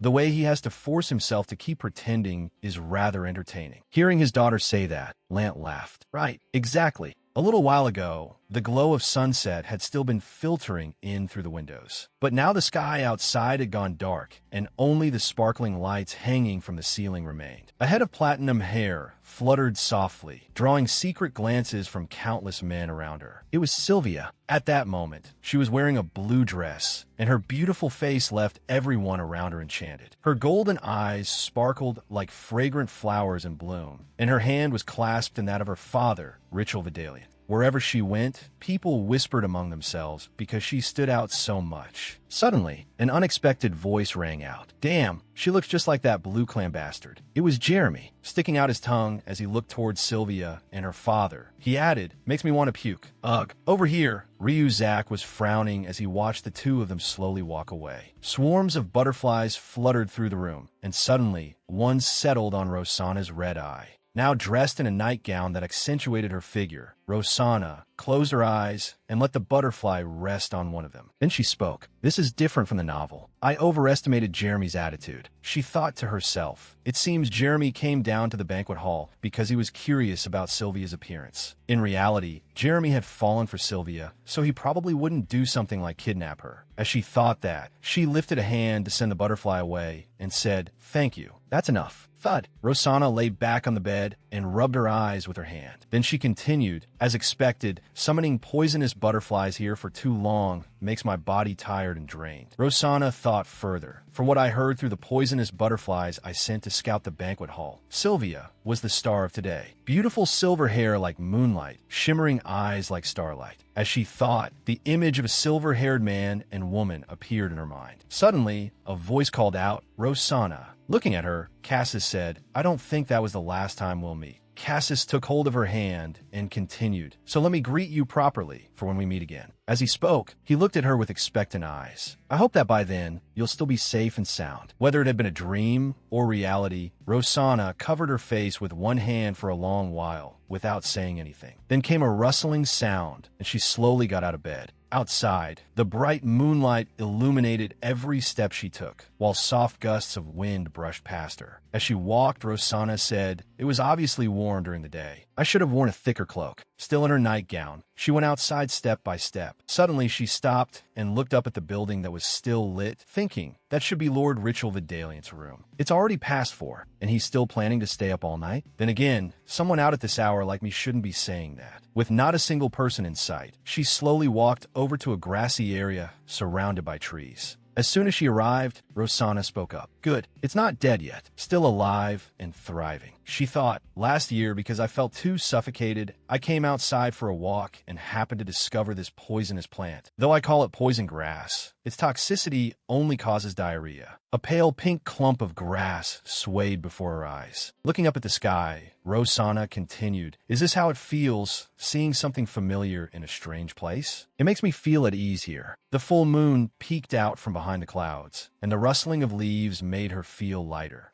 Along with the sound of leaves brushing together, Rosanna sat down and thought. If things follow the novel, the heroine Sylvia has now turned 18, which is when the story truly begins. However, what happens in reality will differ from the original in several situations and aspects. Though she hasn't officially taken the stage yet. As she thought, Rosanna smiled and added to herself, "But if Lana Grish sees that Cassis is still alive, what kind of expression will he make? That's something to look forward to." That look of panic should be quite satisfying. Just as she was lost in thought, a clicking sound suddenly broke the quiet atmosphere. A man in a tightly wrapped cloak was slowly walking toward her. Rosanna looked at him suspiciously and thought a black cloak. Could it be Dion? She watched the man approach slowly. Someone of that height and with such a well-proportioned build could only be Dion. I gave him a troublesome task, so he'd arrive late to the conference, but he's already done with it all. Seriously, he's terrifying. She tilted her head back slightly, silently judging the situation. I have to pretend I don't know. She thought that. Then suddenly, the man stopped short and looked toward her. But anyway, as she sank deeper into thought, she started to feel uneasy. Seeing the man freeze in place, she thought, looks like I've been found. Sharp-eyed bastard. I erased every trace. So how did he still know I was here? Then she suddenly said, "You're disgusting." Her words made him stop again. Just how far are you planning to go to make me hate you before you're satisfied? I told you I hate seeing your face. Even if I talk until my mouth hurts, you still wouldn't understand, would you? I only rarely get a peaceful night like this. So don't say anything and just leave, Dion. While she kept rambling, the man smiled. Then he opened the cloak he was wearing. Don't come, any CLO. Before she could finish speaking, the cloak was already draped over her shoulders, catching her off guard. A coat? She thought. One hand lifted the edge of it. She brought it to her nose and sniffed. This scent. Thinking that, she stood up and turned around, but there was no one there. So it wasn't Dion, she said, staring in that direction. The next day, she was speaking with her father. Lant Agrish asked, what about Dion? Rosanna replied, he hasn't arrived yet. Lant frowned and said, it's strange for him to be this late. At the side, Jeremy Agrish scratched his ear and said, it's already chaotic enough with or without that guy. Better if he doesn't show up. Rosanna replied, he's later than I expected. Lant froze. She continued, I wonder if the target under surveillance caused trouble while father was away. Jeremy merely stayed silent, picking at the dirt on his finger. Rosanna looked at Lant and went on, still, there's no need to worry. It's Dion after all. He'll come before the ceremony ends. Lant smirked then and answered, true enough. That's probably right. Behind them, Jeremy made a disgusted retching sound. The three of them walked together, as Lance said. So then, which fools are we meeting this time? The doors slowly opened.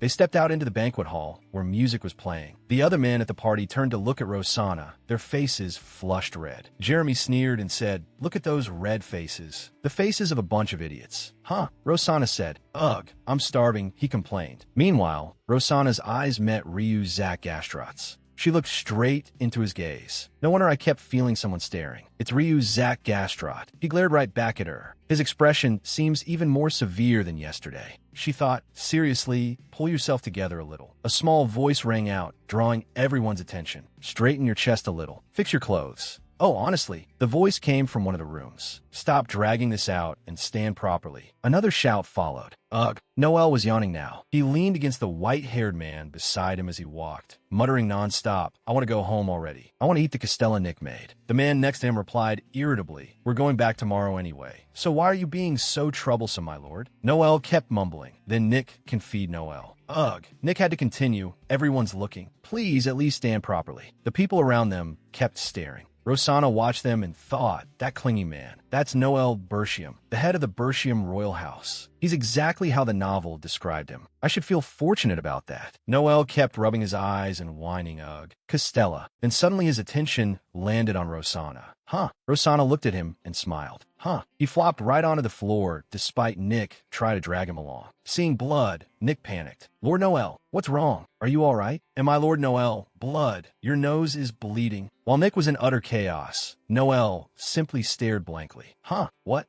Then Nick dragged him away while yelling the whole time. Lana Grish clicked his tongue as he watched them, and the people around them gossiped as well. Jeremy, still chewing food, came over and asked, what's that? Who's that word sicko? Then he kept asking, sis, aren't you hungry? What do you want to eat? This one's good. Want me to bring you some? Rosanna cleared her throat and replied, all right then, I'll leave it to you. Jeremy skipped away happily. Rosanna thought, parties are always noisy like this, but today is even more chaotic than usual. No, that's not it. The important thing is, why do I feel so restless? Lant was chatting animatedly with the others at the banquet. This feeling, is this what you call anticipation? What should I do? Meanwhile, Jeremy cheerfully went to get food for her. It feels like I'm waiting for something. Her eyes slid toward a door. Suddenly it opened. Rosanna's eyes widened at the person entering. It could be. A silver-haired man slowly walked in. Huh. It's Ritual Vidaliant, Sylvia, and Cassis Bedelian are coming in. It's Cassis Bedelian. Someone exclaimed in shock. Cassis was unbelievably handsome. Coldly, he adjusted his glove. A wine glass shattered with a crash at one man's feet. The man's blood stood out vividly against the black glove, dripping slowly down. Grinding his teeth in fury, he said, "What?" He trembled with rage. That brat. It was Lant. He was furious, asking in disbelief, "How the hell is that brat?" The crowd at the banquet erupted into an uproar. Meanwhile, Jeremy hurried over and called out, Cease. What the hell?" The young master of the Blue Clan. Everyone stared at Cassis and whispered among themselves. "Good heavens, how many years has it been?" Jeremy stared at him and asked his sister, "Sis, is the Cassis Pedelian I'm looking at right now actually real?" Rosanna did not answer. Silently, she thought, "You must be quite shocked." Her dark eyes glanced at Cassis. The one they had believed to be dead had returned alive and unharmed. She looked at her father's furious expression not far away. Of course he'd react like that. After thinking that, Rosanna turned and leisurely walked away as she instructed, "Jeremy, we'll be leaving soon, so we should prepare in advance." He obediently answered, Oh, yes, sister." After a few steps, Rosanna met a stern, sharp gaze. It was Cassis. In the middle of this bustling crowd, her eyes had found his. I accidentally made eye contact with him. Rosanna stood there, looking at Cassis, when suddenly she heard a bell ring. That sound reminded her of the days they had shared in the past. It felt as though she could hear a clock tolling somewhere, like the sound of time starting to move again after being stopped for so long. Ever since that night, the night he and I said our goodbye, inside the grand and splendid mansion, an enraged voice shouted, "Damn it, what the hell is going on here?" Rosanna was trying to soothe her father's anger. "Father, please calm down." Lant angrily raked a hand through his hair and looked away as he said, "Cassis Pedelian was clearly dead back then." Rosanna gripped his arm and said firmly, "Father, I am certain he died by my hand. You witnessed his death with your own eyes." He slapped her hand away and snarled, "Then what the hell is that?" Rosanna glanced at the two people over there and offered theory. "Perhaps, since he really did die, that one may be a fake, made to look real. In that case, shouldn't we call them traitors, Father?"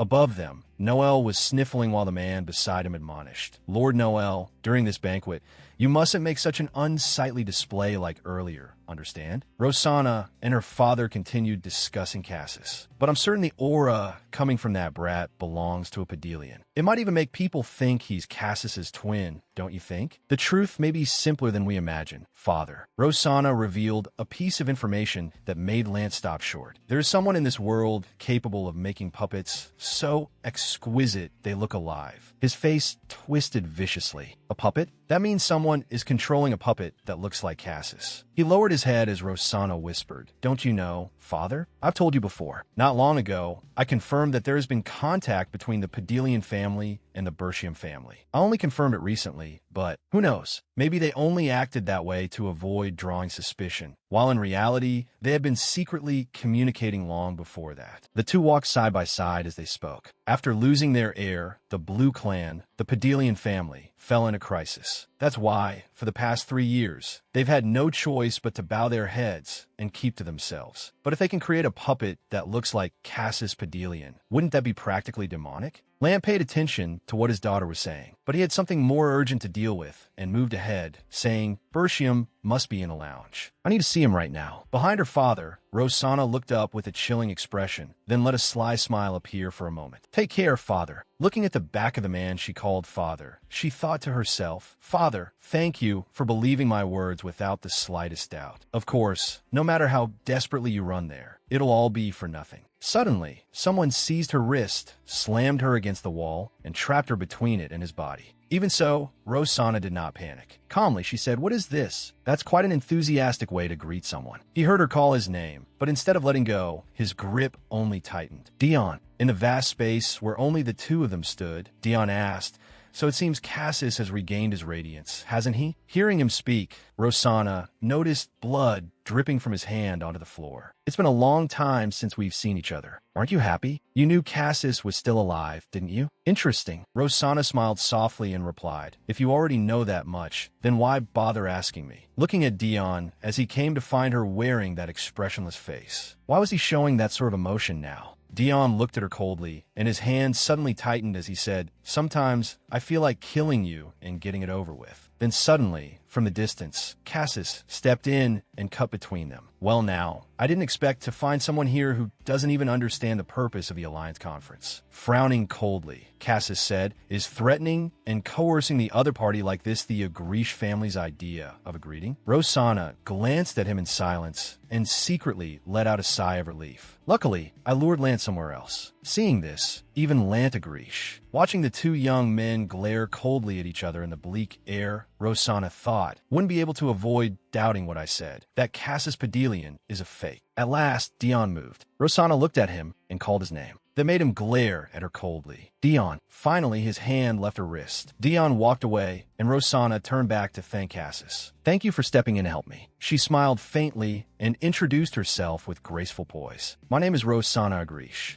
Cassis shone brilliantly in the vast, open space. Rosanna politely asked again, May I ask your name, young master? Cassis answered with the bearing of a noble gentleman. I am Cassis Pedelian. She responded as if she understood at once. So you are the young master of House Pedelian. It is an honor to meet you, especially when I owe you such a debt. Their gazes met in midair after the introductions were over. To ease the atmosphere, he held out his hand and said, If you would permit me. With flawless grace and poise, Cassis greeted her. Then allow me to offer you my greetings. Rosanna gently placed her hand in his and said, I would be delighted. Cassis lowered his head, preparing to kiss the hand he held. He brushed a light kiss over the back of her hand, then straightened again. Rosanna's thoughts seemed ready to drift away with the wind. Only after their hands parted did she smile faintly and say, I have long heard of the young master of House Pedelian. To let you witness such an embarrassing quarrel between a man and a woman is truly shameful. Cassis asked in puzzlement. A quarrel between a man and a woman? She replied, Yes. So there is no need for the young master of House Pedelian to trouble himself over this. He said coolly, I see. Rosanna looked into the distance. It was already late, and she wanted to return. It was nearly midnight already. Then I shall take my leave and return to my room first. She also urged him to return to the party. Young master of House Pedelian, you should go back into the ballroom as well. Then, if you'll excuse me, suddenly, Cassis draped his cloak over her shoulders. The night air is cold. Put this on before you leave. She looked at him in surprise and heard him continue. It is similar to the one I gave you the other night. With a faint smile, he added, so there is no need to return it. After saying that, Cassis turned and walked back toward the ballroom, leaving Rosanna standing there, not yet fully recovered. Watching that calm figure walk away, she tightened her grip on the cloak he had placed over her. Purple butterflies rose into the air. Then hurried footsteps sounded behind her. She turned to see someone with white hair approaching while holding a bouquet of roses. Are you Lady Agrish? The young man stammered, blushing awkwardly as he said, Our leader told me I absolutely had to deliver this gift to Lady Agrish, so I came in his place. Rosanna looked more carefully at his hair color. It was not silver. No, it was white.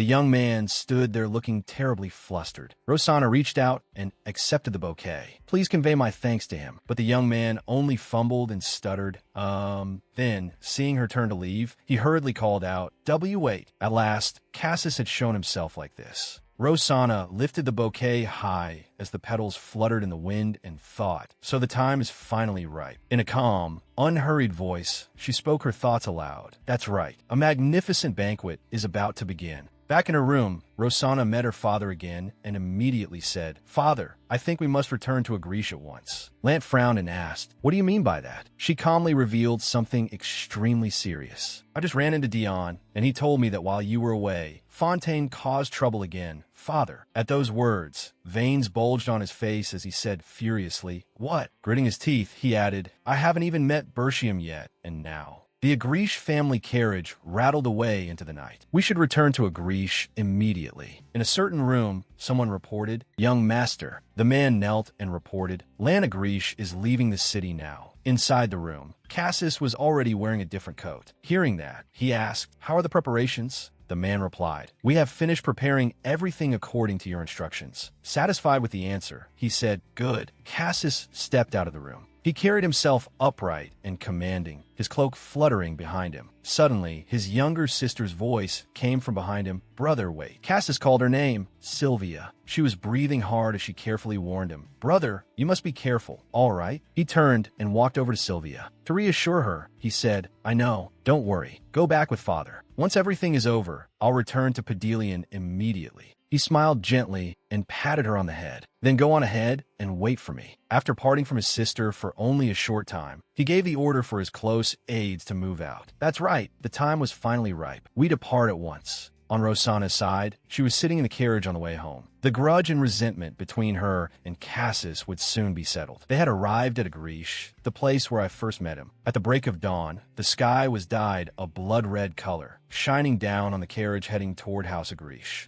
Lan held a cigarette in his hand, smoking as he shouted angrily. He ordered, "Hurry, drag that brat Fontaine to the judgment room for me." The members of the family whispered among themselves at their sudden return. I thought they were supposed to come back later. Did something happen? In any case, it seems Fontaine caused trouble again. My God, he's being taken to the judgment room. Standing amid the troublesome crowd, Rosanna thought, how noisy. But that makes sense. Anyone would be afraid of that place. The judgment room, just as the name suggested, it was the place where sinners were executed. There, Lant personally imposed punishments according to the severity of the offense, or passed judgment on the spot. It was also the place where Axion had been discarded. Lant, Rosanna, and Jeremy walked together down the corridor leading to the judgment room. If one was an Agrish, how could one not fear that place? Rosanna saw her older sister, Griselda, approaching and quietly asked, "Is everything ready?" With a smile, Griselda replied, "It's all done." Their secret exchange ended, and the two passed by one another. Rosanna ordered Jeremy handle things outside. He obeyed at once. "Yes, sister." As for inside, that was where the interrogation would happen. Inside the room, Fontaine was sprawled on the floor, struggling. Lant pointed his cane at the man's battered face, making him recoil in fear. This is all just a misunderstanding. Lant, consumed by fury, struck him hard. "You wretched bastard. How dare you? Were you planning to stab your own father in the back? Did you think I didn't know what schemes you were pulling behind my back?" Even as his father beat him mercilessly, Fontaine still had enough strength to think this can't be happening. The plan was perfect. Damn it. The cane used to beat him snapped in two. Damn it. How'd it turn out like this? Under that torment, blood spilled from his mouth. Who on earth was it? In his daze, he vaguely saw a figure behind his father.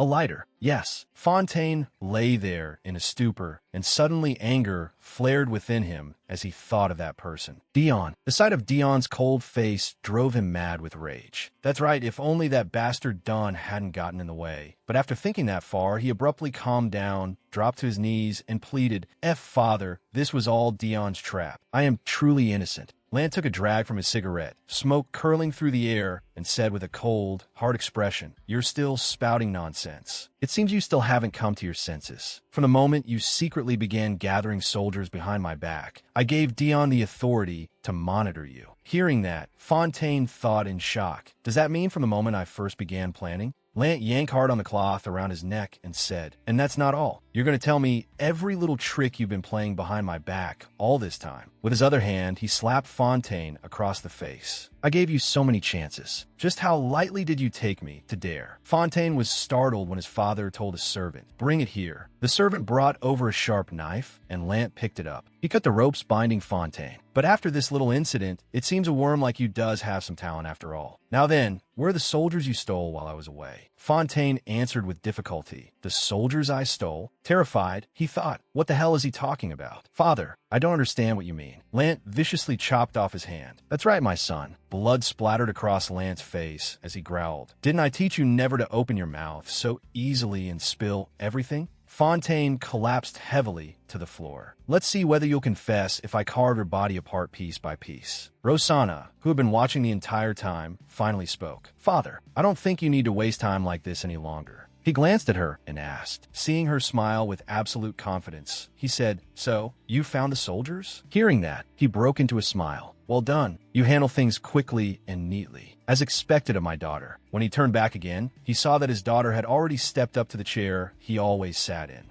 Looking at that slender back, he grew angry and demanded, "What exactly do you think you're doing now?" Seated in the chair, Rosanna said something that made him freeze. "I wanted to sit in this chair for a very long time." She sat there boldly and said with satisfaction, "I always wondered how it would feel to look from up here, to look down from above like this." Rosanna smiled enchantingly and said to her father, "From up here, you seem rather small too, father." Lant ground his teeth in fury, snatched up the sword from the floor, and shouted, "How dare you? Are you mocking me?" Rosanna covered her mouth with a soft laugh. "Don't be so angry, father, over something like this. At last he calmed himself slightly. And even now, you've never once been suspicious. He asked in surprise, what? A butterfly settled on her arm, and then more butterflies flooded in, surrounding Lant and forming a magic circle beneath his feet. Sitting high above, she said, "This is what I painstakingly prepared for you, father." Rosanna smiled with eerie delight and said, "It was all a play." By the time he realized it, it was already too late. Lant gripped his sword and charged at her, shouting, "Rosanna, you dare," but he had barely lifted his foot before he looked down. The magic formation created by the butterflies took effect, causing him such pain that he coughed up blood. His sword clattered from his hand. Cough, cough. Within that magic circle, he staggered and thought, this is a blood-catalyzed spell. Could it be? Did she intentionally hide Fontaine's blood inside a concealed spell formation? Rosanna released the butterfly perched on her hand when she saw Lant collapse to the floor. That's right. She smiled wickedly and asked, "How could you be so careless, father?" Fontaine, who had witnessed everything, could only stare at her blankly, letting out a strangled sound. Lant spat out another mouthful of blood, his face twisted in agony. Rosanna looked down at her father arrogantly and said, "Wasn't it you who taught me that affection between parent and child is nothing but a meaningless thing?" The butterflies circling her made her smile all the more sinister. "Then again, I have always obediently wagged my tail in front of you, haven't I?" He clenched his teeth and spat out in rage. Yuvile, lying helpless inside the magic formation, all he could do was curse her. "Cough, cough, you crazy bitch." He pointed and ordered Dion, "Hurry and kill that lunatic, Dion." At the sound of her voice calling him, Dion lifted his eyes. "Dion." She crooked a finger, signaling him to come to her side. He turned his back, leaving Lant where he lay. In the vast silence, only Dion's footsteps echoed. He came to stand beside Rosanna. The two looked at each other, and Dion extended his hand for her to place hers upon it. Seeing the scene before him, Lant was utterly stunned. What? Dion had betrayed him too? At that moment, Jeremy pushed the door open. The sight made him tremble. "Sister, you've been waiting a long time, haven't you?" "I came. What is this?" His father was lying on the ground, while his sister and Dion were standing close together. He thought, what is this chaotic situation? Seeing him, Lant thought, Jeremy, that's right, my son is still here. Lant struggled and rasped out a plea for help. "Quick, come help." But Jeremy did not even hear him. Furious, he pointed at Dion and shouted, "Dion, damn it, you bastard, let go of my sister's hand right now. Rosanna's left hand and right hand both belong to me." The moment he finished shouting, he immediately sprang forward, flying toward where his sister was seated. At last, Rosanna turned her attention to Lant and said with a smile, "What a pity. No one is on your side." Seeing this, he was filled with bitter hatred. "But you needn't worry too much." The three of them stood there, looking at their father's pathetic state. "You still have some use left, so I won't kill you just yet, father." Outside the mansion, the forest was frozen white with snow. A group of men scouting the area suddenly spoke up. "You've arrived, sir." Cassis appeared within the frigid air and answered. With a flick of his hand, he dropped an unconscious person, who hit the ground with a thud. Then he asked, "What is the situation?" One of the men knelt and reported, "It has been quite chaotic inside for some time now." The one-eyed man spoke up. "Shall we move, sir?" Cassis did not reply at once, remaining silent in thought. "Chaotic, huh? Then she has already begun to act. Let's wait just a little longer, because this ill-fated bond will soon come to an end." That evening, inside the grand and magnificent mansion, Sierra, Rosanna's mother, asked in shock, "What? Is it true?" A maid informed her, "Yes, my lady. Just a short while ago, Lanagrish was imprisoned for treason by young Master Dion." She was horrified. Her heart pounded like a drum. That man had been overthrown by Dion? Seeing her panic, the maid called out, "My lady, did Dion really do it?" "No, Dion was only the facade. This had to be." She bit her lip until it bled. "My lady." Sierra rose to her feet and began to walk. Throwing on a cloak, she said, "I must go to Sana at once." The maid, alarmed, tried to stop her. "My lady, it's too dangerous." She anxiously added, "The mansion is in utter chaos right now. It would be better if you waited until things calm down." Suddenly, a knock at the door startled both Sierra and the maid. My lady, please step back." Sierra raised her hand and opened the door. The one who had come left both of them stunned. "You are." In another part of the mansion, Greta stood on the balcony, watching the people below running about in panic. Everyone really is scrambling around busily, aren't they? Like ants that have lost their nest. In any case, all of this would eventually come to nothing. The curtains billowed in the wind, and she smiled darkly. Rosanna is quite interesting indeed. Greta remembered their childhood together. Back then, Rosanna had said something with a bright smile, words she never forgot. Greta, you like interesting things, don't you? Someday, I'll show you the most interesting thing in this place. When the time comes, draw the magic circle for me, all right? It was a promise made by a 12-year-old girl who had stolen my seat at the banquet. The design of a magic circle is like a clock. If even one cog is missing, the whole thing goes out of alignment. Though each layer is as fragile as glass, once layered one upon another, they become solid. I wonder if they know that everything was arranged by that little girl from the very beginning. Even I was part of it. She felt a fleeting pity for her father. So don't resent us too much, Father. These are merely the things we were taught in order to survive. Aside from murdering one's own blood, everyone survives by their own abilities, and the useless are eliminated. That's why the children of Agrish have no family affection, or so I was taught. Thinking of a younger sibling who once begged her for help, she thought, Sister Greta, I don't want to die. But perhaps I lost any sense of family affection long ago. Greta savored this unexpected amusement to the fullest. Tonight, Agrish is hosting the grandest feast it has ever seen, isn't it?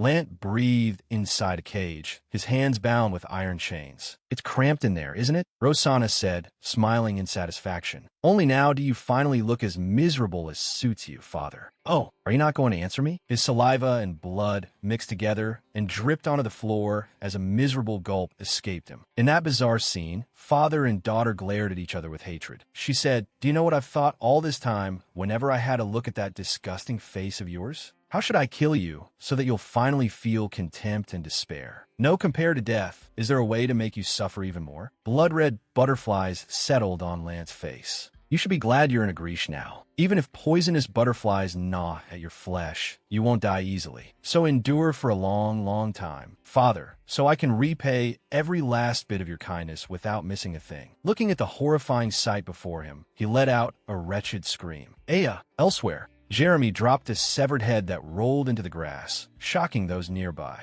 One of them stammered, What the hell is that? Don't tell me you killed him. Jeremy replied indifferently. Yeah. He rubbed the back of his neck and laughed. I wanted to kill that bastard so badly I was going insane. Remembering that time, please help me. Starting today, I am your personal tutor. Look carefully, young master. If you lose your authority, you'll be ruined by my hands, just like this. No matter what anyone said, he remained indifferent, thinking, was I too lenient? A purple-haired boy asked in alarm. You lunatic, are you crazy? Don't you know that laying a hand on a tutor will get you destroyed? He shot back, destroyed by who? Jeremy didn't care. Yawning, he said, that man's already locked up in the punishment room, getting beaten to a pulp. And we can go in there too. Later, I'm gonna have a look at Father. I really can't wait to see what state he's in. There should still be someplace left to hit, right? Jeremy laughed. Haven't we been pitiful enough all this time, tutor? Then the executioners too. His words were persuasive enough to make them tense. Our lives have always been hanging by their hands anyway. Jeremy picked up a severed, blood-soaked hand and giggled. Well then, who's coming with me to finish off the rest of the tutors and executioners? Inside the castle hall, uproar filled the air. The ladies all looked terrified. Death was a dreadful thing to them. One woman looked at Charlotte's mother and asked, what are we supposed to do now? Charlotte's mother was no less afraid, but she gave a bold answer. How should I know? Maybe we should go to Dion now. At the mention of Dion, that merciless killer, they were even more aghast. What? Go to Dion? Another lady narrowed her eyes, recalling the sight of Lant Agrish locked in a cage and tortured in agony. What if we end up like him? We'd be better off gathering the children and hiding somewhere. Not knowing what to do, Charlotte's mother leaned against the wall in anxiety, biting her nails as she thought, damn it, if I'd known this would happen, I would have gotten close to Maria. Then she spotted Charlotte running past and quickly called out, Charlotte, where are you going? You have to protect your mother from Dion. Hearing the call, Charlotte turned around and let out a cold, irritated scoff at her mother. Frowning, she said, Jeremy summoned us. And take care of yourself. Who said we'd protect you people? Charlotte's words stunned the ladies. They froze, having assumed the children would protect them. But in the face of death, those so-called children had no concern at all for the women they called mother. Their eyes widened, their faces stiff with fear they could no longer hide. Charlotte wasn't entirely heartless, though. She offered the ladies a way they might survive. The rest of you ought to know your place, too.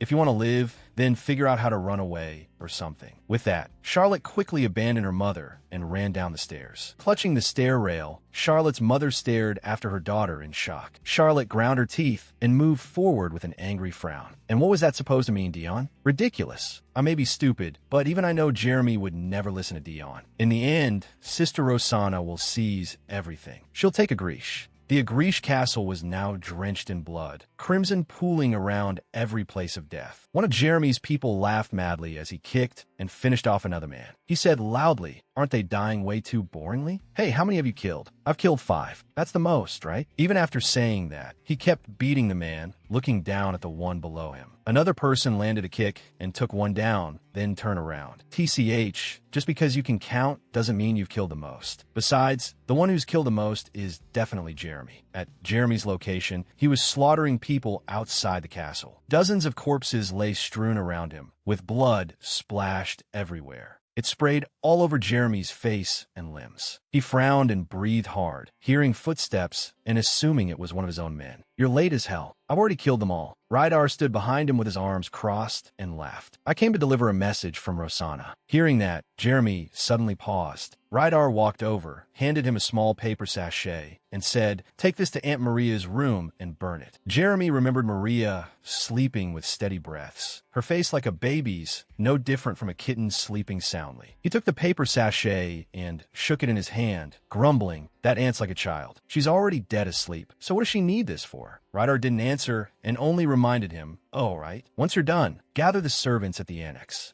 Jeremy looked up, somewhat displeased, but said nothing. Above them, Rosanna was watching everything from the window. Below, there were only corpses strewn everywhere, death surrounding all. She closed her eyes and turned away. Unlike the grim death outside, everything in Rosanna's room was quiet. The room was isolated from all that was happening outside the castle. She walked over and sat at her desk, lifting the glass of wine on the table and taking a sip. The door slowly creaked open. Rosanna raised the glass before her eyes, the wine rippling in her hand, and looked through it. "I never gave you permission to come in here." Dion pushed the door fully open without replying, then walked toward Rosanna. His footsteps echoed through the room. Rosanna tilted her head and smiled faintly. "Well, it's fine. My mood is very good today, after all." Dion stopped in front of Rosanna's desk. Her eyes narrowed slightly, and with one hand resting on the table, she invited him. "Want a drink?" The wine in her hand still swayed in the glass. Dion refused bluntly. "No." Hearing that, Rosanna set her glass down on the table with a clink and said softly, "Is that so? This chance only comes today. What a pity." Dion looked at the clothes draped over Rosanna's body. He said nothing, only stared with a frown, curiosity showing on his face. Rosanna noticed that look and understood, raising a hand to the garment. "Ah, this? You recognized it?" With a satisfied expression, Rosanna recalled the moment Cassis had draped the cloak over her shoulders. "Cassis gave it to me. I liked it, so I'm wearing it." Still caught in that memory, her hand tightened on the cloth as she smiled. "Aren't you happy to see me like this?" At Rosanna's expression, Dion's displeasure showed clearly. The veins in his neck stood out with anger, and killing intent rose from his entire body. Seeing that, Rosanna stood and pushed her chair back. "Whenever you make that face, it still feels strangely new. It's like the mere sight of me makes you angry." She walked up to Dion, placing both hands against the front of his hooded cloak, smiling dreamily. Dion suddenly seized Rosanna's wrist and slowly said, holding her hand. He pushed it away with a cold expression. "I do not regret killing Assel. Even if I could return to that moment, I would still kill him without hesitation." Dion and Rosanna locked eyes. And the scene of Dion mercilessly finishing off Assel rose in both their minds. Blood had sprayed from Assel's body, yet Dion's face had not changed in the slightest. Cold, emotionless. The air between them grew heavy, danger coiling through it, as Dion continued. "If a mere illusion was enough to shake you that much, then I should have cut off his head right in front of you back then." In the memory, Dion held a bloodied sword and looked toward Rosanna. On the ground, Assel groaned continuously, pain and death pressing down on him. It hurts, Sana. I don't want to die. It hurts so much." A smile spread across Assel's face, one-eyed empty hollow, tears rolling down onto the floor as Rosanna watched the scene. Fear rose in her, along with the agony of seeing her brother killed right before her eyes. Tears streamed down her face. Returning to the present, Rosanna remembered all of it, but she showed no clear emotion and said nothing, very different from how she had been before whenever Assel's death was brought up. Dion still held Rosanna by the wrist. Then what would have happened if you had truly seen Assel as he died? Dion smiled crudely, the air around him filled with nothing but blood and death, tightening his grip on Rosanna's wrist as he wondered what she felt. An indescribable emotion stirred within her. If you had really seen the way Assel died, I wonder what would have become of you. He laughed and said to her, I've always been curious about that. Too bad I killed him with my own hands. Then he lifted a hand toward her. Rosanna didn't respond. Her gaze turned toward the window as she thought, though I don't want to admit it, I already knew long ago. When she still didn't answer, he tightened his hand again and continued, but there's no use in it now. He's already dead. So after that, I wanted to kill your mother right in front of you. You would definitely have asked my mother to protect yours. And she knew it. What he said at first was true. Tonight, this long and meaningful night would never come again. He went on, back then, you told me you knew what it was that I wanted, didn't you? He removed his hood, looked straight at her, and said, no, just as always, without saying a word. She thought to herself that she did not know whether such a thing was even possible. She looked directly into his eyes, and he said as well, but that's what's so absurd. Even I don't know. So how could you? The room filled with butterflies fluttering all around. Only then did she speak. Perhaps you and I are a little alike after all. She held out her hand and let one butterfly settle on it. In the darkness of the night, it gleamed with brilliant color. I didn't even know whether that was a lie, she thought. Then she continued, even now, I still haven't found a reason to exist in this filthy gutter. Perhaps this moment might one day exist in our future, she thought. She felt as though she were caught in a spiderweb with the dead Assel below her. But I don't want to die like Assel. So if I have to find a purpose, then it's simply because I want to live. After that, she stood and kept speaking as she walked. But now that I think about it, that doesn't seem to have been my final purpose. There is something I want to do, and it is what made me persist and struggle to survive. She said, to get rid of my father and take his seat. Perhaps it would break the thorns we always point at each other. That thought had crossed her mind. She continued, do you know what it is that I want? He replied, I understand now. Hearing that, she laughed softly. Ha! Then she said, good. To be honest, I'm still rather confused even now. In this place, he continued, if I give you what you want, then you can give me what I want too, right? She fell silent for a moment after hearing that, then looked at him. They understood each other all too well. She turned, stood by the window, and looked outside. To each other, we're the only ones who understand us best. A butterfly landed on her fingertip. She said, fine, it has to be dealt with. At another moment, she said to a servant, where are you hurrying off to like that? Her very presence made him freeze in place. She sneered and continued, if I remember correctly, that isn't where the servants are gathering. Then she slowly walked toward him. At that, the servant grew frightened, sweat pouring down his face, and stammered, Lady Rosanna, I wasn't feeling well, so I stepped out for a bit. Hearing that, she said, is that so? By then his face had already gone pale. Why, yes, my lady, he answered. She smiled faintly and said, then I think you'd better get some rest. His heart was pounding wildly. Don't worry, just close your eyes comfortably. By the time you've escaped that poisonous gas, everything will probably already be over. She smiled as she looked at him sprawled on the ground, foaming at the mouth. Father really is something. Even after killing off the subordinates he valued, I never imagined he'd dare use someone without poison resistance as a messenger. I've told Father so many times that my body itself has become poison, and yet it seems he never cared. She picked up the letter she had taken from the servant and said, so it's Bertium after all. Written on the letter was, to the head of House Bertium, I ask that you dispatch troops as quickly as possible in repayment for what happened before. Landa Grish. Jeremy slowly approached her and called out, sister. Why are you dressed so lightly, sister? Where's your cloak? His gaze flicked to the man lying on the ground, and it was obvious at a glance that he had been poisoned. Then he draped his own cloak over her shoulders and continued, I moved all the servants into the annex, just like you told me to. She smiled warmly. You did well. He frowned in puzzlement as he looked at her. I still don't get why she wants all the servants gathered there, he thought. She continued, as for the last thing, can you take this one to where the servants are for me? He slipped a hand into his pocket, walked toward the man, and answered yes. Well, as long as it's her order, I don't need to have an opinion about it, he thought. Then he hoisted the man over his shoulder. Turning back with a bright smile, he said to Rosanna, then I'll see you later, sister. She did not reply. She silently watched his back as he left. Once he had disappeared, she lowered her gaze to the letter in her hand. This letter. I wonder what exactly was written here about that matter from before. Was it about what happened at the unification meeting? She wondered, but she immediately dismissed the thought. Probably not. At that meeting, because of the matter involving size, he had already been suspected by House Bertium. Ah, was it because I was the one who brought that up that he refused to believe it? Perhaps he had also helped quite a bit in the previous matter, which was why they granted him additional troops. She turned and walked away. As she walked, she muttered, "What a hassle." Suddenly, she stopped short. She turned back and walked over to the burning candle, then held the sheet of paper close enough for it to catch fire. In any case, the paper eventually burned down into ashes, and she threw them to the floor. In the prison, the clanking of chains rang out. Fontaine Agriche, covered in blood from head to toe, was chained to the wall with a heavy weight fastened to his leg. Struggling wildly, he shouted, "What the hell is going on?" He thought to himself, "I can't even see the guards, and I can't even hear any groaning like this. Did father get tortured to death?" At the thought, Fontaine ground his teeth and yanked at the chains, roaring, "These aren't even monster-forged chains, so why the hell won't they break?" He remembered the hand nailed in place and thought that, at this level, they'd actually gone easy on him. If it were me, I'd have driven nails into his whole body. Laughing, he tugged hard at the chains again, smugly thinking, "Those idiots are handing me a chance to escape. Silence like this is the perfect opportunity. I'll get out while I can." Then suddenly, he froze, eyes widening in wary alarm.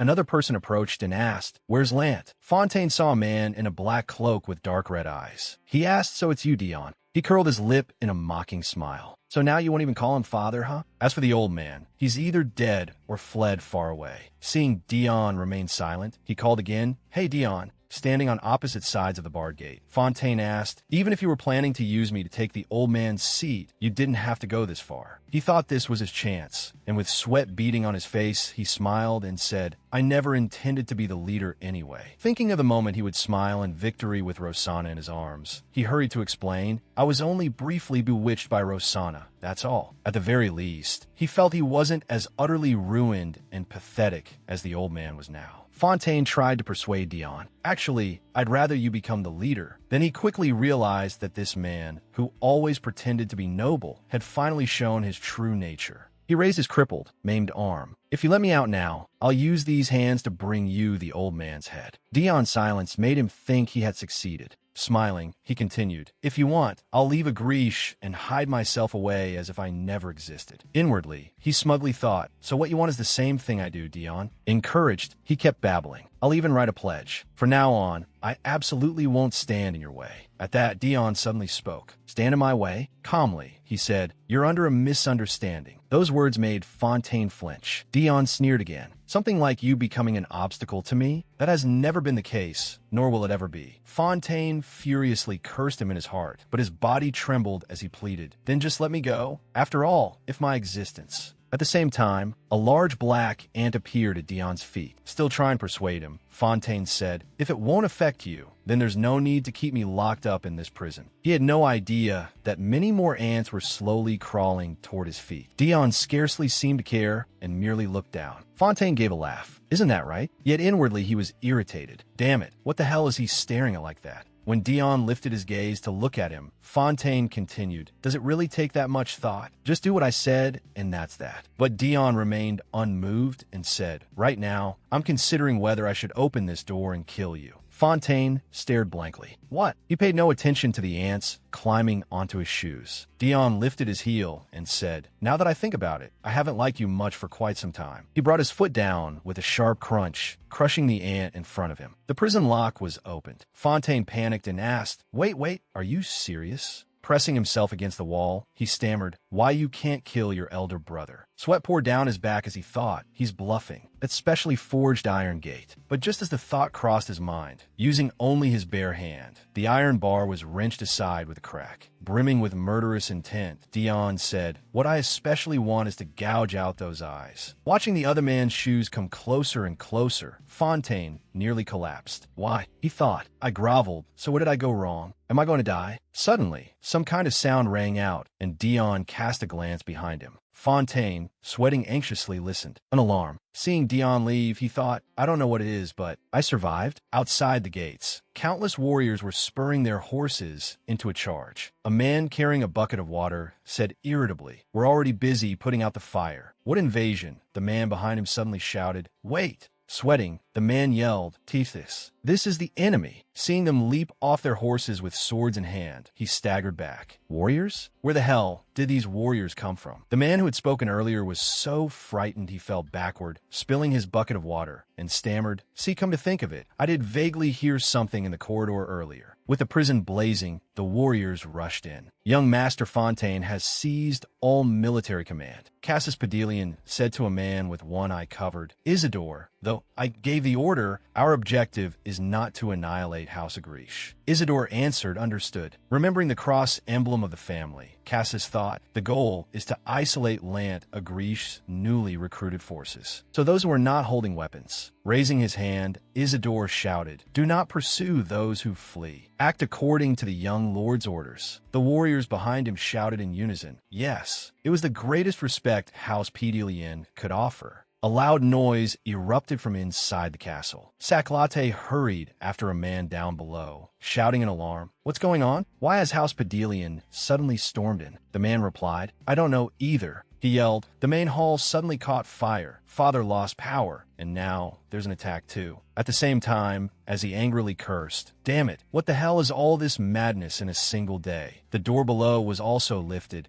and countless glowing red eyes appeared in the darkness. Terrifying creatures advanced and attacked the guards. In panic, they dodged and screamed, "Monsters! They're monsters!" Along with that came agonized cries and the collapse of the unlucky. One person was bitten down in a single snap and fell immediately. The man behind him watched, drenched in cold sweat. "Run!" The monster cage was opened as a desperate voice cried out. Who the hell opened it? Strange beings kept appearing. Some were gigantic, with countless legs and tentacles. Some were nothing more than skeletons. Rosanna had released them just like that, turning them into instruments of slaughter. Standing before the chaos, she coldly withdrew, one hand braced at her side, while butterflies of the night fluttered after her footsteps. A man stepped out from behind the trees, thinking over all of this as he approached a guard who had fallen to the ground in terror from the monsters. Just as the man cried desperately for help, the monster before him was split cleanly in two by a decisive stroke of a sword. And yet, compared to the monster, the newcomer frightened him no less. Cassius pointed the tip of his sword at the guard and coldly asked, "Speak, where is Lant Agric?" Greta gently raised her slender arm, and at once a soft blue light enveloped the entire building. She did not turn to look at the servants, only slowly warning them, "Silence. If you want to live, then from now on, you'd better stay here and not move." After saying that, Greta turned to look through the glass at the room across from them, which had sunk into a sea of fire so bright it dyed the sky red, and gave a faint curl of her lips before continuing, "Because when my barrier is broken, it won't be pleasant." From the basement came the sharp clack of a youth's footsteps. Jeremy stood upright, one hand in his pocket, while the other held an unconscious man slumped over his shoulder. He had been swaggering along step by step when he suddenly stopped, snapping in irritation. "What now, intruders? No wonder it's been so damn noisy." Quietly, he dropped the man from his shoulder with a thud and strode quickly to the glass window, his blue eyes widening in shock as he stared at the blazing flames, like a monster swallowing an entire room mouthful by mouthful in the dark of night. Jeremy's whole body went rigid. He stood there stunned, staring fixedly, while the crackling sounds seemed to crawl straight into his ears with painful clarity. "That's right, of course. She's very strong. It's not that I don't believe in her, but why do I feel so uneasy?" In truth, Jeremy's mind was in complete turmoil, asking himself questions, answering them himself, and trying desperately to reassure himself that she would be fine. So in the next instant, without another word, Jeremy tightly gripped the knife in his hand, turned around, and ran fiercely in the opposite direction, thinking as he ran that he had to find the cause. Only a faint, flickering light lit the corridor, and out of nowhere, a group of cloaked people holding swords had already appeared, blocking his path. Jeremy moved like lightning, borrowing momentum to flip through the air, his expression unchanged as he drove the knife straight down into the top of his opponent's skull with a sickening stab. Then, without mercy, he smashed his knee hard into their face. With a sharp gaze devoid of warmth and an indifferent voice, he said, "You're all such a nuisance." In just a few moves, Jeremy had dealt with the entire group, then lowered his head and wiped away the still warm blood that had splashed onto his face during the fight. As soon as he reached the entrance, he saw knights from both sides fighting in utter chaos. One person spotted him and quickly shouted, "Young master." At that moment,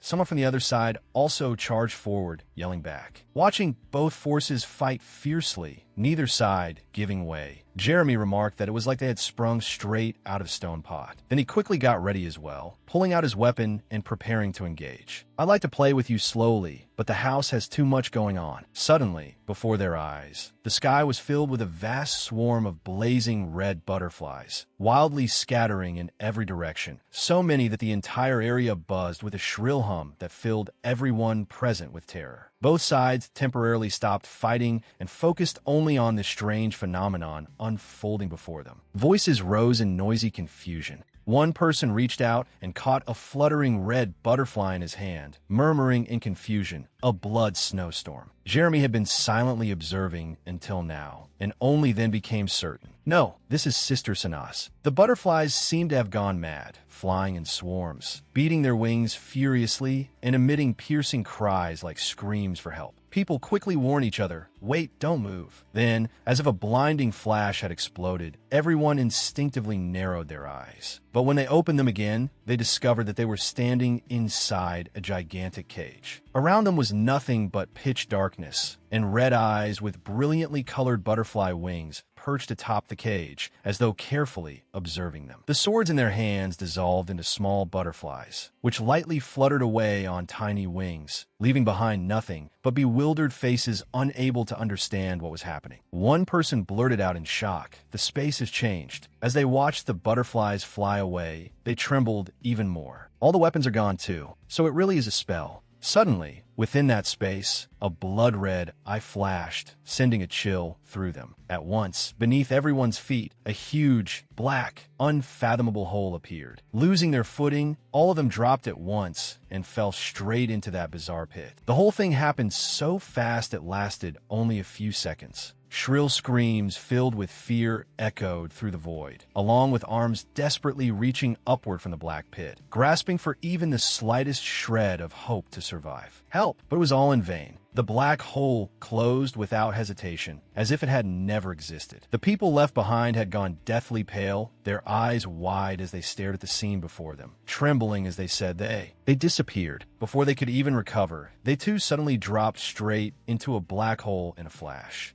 At that moment, Jeremy could hardly believe his own eyes. Cold sweat poured off him in streams. His eyes were filled with such terror that he could scarcely speak, only wonder and confusion. How can Sister Sanaa's butterflies create an illusion chamber? In the silent space, a sharp sound rang out, and the eyes slowly closed. A strange butterfly drifted closer and gently settled on the long, curved lashes. Meanwhile, Lant Agrish dragged his battered, blood-soaked body down the corridor, his sharp sword scraping along the floor with a long, unbroken hiss. As he walked, he thought, "Thanks to those dead executioners, I got a cloak and a sword." But they all died. Not one of them remains. Was this also the doing of those children? Besides, the only one in Agric who can use a spell formation is Gretchy. Just how many people have betrayed me? In his mind, 5 familiar faces appeared one after another, their eyes seeming to mock him. At the thought, Lant ground his teeth. Ungrateful wretches who know nothing of the debt they owe for being raised. This will be a new beginning, as long as I can reach the secret passage and hide there. The moment the troops I requested arrive will be the moment I slaughter them all. At last, his steps came to a halt before a tall man in a cloak who stood waiting for him. Outside, the wind howled in waves through the still night. Lance stared in silence for a moment before speaking. "Dion." Then he decisively tore off the cloak covering him, revealing a white garment stained with long-dried blood, and coldly warned, "If you've come recklessly to beg my forgiveness, I may still be generous enough to grant it." Lant raised the sharp sword before him. On the polished blade was reflected Dion's cold, expressionless face, in complete contrast to Lant's furious, hate-filled expression, especially with those grotesque scars still carved across his face, making him look like an avenging demon come to claim a life. Opposite as they were, they still shared one thing in common: blood-red eyes, cruel and cold-blooded, sharp enough to make one shudder. Lant narrowed his eyes and growled, "But it seems you're not here to beg forgiveness. I knew you were mad, but I didn't think you'd be so mad that you'd rebel over some girl who abandoned her own father." Rosanna had bound the 2 men, Jeremy and Dion, to herself with her own schemes, so that she could carry out her plans step by step until this day. Lant cast a resentful glance toward his son, who had collapsed and spared no insults. A bastard not even worthy of being thrown away. Like lightning, Dion swung his iron-hard hand down at Lant, while his other hand, gripping a sword, drove in mercilessly as well. But Lance seemed to have anticipated everything. He pinned down Dion's hand with his knee, and with the sword in his other hand, he swiftly blocked the lethal strike in a flash. Father and son, both cold as ice and expressionless, remained locked in place. Lance spoke in a cold voice, though his words were still laced with contempt. "Who do you think taught you everything you know?" Dion remained silent, not uttering a single word. His eyes widened, and all he managed to see was a flash of a sword before it struck.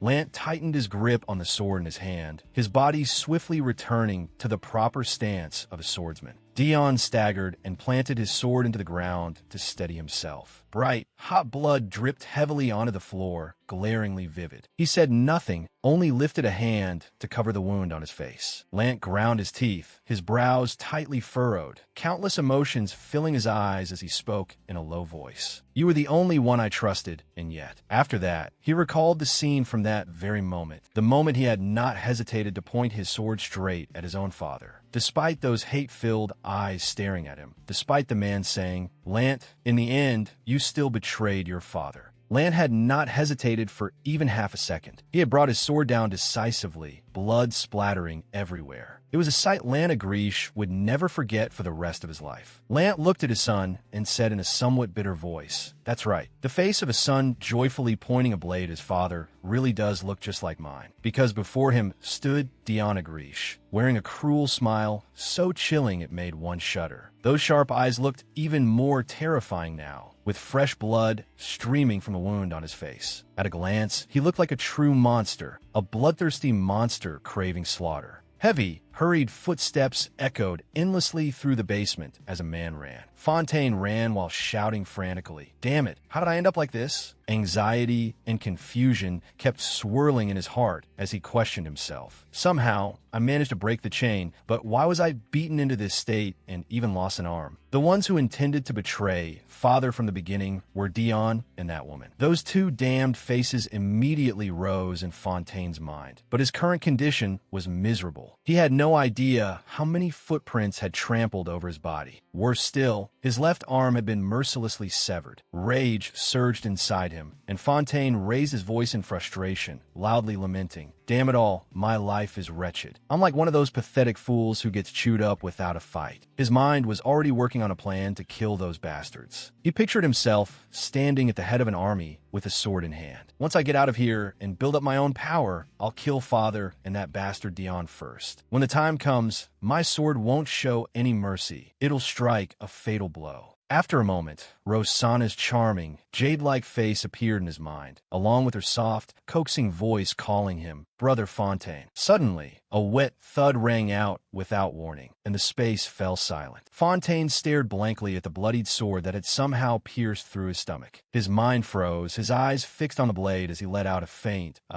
Blood began to seep from the wound, drip by drip, pattering onto the ground. Terror left him speechless. How? This sword? Who is it? With a sharp sound, the blood-soaked sword was pulled back out. A cool, indifferent voice rang out, unable to hide its disappointment. "So it wasn't Lant Agrish. I followed the traces here. Does that mean this trip was for nothing?" As the sword was withdrawn, the wound gaped even wider, and hot red blood poured down in streams. Fontaine staggered a few steps, then collapsed to the floor, clutching his stomach in agony. The voice sounded somewhat familiar, and he immediately thought of someone. His eyes widened as he turned around, only to see a tall man with a handsome face carved as if from stone, his soft silver hair swaying faintly. Those distinctive noble golden eyes looked at him coldly. He was as lofty as a god. In that instant, Fontaine recalled a day from long ago. At a noisy gathering of nobles, Rissel and Delian had brought Cassis to make his debut. In a solemn voice, one of them had introduced him. "It may be a little early, but this time the boy will attend the meeting with me." Madame Gaster approached with a smile. "My." At that time, Cassis was still a youth, and there was still a touch of fresh innocence on his face. He greeted his elders, then took the initiative to introduce himself. "It's my first time meeting you all. I am Cassis Padelian."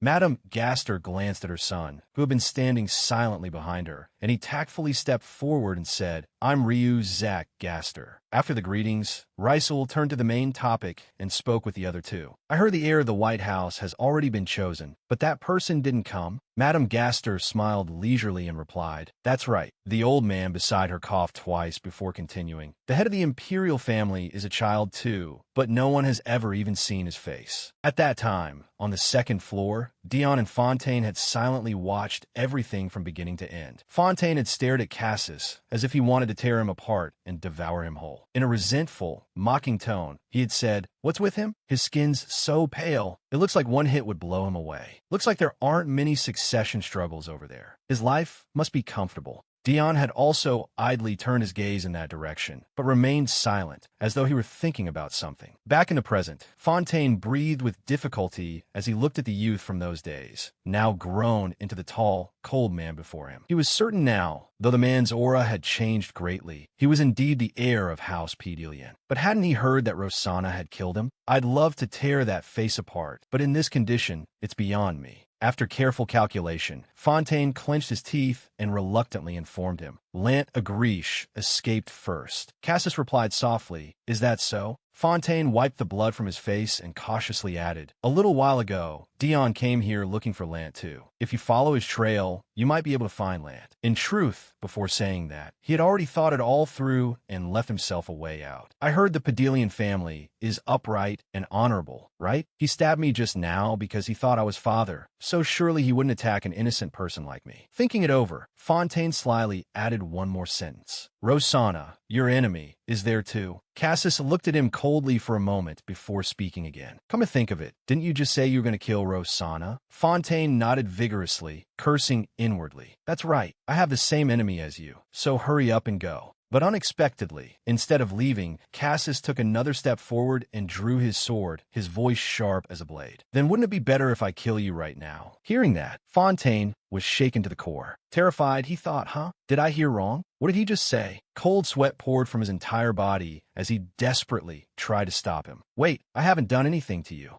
But all that answered him was silence, and those beautiful golden eyes filled with ruthless coldness. Fontaine felt as though he was finished. This time, even keeping his life would be difficult. Sweat streamed down his face, bloodshot eyes bulging as he muttered curses. Damn it, upright and honorable Pedelian? What a joke. At last, in the silent space, a heavy thud rang out with terrible clarity. Fresh blood splattered across the floor and stained the sword red. Elsewhere, Emily held a candle in her hand, guiding Sierra and VS as they ran. "This way, ma'am," she said quickly. Sierra, flustered and wrapped in a fur coat, hurried after her. Her heart was full of wariness. In all my panic, I hadn't thought of it until now, but why did she send someone to help me? Sierra looked at Emily with a thoughtful expression and recalled what had happened earlier. Sierra had still been in her flowing nightgown, while VS was holding a broom when Emily arrived, surprising them both. Sierra was the first to speak in astonishment. The person standing at the door was Emily. She bowed respectfully and introduced herself. "It's been a long time, my lady."